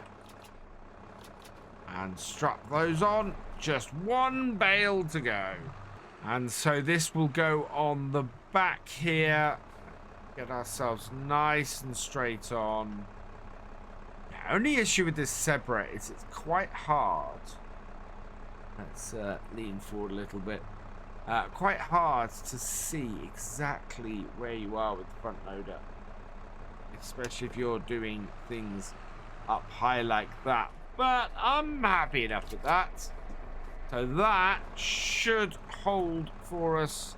I'm going to go and drop our spike off back at the farm, and then we'll get the 7810 back with this trailer and probably park it under cover for now while we decide on whether we're going to keep these bales or sell them on. So drop the Sebred back down with the seeds, so that is now available there to refill that, which is kind of where I'd expect it to be most of the time anyway. And the 7810 is having no issue at all with this bale trailer, even filled as high as it is. And my big worry next then is, will this fit under this shed? It should do. If not, we can always put it in with the combine. So let's bring this round here like so, and reverse it up into this shed. Do like this. This is, there we go. Yeah, this Johnson trailer is fantastic. And we'll sit here with these for now. As I said, let us know in the comments. Do you think we should just sell these, or do you think we should hold on to them and use them for our pigs? We're not getting through straw very fast with our pigs at all. That's yeah, not an issue at the moment. Where is what I want in here? There we are.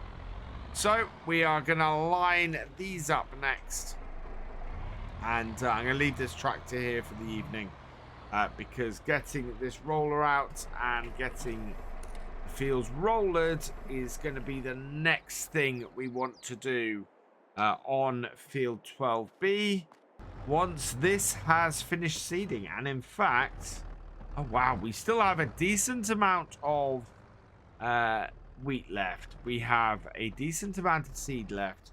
We are pretty much spot on for our amount of fertilizer we're using and our amount of seeds. It is silty clay, so it's heavy usage on both. But I think this is pretty good. It's dropping a couple of little bits in a couple of places, but otherwise that's pretty good. That's working well. We haven't quite made it around the field without having to refill our seeds. We've got seeds. We've got a little bit of fertilizer left. But yeah, seeds definitely need refilling. We head over here. You can see in here we've got 8% left of fertilizer, but nothing left of seeds. We might have enough fertilizer to make it around the rest of the field, but seeds definitely not. So let's refill this. This will take almost all of this bag, and we've got 3 bags of seeds now that are almost all of to deal with. So back that out. Right. And let's just have a quick look here at our lines. Yeah, this is going to go the rest of the way down here. Back it up, and away we go. And this will be seeded today now, which is great.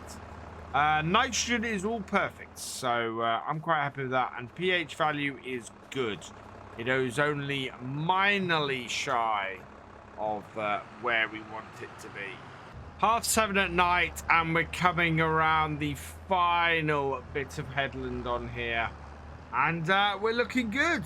We have had to refill the fertilizer one more time, but it's all good.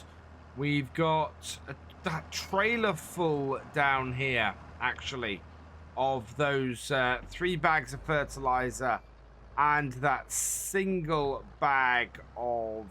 3 bags of fertilizer and 3 bags of seeds. We'll stop that there. And yeah, we're looking pretty good. Plenty of that to go. We got 2 fairly low bags here, I think. That big bag has 140 litres. That has 140 litres. I think we've got 1 more big bag over here with 140 litres. Yeah, so we'll get those loaded into the seeder. But yep, we're looking pretty good going into the next day. We'll get this field rolled. Next time, we'll get 12A mulched, and we'll get field 3 planted with the wheat. So we are looking to be back on track here on Attingham Park, which is great news. Today, we've got several jobs to do on the farm. We've got 2 fields that need mulching. We've got a field that needs planting and seeding. That is field 3. That is going to have the winter wheat put in that. And we need to roll the 2 fields that we have been planting over the last few days. So 12B needs to be rolled, and field 3 will need to be rolled as well once that has been seeded. So we are going to crack on with that. Starting off with this 12 field A, we're going to get the mulcher running on there. So let's bring this up and have a look in here. We are going to be concentrating initially on 12B, 12A, and 3. We're going to get courseplay working in 12A and 3. So let's start this off here. We've got the mulcher in here.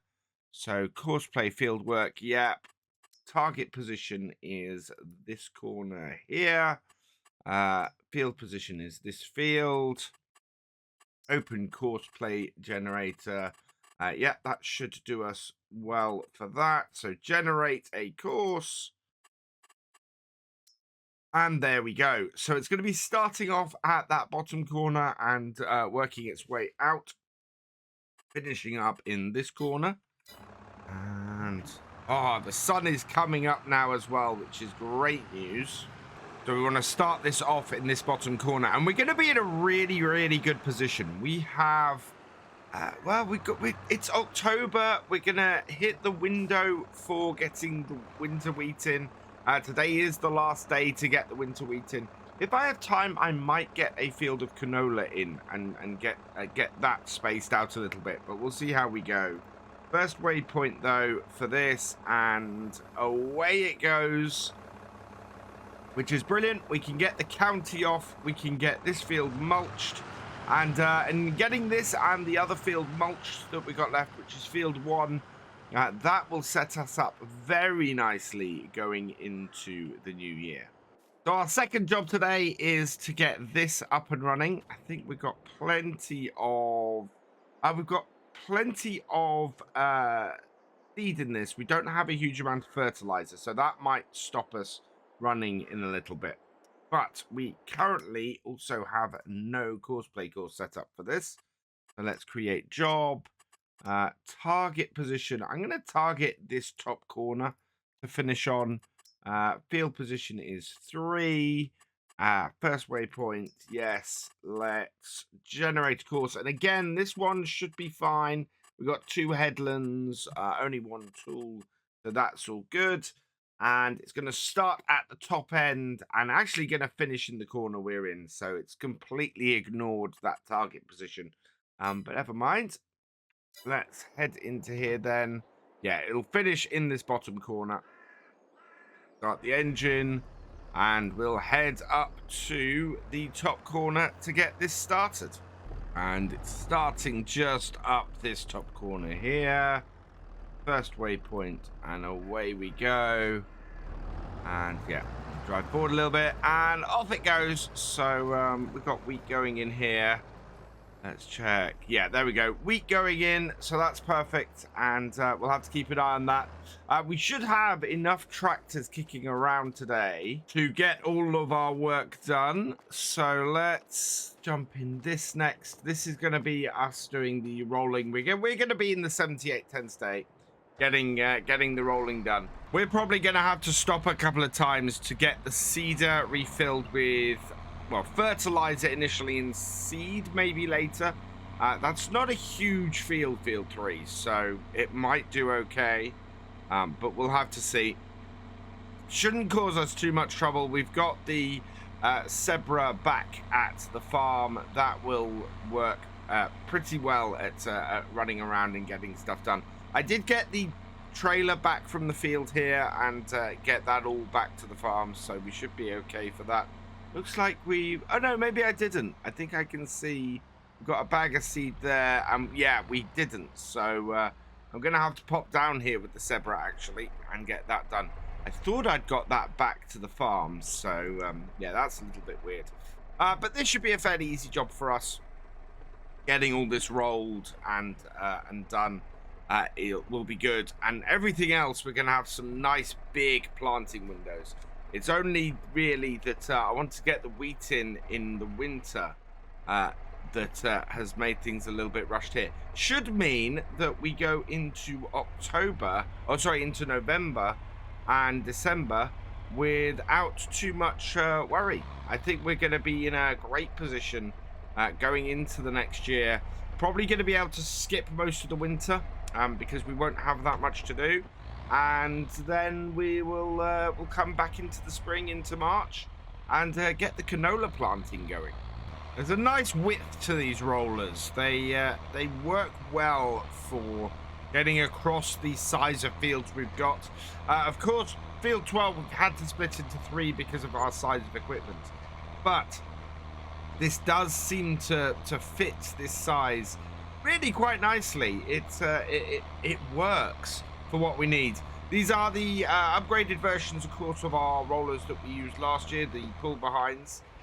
We needed to get them in a more transportable way, and these fold up very nicely for us to use on field 6.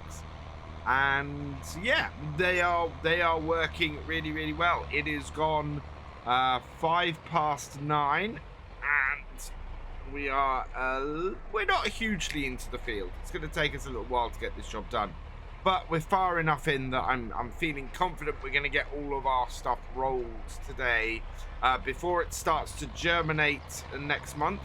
Yeah, these are going to help us get through this and get this job done pretty quickly, which is very good news. As I expected, we need to refill the fertilizer on the seeder, so I'm bringing all of our seeds and fertilizer back. We are going to need to drop the seed big bag we've got in the front off and grab one of the fertilizer big bags off the trailer. It's struggling a little bit with this though, and I'm not putting this down here because, well, that trailer's already fairly angled. It's not going to be able to easily be unloaded at the side of the field here. Let's go down a range, see if that helps it. And yeah, it's not too bad, but it's going a bit slow now. That's all right. We just bring this in here, and you'll see what I mean as soon as I get out of this tractor. How angled this trailer is. I think we need a dolly for this job. As much as I hate to admit it and hate to grab a dolly trailer for this kind of job, we kind of need to, because we need to pull behind whatever it is we're pulling with this weight on the back. And as much as I love this little New Holland trailer and how much it actually works really well for us, it is a problem if I can't connect it low. If I have to connect it high, like on the weight, then we do end up having a problem. It's not a huge problem. It's just that, yeah, that trailer is then tipping a long way back, and it's a bit of an unnatural angle, really. So let's get this tractor pulled forward a little bit, and then we can refill it. So start you up, pull you forwards, like so. Go and open the back up. Yeah. And then we should have enough space to come in here and refill the fertilizer, which is at the front of this seeder. Like that. And it's not quite going to take the whole bag, or is it? Yeah, no, it is going to take the whole bag. Fine. Let's move this back out of the way then and go park this back up. Although first, I'm going to get the seeder going again, because there's no point in wasting time driving back and forth while this isn't working. So back to here. And we are actually on this end of the field. I'm going to go over this in a minute, but you might see that we're massively overcompensating here, really, for our nitrogen levels. And actually putting a little bit more on than we might need. That is because this is a very varied field. Bottom end of this field, we need more nitrogen because the type of soil. We've got clay soil here. Yeah, silty clay here. And then if I come over here, yeah, not too far away, you see it switches to loam. And if we look at the nitrogen level, it's okay here. So it's, yeah, it's not enough nitrogen there. So it's an odd field 3. It's very mixed and is a little bit of a pain to do when we're not running either the variable seed rate or the variable fertilizing rate. In both cases, it just causes a bit of a problem, and we have to kind of even it out in order to get it to work.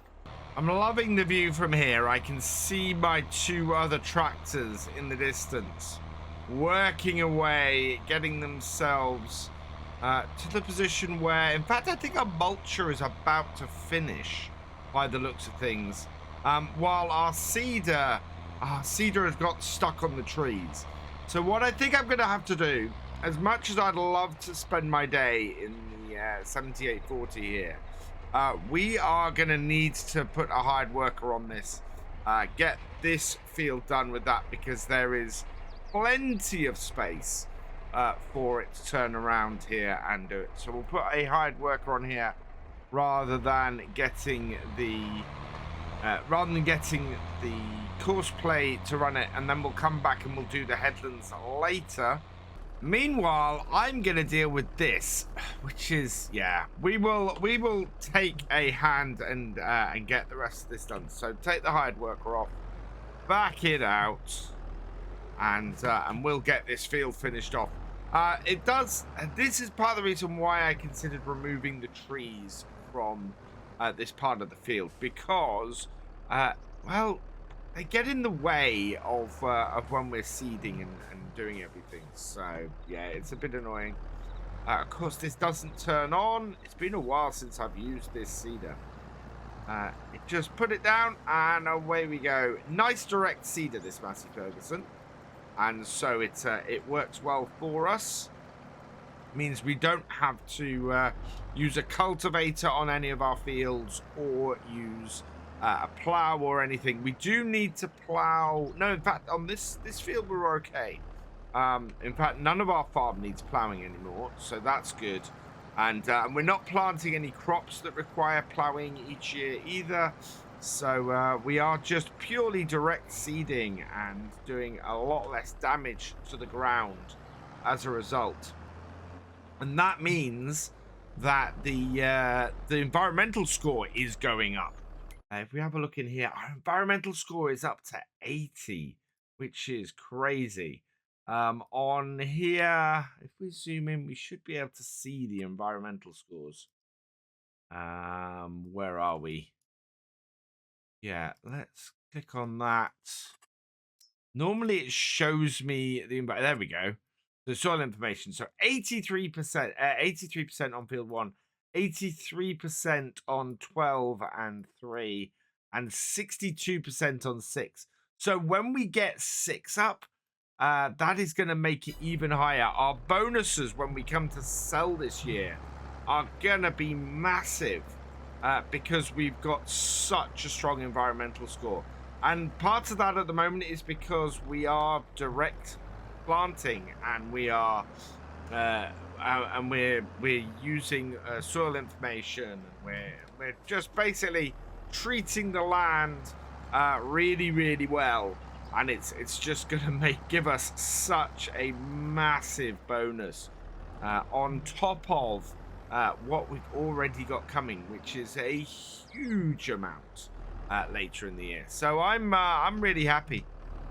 This is turning out really well, and we're looking at having a huge bonus come December when we start selling crops off.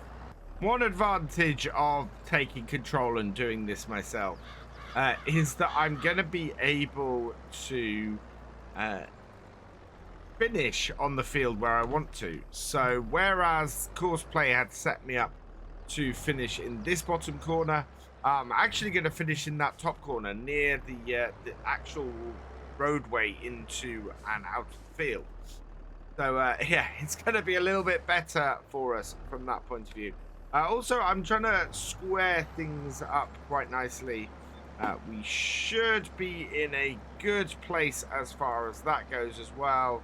And for 2 headlands, this has got quite an overlap with this. So, yeah, I'm a little bit surprised at how thin the side of this field is. It is working well, though, and we have got a good amount into the field. We've got we've got a higher than needed nitrogen on the clay part of the field, and a lower than needed nitrogen level on the other part, on the loam section of the field. So yeah, this is a really, really disjointed field, and it's always gonna yield okay on the silty clay and a little bit under without the automatic adjustments. But that's how we're playing at the moment until we modernize our tractor fleet. We can't really change that. But given how much money we might get this year, that's a distinct possibility. Although I think I'd rather continue on our aim and our target of increasing the size of our farm and owning this top corner of the map. And there we are. By midday, we've almost got this field complete. I'm very, very tempted to go and get some canola in. My biggest worry is if we go and do a field of canola now, that's either going to be field 1 or the top end of field 12. So field 12C would be the alternative. Both cases are big fields, fairly large fields, and I don't think I could get them rolled today. So I think our best bet is not to push ourselves too far. And instead, I think we want to see if we can actually get the jobs that we need to get done first, and then go from there. I'm very, very happy, though, with our 8340 finishing both of those fields. Let's go and see how far our roller has gotten. And on the way to our roller, actually, our county's finished. So this needs moving fields. Let's start this up. Let's clear that. And yeah, this does need to head over to field 1. So we couldn't do field 1 anyway. That wouldn't be possible to plant that. Because we need to get the mulching done on it with the county. So we couldn't seed that, and then we wouldn't be able to do all of 12C today. 12C is just too big. So I'd rather have a couple of days clear run at these 2 fields in March and get the canola in there then. And stagger things a little bit. So I'll stagger our harvest a little bit as well, which is good. Yeah, if we get a good window on each of these fields, we'll be doing very nicely. Let's bring this into here, and let's set a course. So fieldwork course generated, looking pretty good. Let's head out of here then. And see exactly where our first waypoint is, just over there. We'll finish in this bottom corner. Couldn't have actually asked for a much better setup. Although, how many headlands have I got on this? That looks like quite a few. Oh yeah, it's 3 headlands setup we have on this, because the turning circle on this county is absolute rubbish. So yeah, it needs a good amount of space to turn. It's blocked by me, but we're looking pretty good, so away it goes. And so finally we can head back down here and see how this is doing. I am going to take over from my hired worker, save ourselves a little bit of cash, and keep rolling. Although if I miss spots, that's going to cause issues. There we go. And yeah, we'll continue on this field and get this finished. And then I'd need to get to field 3. I'm not too worried. We are well into this field. I think we're about 2/3 of the way through now. We are going to have a bit of headland to do because unlike the hired worker, I'm not lifting these rollers at the ends. I'm turning and coming back the other way. But this is all going well. We are getting through this field. We should get all the jobs we want to get done today done, and we will be very nicely set up, as I said before, going into winter with a lot less stress than we had last year. I think something to be aware of later in the year when we, or early next year, next March, when we come to seed 12C, is how long it's going to take to seed that field and to roll it, and then also to do field 1. Our biggest issue very much is that it takes a while to get them seeded, and we can't leave it to all be rolled in one day. We need to get started rolling it really the same day. So I'm gonna be trying to think of solutions to that, and it's because we have to roll it before the end of the month, and we have 2-day months. It takes 2 days to seed each both fields. It takes about a day each. Given what we know about how long it took to seed this field and how long it took to seed field 3, and that we can roll both these fields in a day because field 3 is so much smaller, and we will get through it in a third of the time, or we'll get through it in a third of a day, I should say. Sorry. So 12C and 1 are much bigger fields, and doing them back to back with the canola in March is very much going to mean having to roll it immediately.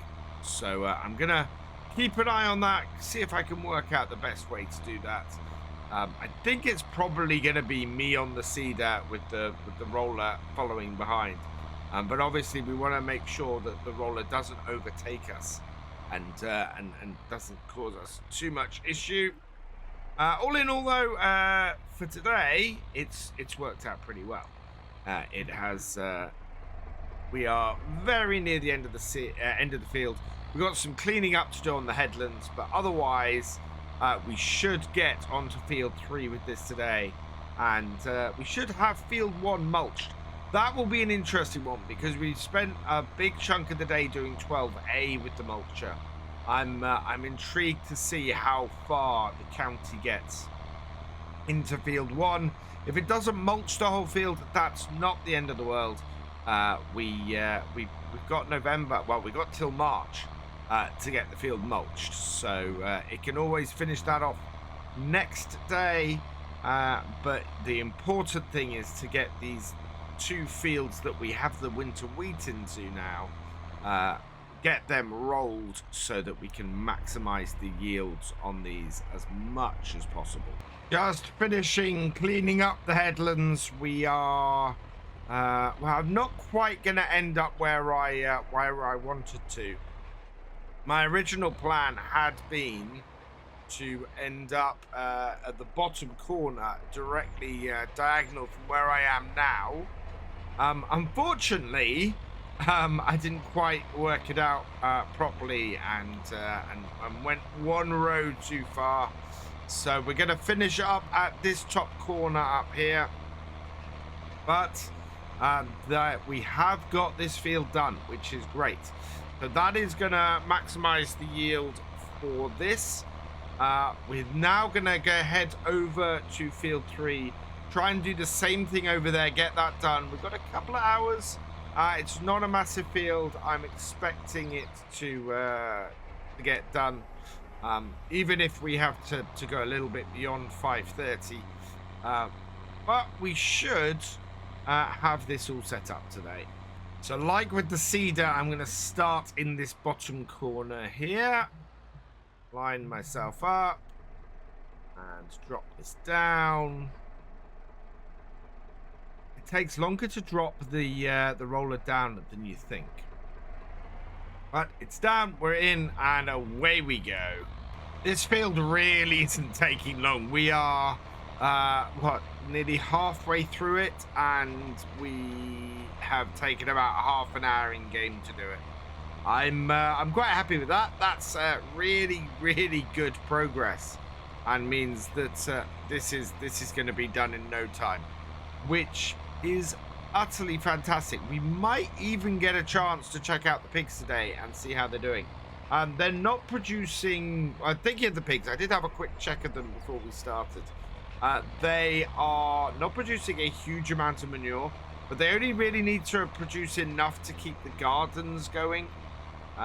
We need to check on the gardens, actually. I don't know what the state of those are either. Yeah, the pigs and the gardens are soon going to be pretty self-sufficient. They will use a little bit of seed, but otherwise they should be fertilized from the manure the pigs produce, and that should keep things going there rather nicely. And that is probably the best way to do pigs. As I said earlier in this series, they are a multi-year thing, pigs.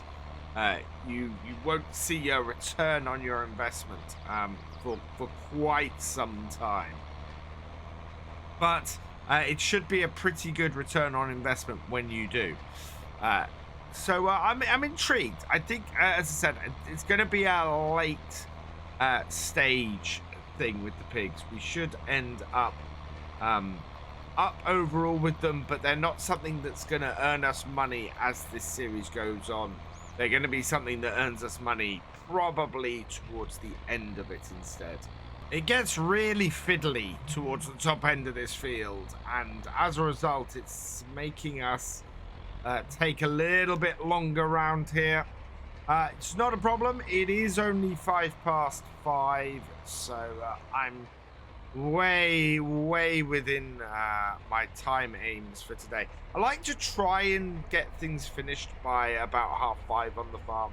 If we're going beyond that, then we're really trying to push it towards the end of the day. But here we're doing okay. We've got this end of the field all done. We've just got the headlands to clean up, so we'll go around and do that now. And I'm trying to do this without lifting the rollers. If I can get this field rolled without lifting the rollers, it's much more realistic. So I'm liking that a lot better when I can hit the realism side of things. All in all, though, this has gone well today. End of the day, and we've got everything we aimed to get done today done. And before 5:30. Fantastic. I mean, what more could I ask for? It's the stress has disappeared from the farm because we are able to get everything done with the number of tractors that we've got now. It is just right to get the farm moving. It's going to be interesting because as the farm expands, we're going to find ourselves busier, but we should be able to handle it. I am going to have to come back down this headland because look at that. Huge area missed. Yeah, it's all right. I kind of expected that a little bit. We're struggling to get all of this last row as well. Although, there we go. Once we're a little bit straighter, we're all right. So, yeah, we've got a little bit of finishing off to do here. But it is working out well. And this field is almost done. Yeah, just these 2 patches to go. Got the lights on now because the light is fading. And we've just got a couple of little patches. Again, not quite finished in this field where I wanted to. But we are finished. Which is only good news. Fold you up. And off the field. There we are. So both fields are rolled. The winter wheat is in. So that is what we wanted to get done for the end of the year. We are almost mulched on all of our fields. Field 1 is not doing too bad. I think... stop this here. I think if we have a look, that, yes, he's going round. That is actually going to be finished this evening as well. Yeah, that is doing the headland as we speak. So we'll get the county back in a little while. All in all, though, look at that lovely fleet of blue. That is gorgeous. But we're done for the day. We've got a little bit of cleaning up around the yard. We'll get that sorted, get that put away. We might give the rollers a wash down, and maybe, well, we'll probably do some maintenance over the winter, I think. In fact, we're going to be taking the 8340 here and heading down to the shop because we have a job to do. Well, the main job we have to do today is that we have a pile of weeds in our newly seeded fields. So both field 12B and 3 are both full of weeds at the moment. So we're going to go and grab a weeder. We're not going to be able to buy one. Unfortunately, there's not one in the used parts or the used shop. But there is one that we can afford to lease for now. We're in a fairly good position. This is the last sort of day before we start selling stuff off. So we should be able to lease this and still have enough cash to survive a couple of days. So if we look in the weeders here, this is the one I'm going to go for. Everything else is 51,000, 18,000, 40. Yeah, nothing else is there as affordable. This, though, at 9,500, we can lease for £484. It'll only cost us £95 a day. It's actually pretty good for what we're going to need. We're going to need it for the next few months anyway. So now we will we'll be able to have it kicking around the farm. Yes, we're down to £338, but we start selling things off early December. So really, there's only 2 more videos in the current year on here that we will be doing, and that is basically this one, which is going to be getting rid of the weeds and setting the pigs up for the winter, and then selling off, which is going to be mainly in December. I think beginning of December we're going to be looking at selling stuff off.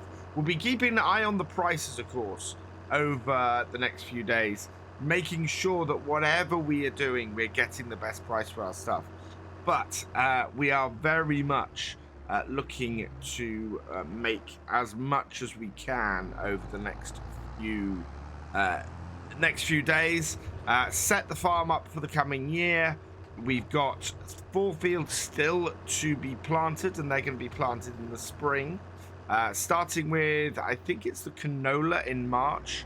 So we've got that ahead of us, but there's not really going to be much to do in January and February. I don't think there's any real sell-off or anything like that to do during that time. So it's going to be a case of really skipping from December back into the spring. Right, now let's get this up and unfold that. This is a 6-meter one, so this should be all right. We don't need care tires on because we're in first stage growth, which is quite useful. Now this is the best way for us, really, with the setup we've got here, to run to be doing weeding and because we don't, on reflection, a spot sprayer is very expensive.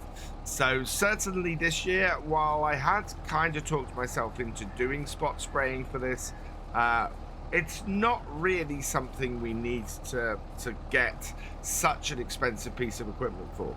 We are doing all of our fertilizing by this point. We fertilize as we seed. and so we don't need to put any more fertilizer on the ground, and so we don't need a sprayer for that. And if we do the weeding at this point, as long as we get no large or medium weeds, this weeder will absolutely handle it. If we get some medium ones, we can get a hoe, which is still cheaper than getting the spraying set up. So yeah, I think the way we're looking to go very much is like this, and do the weeding on the farm instead. From the look of it, we might have a few larger weeds kicking around here. Oh wow! In fact, yeah, we've got some larger patches. So the only way I'm going to be able to get rid of those is either with a hoe, as we talked about earlier, or with a with the spot sprayer doing herbicides later in the year. It's a bit annoying because I didn't want to do the spot spraying, and we can't afford the hoe right now, and by the time we can afford a hoe, we are not going to be able to get rid of those medium weeds. They're going to be large weeds at that point.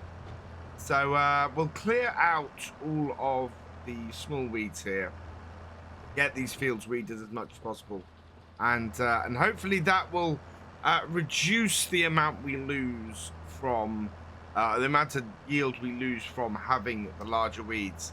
But yeah, looks like we're going to have a different strategy going into the next year, and to deal with the weeds, because as much as I like this small weeder, if it's not getting rid of all the weeds, it's not going to be the most useful thing to us. It will improve our yield. We'll still get an improved yield from doing this, but we won't get the maximum yield by doing this. And at that point, it becomes which is going to cost us more to do. To get something that is going to get rid of all these weeds, and spend the money doing that, or something that is going or just leaving it and having the yield a little bit lower, and seeing what that goes. I think over the course of a year, this is probably the better way to go, to remove the larger weeds off here, or the smaller weeds off here, and the large majority of weeds off here, and just have a little bit of a dip in our yield by getting rid of these weeds. But I think if we were to go the route of getting the spot sprayer or getting the hoe, we're going to be spending a lot more money, and I don't think that's going to pay off ultimately in the extra yield that we'd get off the fields. This does seem to be doing a decent job of getting rid of most of the weeds. The medium-sized ones we know we can't get rid of and are going to cause us a problem, but you look at how clear the field is where we've been compared to how clear it is where we haven't, and it is taking a large chunk of the weeds away. We can see more clearly now, yeah, exactly what's left, and we're removing all of this stuff between here, and we're even having quite an effect on the larger areas too. So I'm quite happy with how much this is doing. It is going to still impact our yield, not being able to get rid of the medium-sized weeds, but not as much as if we didn't clear this field at all. So yeah, this is worth spending the little bit of money that we're spending to do it. And I think it's a good sort of intermediate, a good point at which we can say, right, we're going to increase our yield here without spending too much money.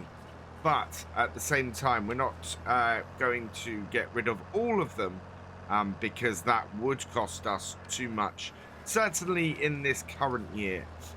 Going through to the next year, we'll be able to then see what's worth reinvesting in our farm. And I think that I'm actually a bit off track here. I think I can move over a little bit and retarget myself. because that's a large patch of weeds. So yeah, I think we are. I think we're in a good position with this, and I am quite happy, despite the fact we're not managing to get the whole job done, that we're getting enough of the job done to make a difference. Turned out to be quite a nice sunny November's day here. It's perfect weather for doing this. We're not looking at any rain or anything, which is really useful. And if I look at the field that way and then look at the field that way, that is so much better having run this weeder over that half of the field. So it's yeah, it's doing a job, and it's doing it pretty well. It's not quite perfect, but yeah, I don't think, unless we got the hoe on here, it wouldn't be. So I'm happy with where we're going. I did have a thought on this. Might be a good thing to do if you are planning to spot spray later. So we're not going to be spot spraying, as I said. I think it's too expensive for the farm for this year. What this does do, though, is it removes a large chunk of the weeds from the field already. So you get rid of the smaller weeds with this, you're left with medium weeds, but you're left with a lot less of them. So you come and spot spray later in the year, and you use less expensive herbicide, getting rid of the remaining weeds. I.e., you're spraying less. So I think that's a good way to go. If you're looking to use the spot sprayer, don't just use the spot sprayer. Save yourself a little bit of cash. It's cost, well, as I said, £95 a day. It costs so little for this. In fact, I think it costs for this maybe one thing of herbicide, if I'm right. Hang on, let's have a look. Herbicide, 2,400. So this to buy will cost you 9,500. So 4 things of herbicide. If you save yourself 4 pallets of herbicide, this pays for itself. If you lease it to do it, it costs even less. You know, you could lease this because herbicide is a consumable. Yeah, if you ended up leasing this for the £400 that we did, then we, you know, you're looking actually at being quids in, saving yourself some money. I think that's actually a really good way to go. The more I think about it as I go across this field, the more I'm actually quite happy that this weeder isn't a silver bullet that gets rid of all the weeds in the field if I use it as soon as I've planted and my crops germinated. It makes you make compromises, which happens all the time in farming. You have to make choices that may not give you the maximum yield, but will give you the maximum cost-effective yield. And I find that really, really realistic. So the fact that I'm sitting here and I'm going, right, okay, so this hasn't cost me a huge amount to do, but it is getting rid of the majority of the weeds, is really cool. I actually really, really like that. And then, you know, if I felt like it later on, I could come along and spot spray, and it would save me money on my spot on the amount of herbicide I used, or you know, leave it and take a slightly lower yield, but expect that the cost it would cost, or the amount it would cost me to increase that yield, would be offset by the amount of getting all the equipment and everything to actually do it. I love that kind of choice, and I love that kind of balance. And this is something that I find over its predecessors, FS22 does very well, is get that balance right of choices, and it's actually a more complex game than any other farm sim that's been out before, because it is that balance, it is that choice of various things that you can do, and and there is no real silver bullet to doing it. You've got to make choices that then might do a little bit of what you want, and then you've got to clean up afterwards, or you get a bigger piece of kit later on which costs more, is much more expensive but does the job all at once. And it's brilliant for that. I actually really love it the more I think about it.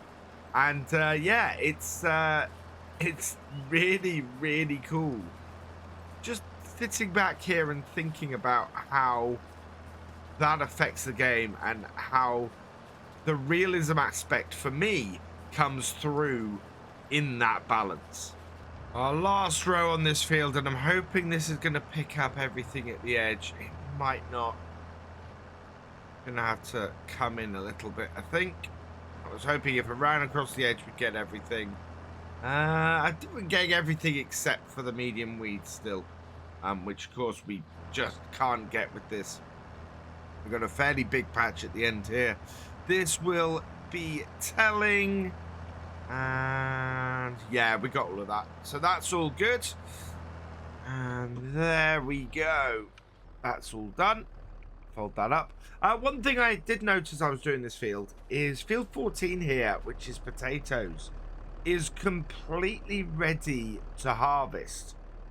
And in fact, if we look in here and have a look at our contracts, field 14, yes, 32,000.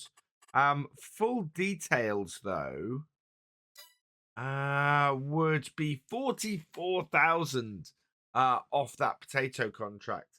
And if we paired it with 46 and got the equipment off both, yeah, that would, we'd knock that out fairly quickly. It says 3 hours and 2 hours, so yeah, if we got both sets of equipment and ran it with courseplay harvesters, I know from some comments on the polls that I put out that people aren't too hot on me doing too much with courseplay.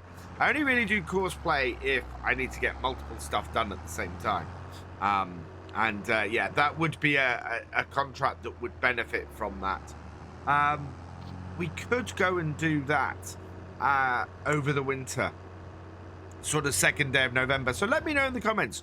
Would you like me to take on a potato contract and maybe get that done? Oh, we want to go do field 3, and maybe get that done and get some extra money in. What do you think? We could use some excess for the pigs.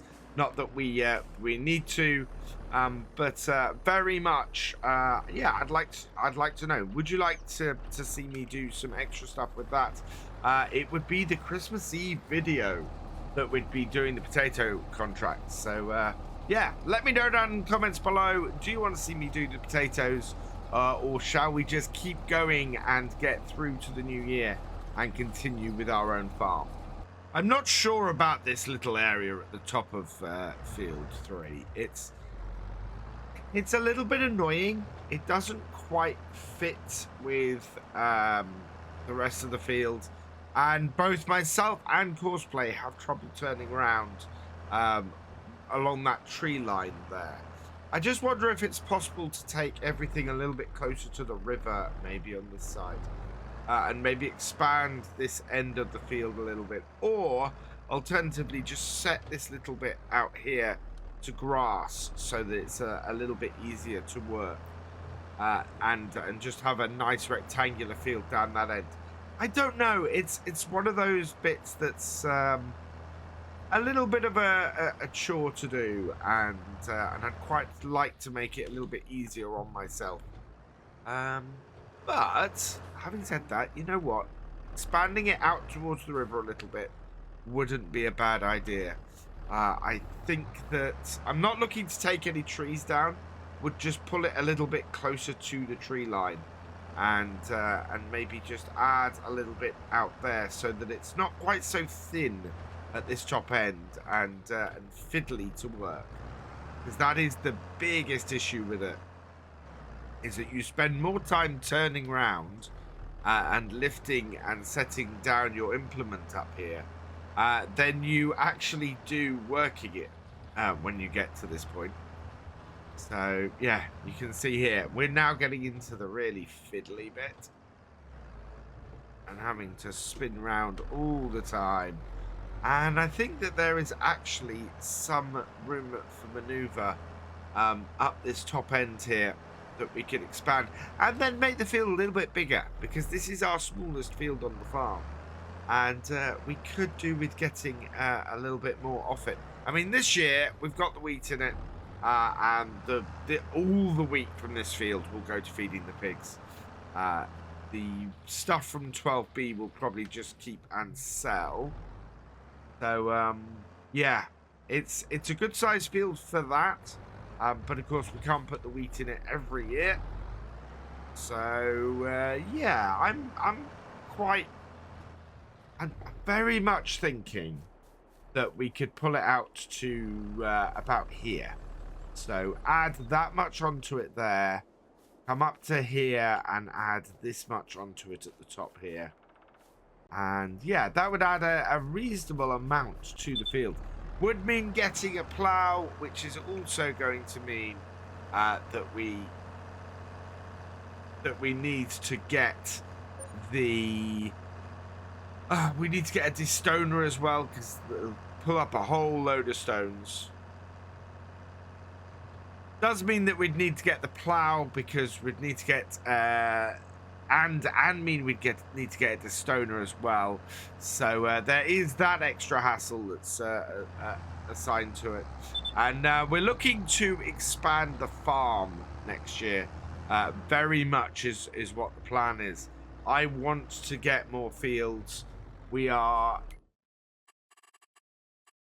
still working towards our goal of trying to get everything sort of from this line up here and around this corner here. We've got, yeah, 148, 68 for field 8, 20,000 for field 9, 96 for field 11, 86 for field 10. So those fields actually really good targets for us for the next year. Field 4 similarly is a big grass field, very thin. Field 7 is much more expensive. Same with 2 and 14 as well, and 13. Yeah, that's quite a lot of money's worth there. So yeah, there's lots that we've got and that we're looking to do. I think we'll put this. Thinking that Amazon is actually fairly useless at the moment. So we'll just plonk this in front of that. We may not ever use that again. Right, and we need to put some fuel in this because this has started beeping at me. We'll pull over here and refill. Someone was asking me in last night's stream if there's a 2000 or a 3000. Yes, we have. Well, we got the 2000 version of it here. Not the greatest mod in the world, but it does exist. And yeah, just not used anymore. We store it in there in case we do need to get an extra front loader out. But otherwise, we're good. Start the engine up. And yeah, the other job we got to do today is top up the pigs. And that means getting out our little front loader tractor here. So I'll just want to drop this off outside. We don't need the bag lifter at the moment. So we'll drop this outside our shed here. Pop that down there, like so. And then we're going to go and get the front forks. Because basically we're going to load whatever we've got in our gardens today out. The first thing we want to do is any base food and do that and get them sorted. The other thing we need to do actually is check on the status of the gardens in general. How much seed they have, how much water they have. There's going to be probably a load of work to do in a couple of days for that. They're looking, oh wow. Okay, one garden is looking great. The other is looking dead. So, yeah. I think what we need to do is have a look in here and output anything in here. So let's open the production and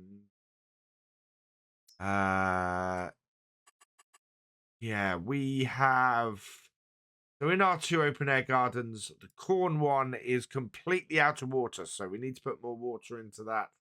Our potatoes and sunflowers are doing well, although they are also low on water. So yeah, we need to sort that. The other thing I need to do is we need to output the sunflowers and the potatoes that are in here. So keep going up until we get an odd number. There we go. 8 pallets of potatoes out, and sunflowers is only going to be 2 pallets of sunflowers. Okay. So yeah. Oh, why did it not output the sunflowers? Let's try that again. Should be space for it. Okay. Okay. No, still not output them. I think it must be out of space. 1, 2, 3, 4, 5, 6. Yes. It's out of space. So we need to get some potatoes out the way. This one here is completely out of water. And, oh wow, we only have 1 pallet of corn to output. So need to do something about that, I think. Thinking about the potatoes, we have more than enough potatoes at the moment to feed the pigs. I only need to put maybe a pallet or 2 in here to actually top them up with those. And we have more than enough coming out of our garden. So I think we're going to stop the potato production. One thing that would happen if we did that contract would be that we would have more than enough potatoes to feed the pigs for a good long while. And we could concentrate our gardens on just doing the sunflowers and the corn. So, yeah, that might be a good way to go for those. I'm only going to remove 2 pallets of potatoes for now. And then we can output those sunflowers. So let's jump in here and output, yep, the 2,000 litres of sunflowers. Like that. Yeah, there they are on the end. So we'll put those in because the pigs are very low on protein at the moment, and that's what the sunflowers give them. And yeah, I think turning the gardens over to one producing sunflowers, the other or one producing sunflowers and corn, and the other producing corn, would be the way to go. If we could have a nice store of potatoes to feed them. So yeah, that contract would probably play very well into the setup of our farm. 2 pallets of sunflowers, and we'll drop them in to our pig feeds. Let's have a look at our pigs. Yeah, they're looking fairly good. I really want to top the rest of this up with the maize if we can. Yeah, more root crops in there we don't really need to do, so let's back this out, and I will go and, well, I think actually time to switch tractors, and we're going to go get some water for our gardens. And I'm back in the 8340 for this because I needed something a little bit faster. I'm sort of scaling back the use of the 7810 a little bit at this point. It's been our longest serving tractor on the farm. But it is a little bit slower than this one, and this will work out quite well. 7810 is still good for us for carting and doing some smaller field work, but yeah, I think a large chunk of the work that we do is going to be taken on by this and the county going forwards. Where we pick the water up is right down here next to field 13. Just back this into the river. I've got a bit of a bump here that I've driven over, but yeah, in general, good place to fill up with water. We'll grab this. And yeah, I think we'll take 2 full tanks. So we'll run this full tank up, come back down here, and then run a second one up to the farm. And that will keep our gardens going for at least a little bit. And we'll then be able to get the production going from those. And as I said, I think I'm going to switch the potato production from for the second garden over to the corn, because yeah, we need to be producing a lot more of that, and we've got way more potatoes than we need at the moment. And back up to the farm with the second trailer of water. We can just back this up to this. Looks like, yep, the corn has already recovered and is growing again, so that's good news. Let's back this up to here and get this emptied. So yeah, there we go. So that's emptying into there. And yeah, as I said, we want to switch the production on here over to being not potatoes, so we'll deactivate that. We want to set it to corn, so activate that. Eventually, I'm hoping that we should have enough in here of seeds and solid fertilizer for those two to even out. We're then going to start putting manure into these, so then the pigs will be much more self-sufficient with these as well, which will be great. It means that we will not have to worry about putting fertilizer in, and we just need to stick some seeds in every so often, which would be great. I'm also considering getting the automatic watering system and installing that around here. That might work out well for us. Today it is the last day of November, and we actually have our first selling off of the year, because the canola price is looking really, really good. So we've got 1,313 at British Grain. So I'm going to tag there because that's where we're going to be selling.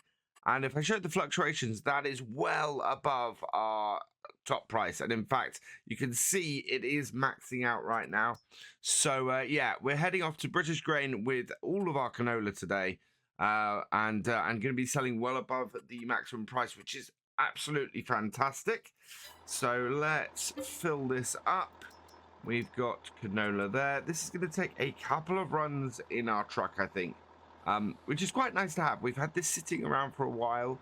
We might actually be able to buy it outright with the money we're going to be making this year, which is fantastic. We're looking at making nearly 200,000. So yep. Now which way is where we're headed? We are headed down the bottom by the looks of things. We bring up the map. Yeah, it is in the middle of the housing estate down the bottom. In fact, I think I have delivered stuff there before. So let's head down there and see how much we can make from our canola today. We've got quite the early start today because we want to try and keep these prices as high as possible. So I am going to check the price again when we arrive here. And yeah, this is where we want to be. And it is in the space next door. So let's back this up. And I really quite like this this Fiat truck. This is a really good addition we had to the farm. It is... well, it is leased, but of course we have the lease to own stuff on here, so we may be able to actually afford it later on.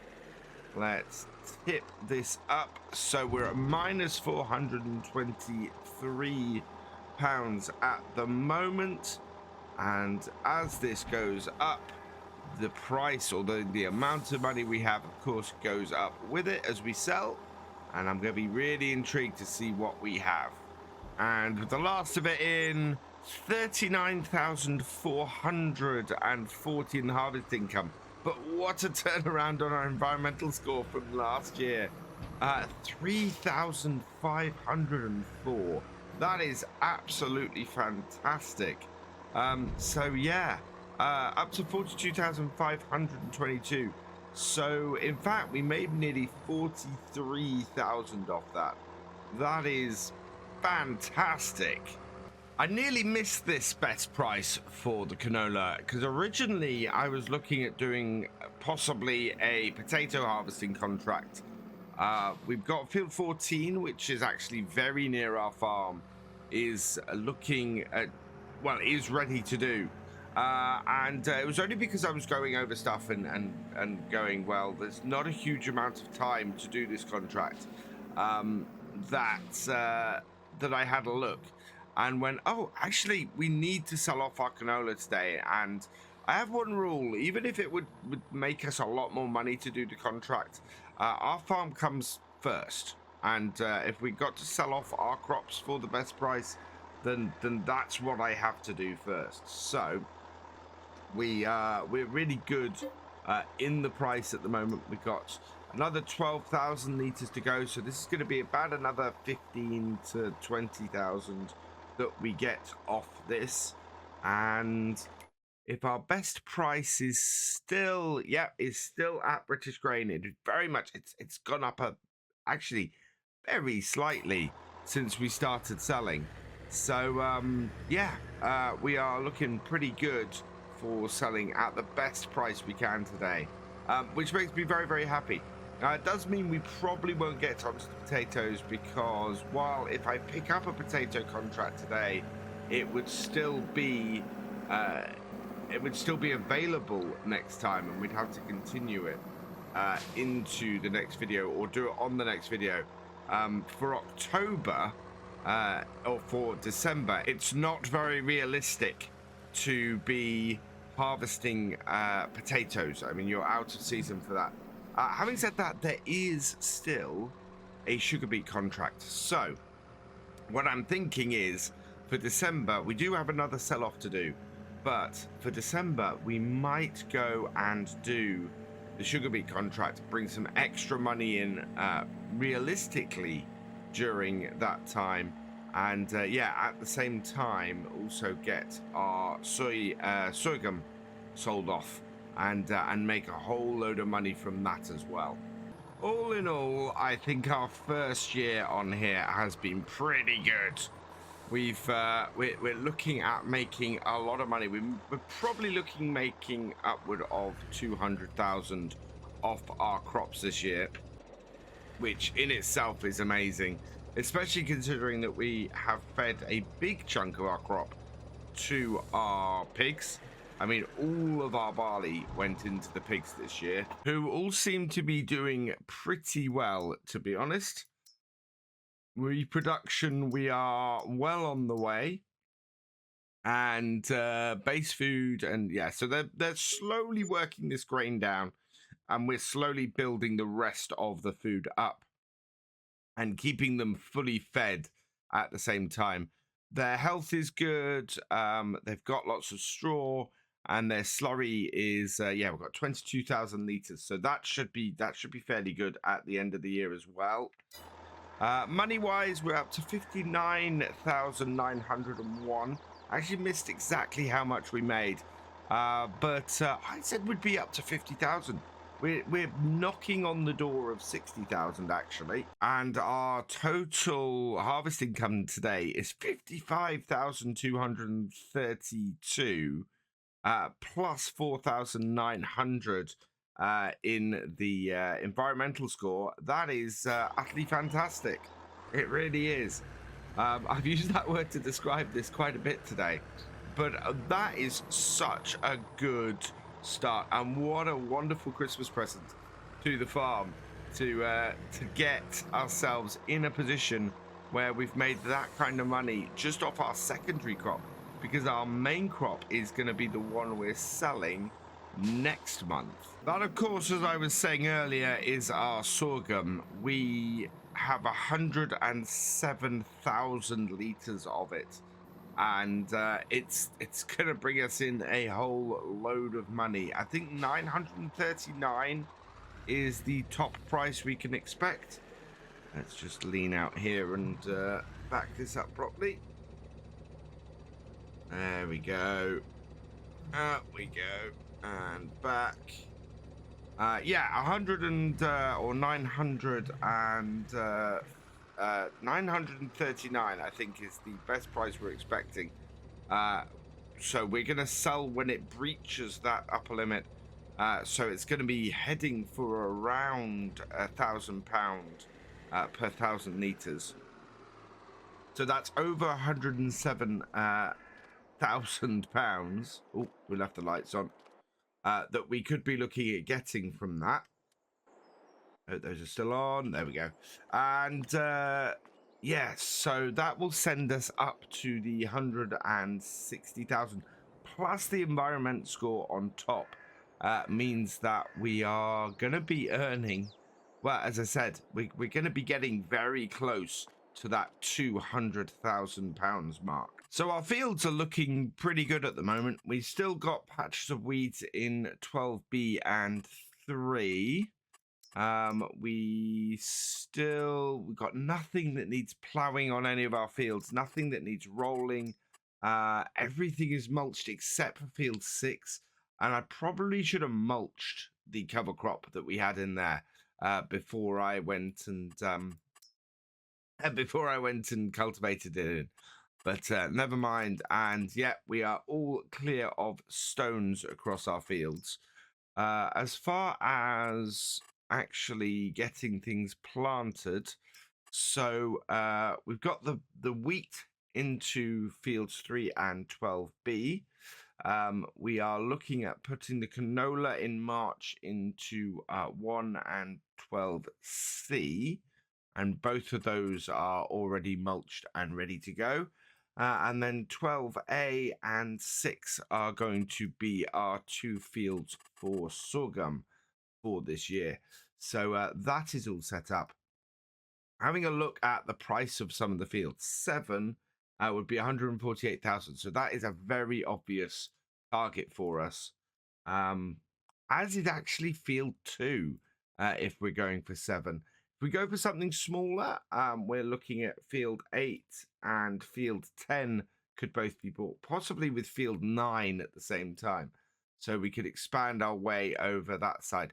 I'm actually kind of thinking that we want to be targeting field 2 over anything that is the other side of the river. You can see it is all lower yield potential on that side, whereas 2, 14, not 14 so much. In fact, yes, my next field I think I want to target is field 2, and like field 12, I think we'll be splitting that at least 2 ways, if not 3 ways, by the look of this. And speaking of field 2, with little else to do on the farm right now, I'm very much thinking taking on this sugar beet harvest and doing this over the next few days is a good way to go.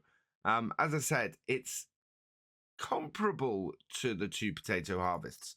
So field 14 was the potato harvest I was considering, and field 46 down the bottom similarly, but we can do this over a few days and get it started today. So I think what we'll do is we're going to borrow the items for this sugar beet contract, and that is up there now.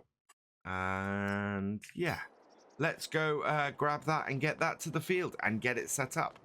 So we got the Tiger 6 harvester here, which is having lots of fun maneuvering around in this area. Come on, round you come. We could actually have used the man truck and the setup with that to have delivered our stuff. There we go. That's in position. So fold that up, and we'll take this down to the field, get this started, and then we can bring everything later. But yeah, the man truck with the big trailer there, that would have been a pretty good setup for us to deliver our grains and things over the next couple of days as well. But I don't really like using contract stuff for that. This, you cannot see anything with this header folded up like this on here. I think we'll fold it down while we're heading down the road here. Yeah, I don't think you're meant to fold that up for transport like that. I think that is more for use with getting it onto the trailer and having it on the trailer. I think once you're on the harvester here, you want to be using this header folded down like this, increase your visibility. Bring this around here, and yeah. So we are going to set this on course play. There's no way really I can get this to run anything other than course play. We would be, well, it would take us twice as long to do this job if we did. So we'll unfold this and start it up. So this is going to throw us over to 200,000, which is great, absolutely fantastic. I couldn't be happier with that. Obviously, it will allow us to not only buy this field, which is a huge addition to the farm, but will allow us to probably buy something over the other side of the river as well. Let's set up the course play then. Create job. We want course play field work. We want target position right where we are. We want field position right where we are. First waypoint, course generator open. Right, we've got one tool. We want multiple headlands. 4 I think is minimum with this kind of piece of kit. Actually, you know what? I'm gonna send it around 6 times. Give it plenty of space to maneuver.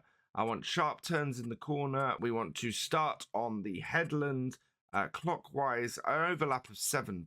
It should be good. Field center, we want it to do lands. Automatic rows per land 6. Yep. Okay, let's generate a course. And there we go. You can see how thin this harvester is by how many lands we got. We got 1, 2, 3, 4, 5, 6, 7, 8 lands on this. So yeah, you can see why I'm saying this will probably take a couple of days, and we'll be doing stuff in amongst having this job done. So let's get out of here then, and then we'll bring up the course play stuff. We want first waypoint. In fact, I want nearest waypoint. Let's just bring this up because sometimes these are a bit weird.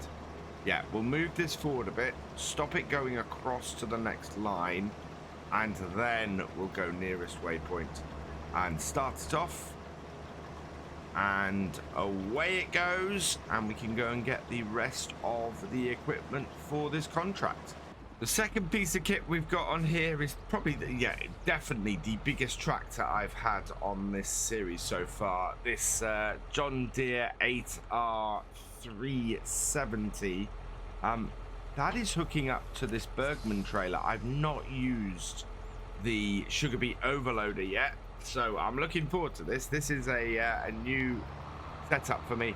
I normally would not worry about using the overloader, and I just load straight into the trailer, but I kind of want to. I want to have a crack with this and see how well it works. So yeah, we're gonna be doing this. If the trailer is going to somewhere where it is going to be able to drive through and maneuver, we might see if we can get the hired worker to deliver, but to be perfectly honest, I don't think that's going to be the case. I have noticed my harvester is already blocked by an object, so I think I'm going to have to nurse it round this first headland with the with wanting it to turn sharply in all the corners. So there's going to be a certain amount of work to get around these headlands. If we can get these headlands out today, that would be good. That would be a great start. But this, yeah, this definitely needs a little bit of nursing to make it work. And finally, we have the red man truck and the red cramp trailer. I think I want to maneuver myself a little bit better there. Just make sure we can get under the trailer itself. Yeah, there we go. And connect that up. Let's connect all of our pipes up as well.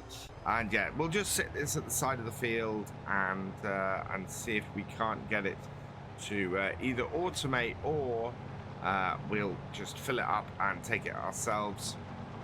That way the overload is always there we can always keep the harvester running, and even when we are running out with this to go and get it tipped.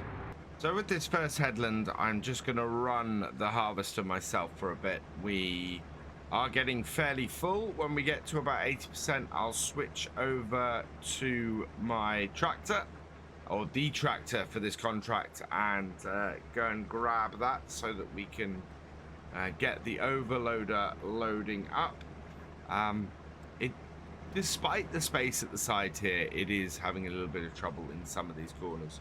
Smooth is a nice way to go to get past these issues early on with course play, but it does mean that it tends to miss some crops from time to time.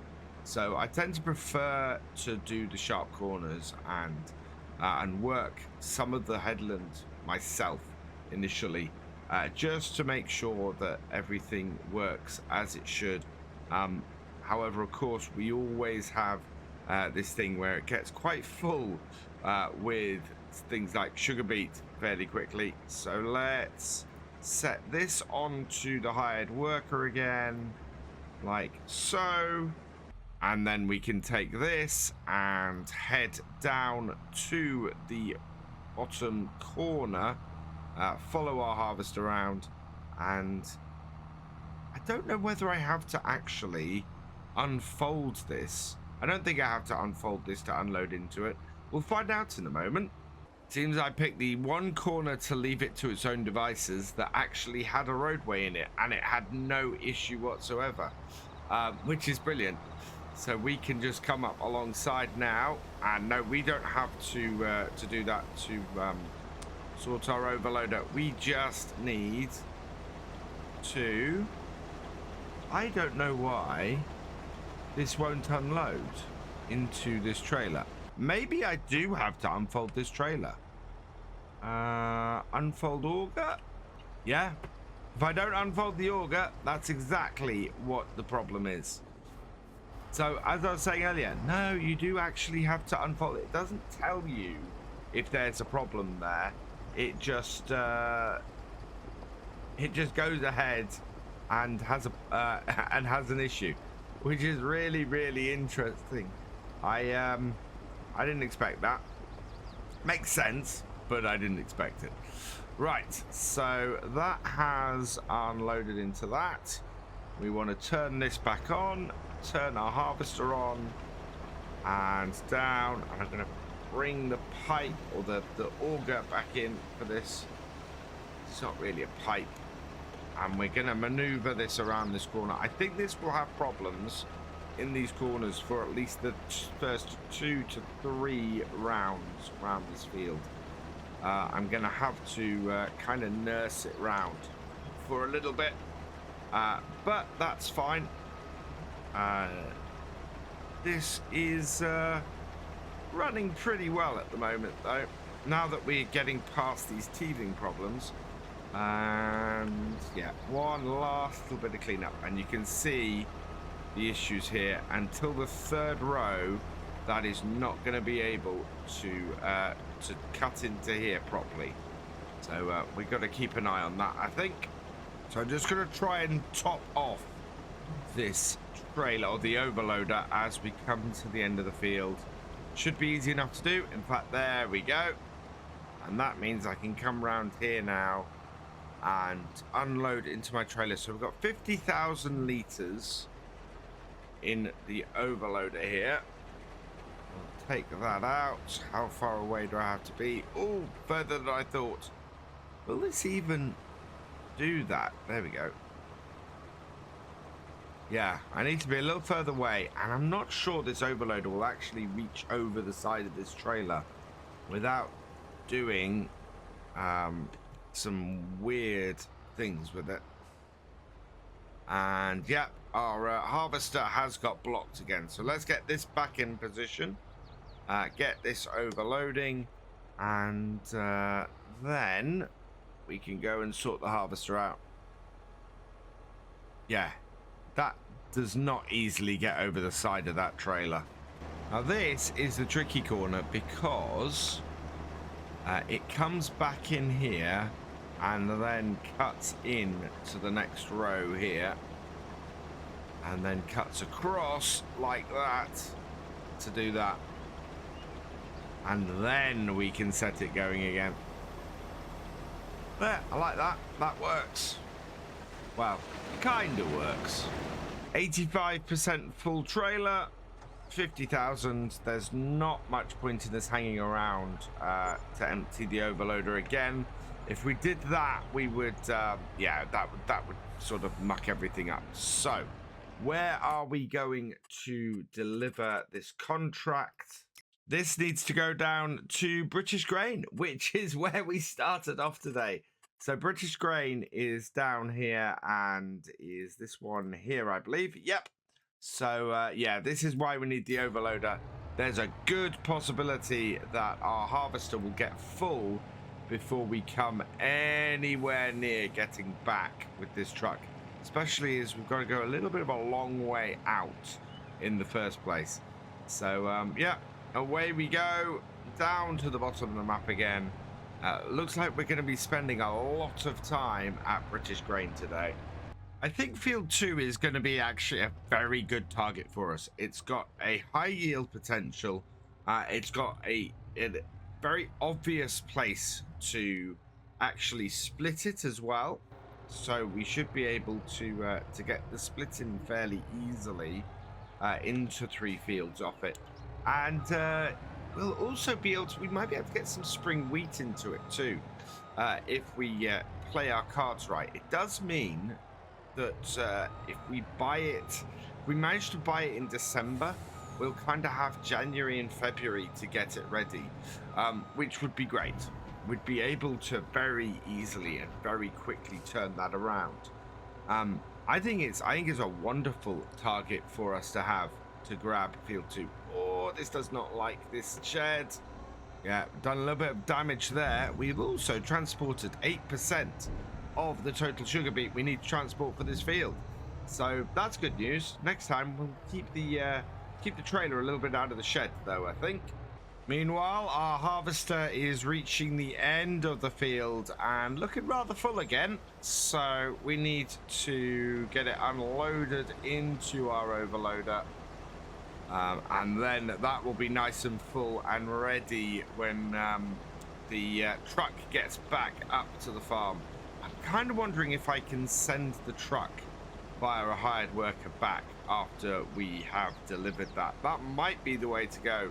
That way I'm not spending all my time just driving along and dealing with the truck all the time. Although, quite honestly, I'm not at the moment. The big question I've got at the moment is it's 3:20 in November. Can we get one more headland knocked out today and really get the meat of this contract started? But I think it's going to be an interesting one.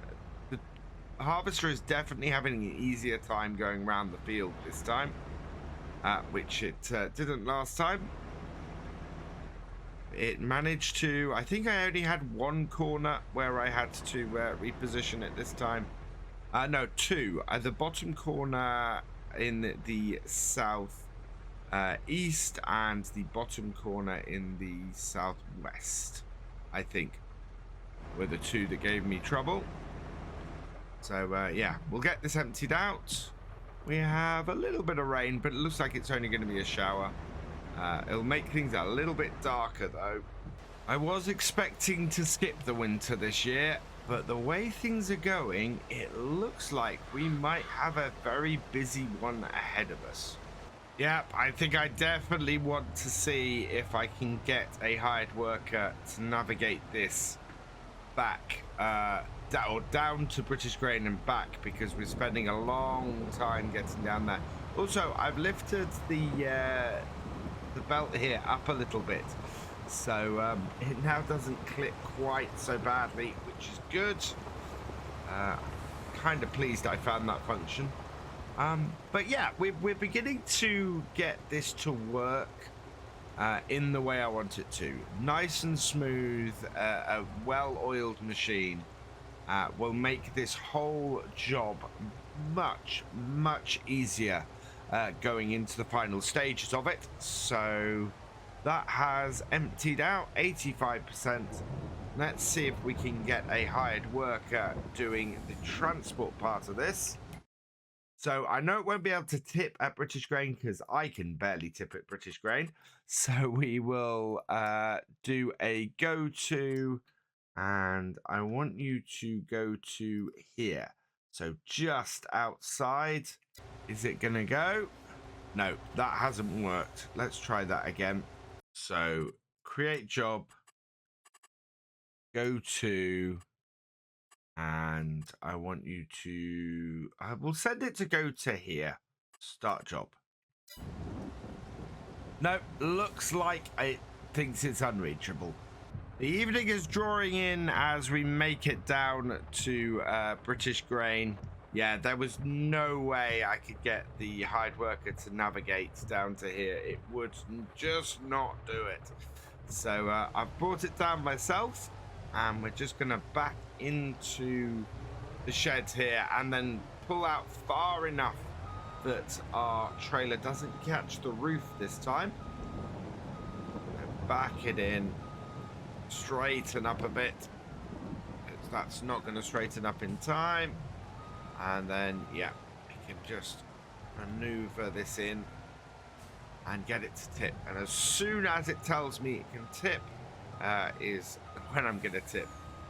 Like about there. Right. That should now deliver all of this into here. Hopefully without catching that roof. It's going to be close. Oh. And... oh, just a little bit at the end. Enough to actually push us out. So, yeah. We need to empty half of the trailer and then empty the rest.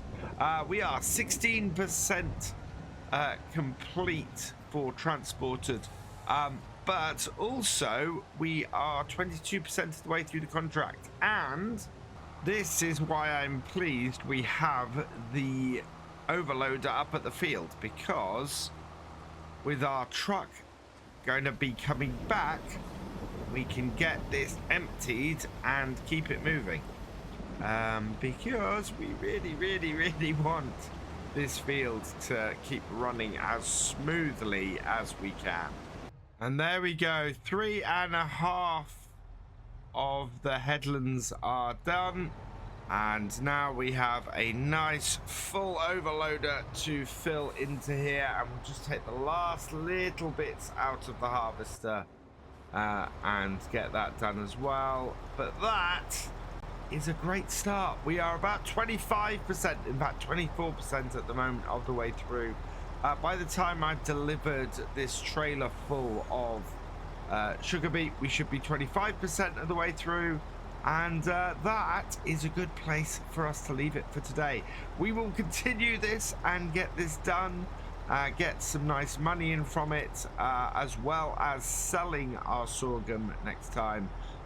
For now, though, all that remains is for me to say thank you for watching. I hope you've enjoyed this video. Please leave a like, drop us a comment, and give it a share. Special thanks to all my patrons and channel members. Your support is invaluable in making these videos and helping the channel to grow. For more from Virtual Farmer, check out the links below, follow on Twitch to watch live, and for more videos, subscribe and ring that bell. I will see you next time. Goodbye.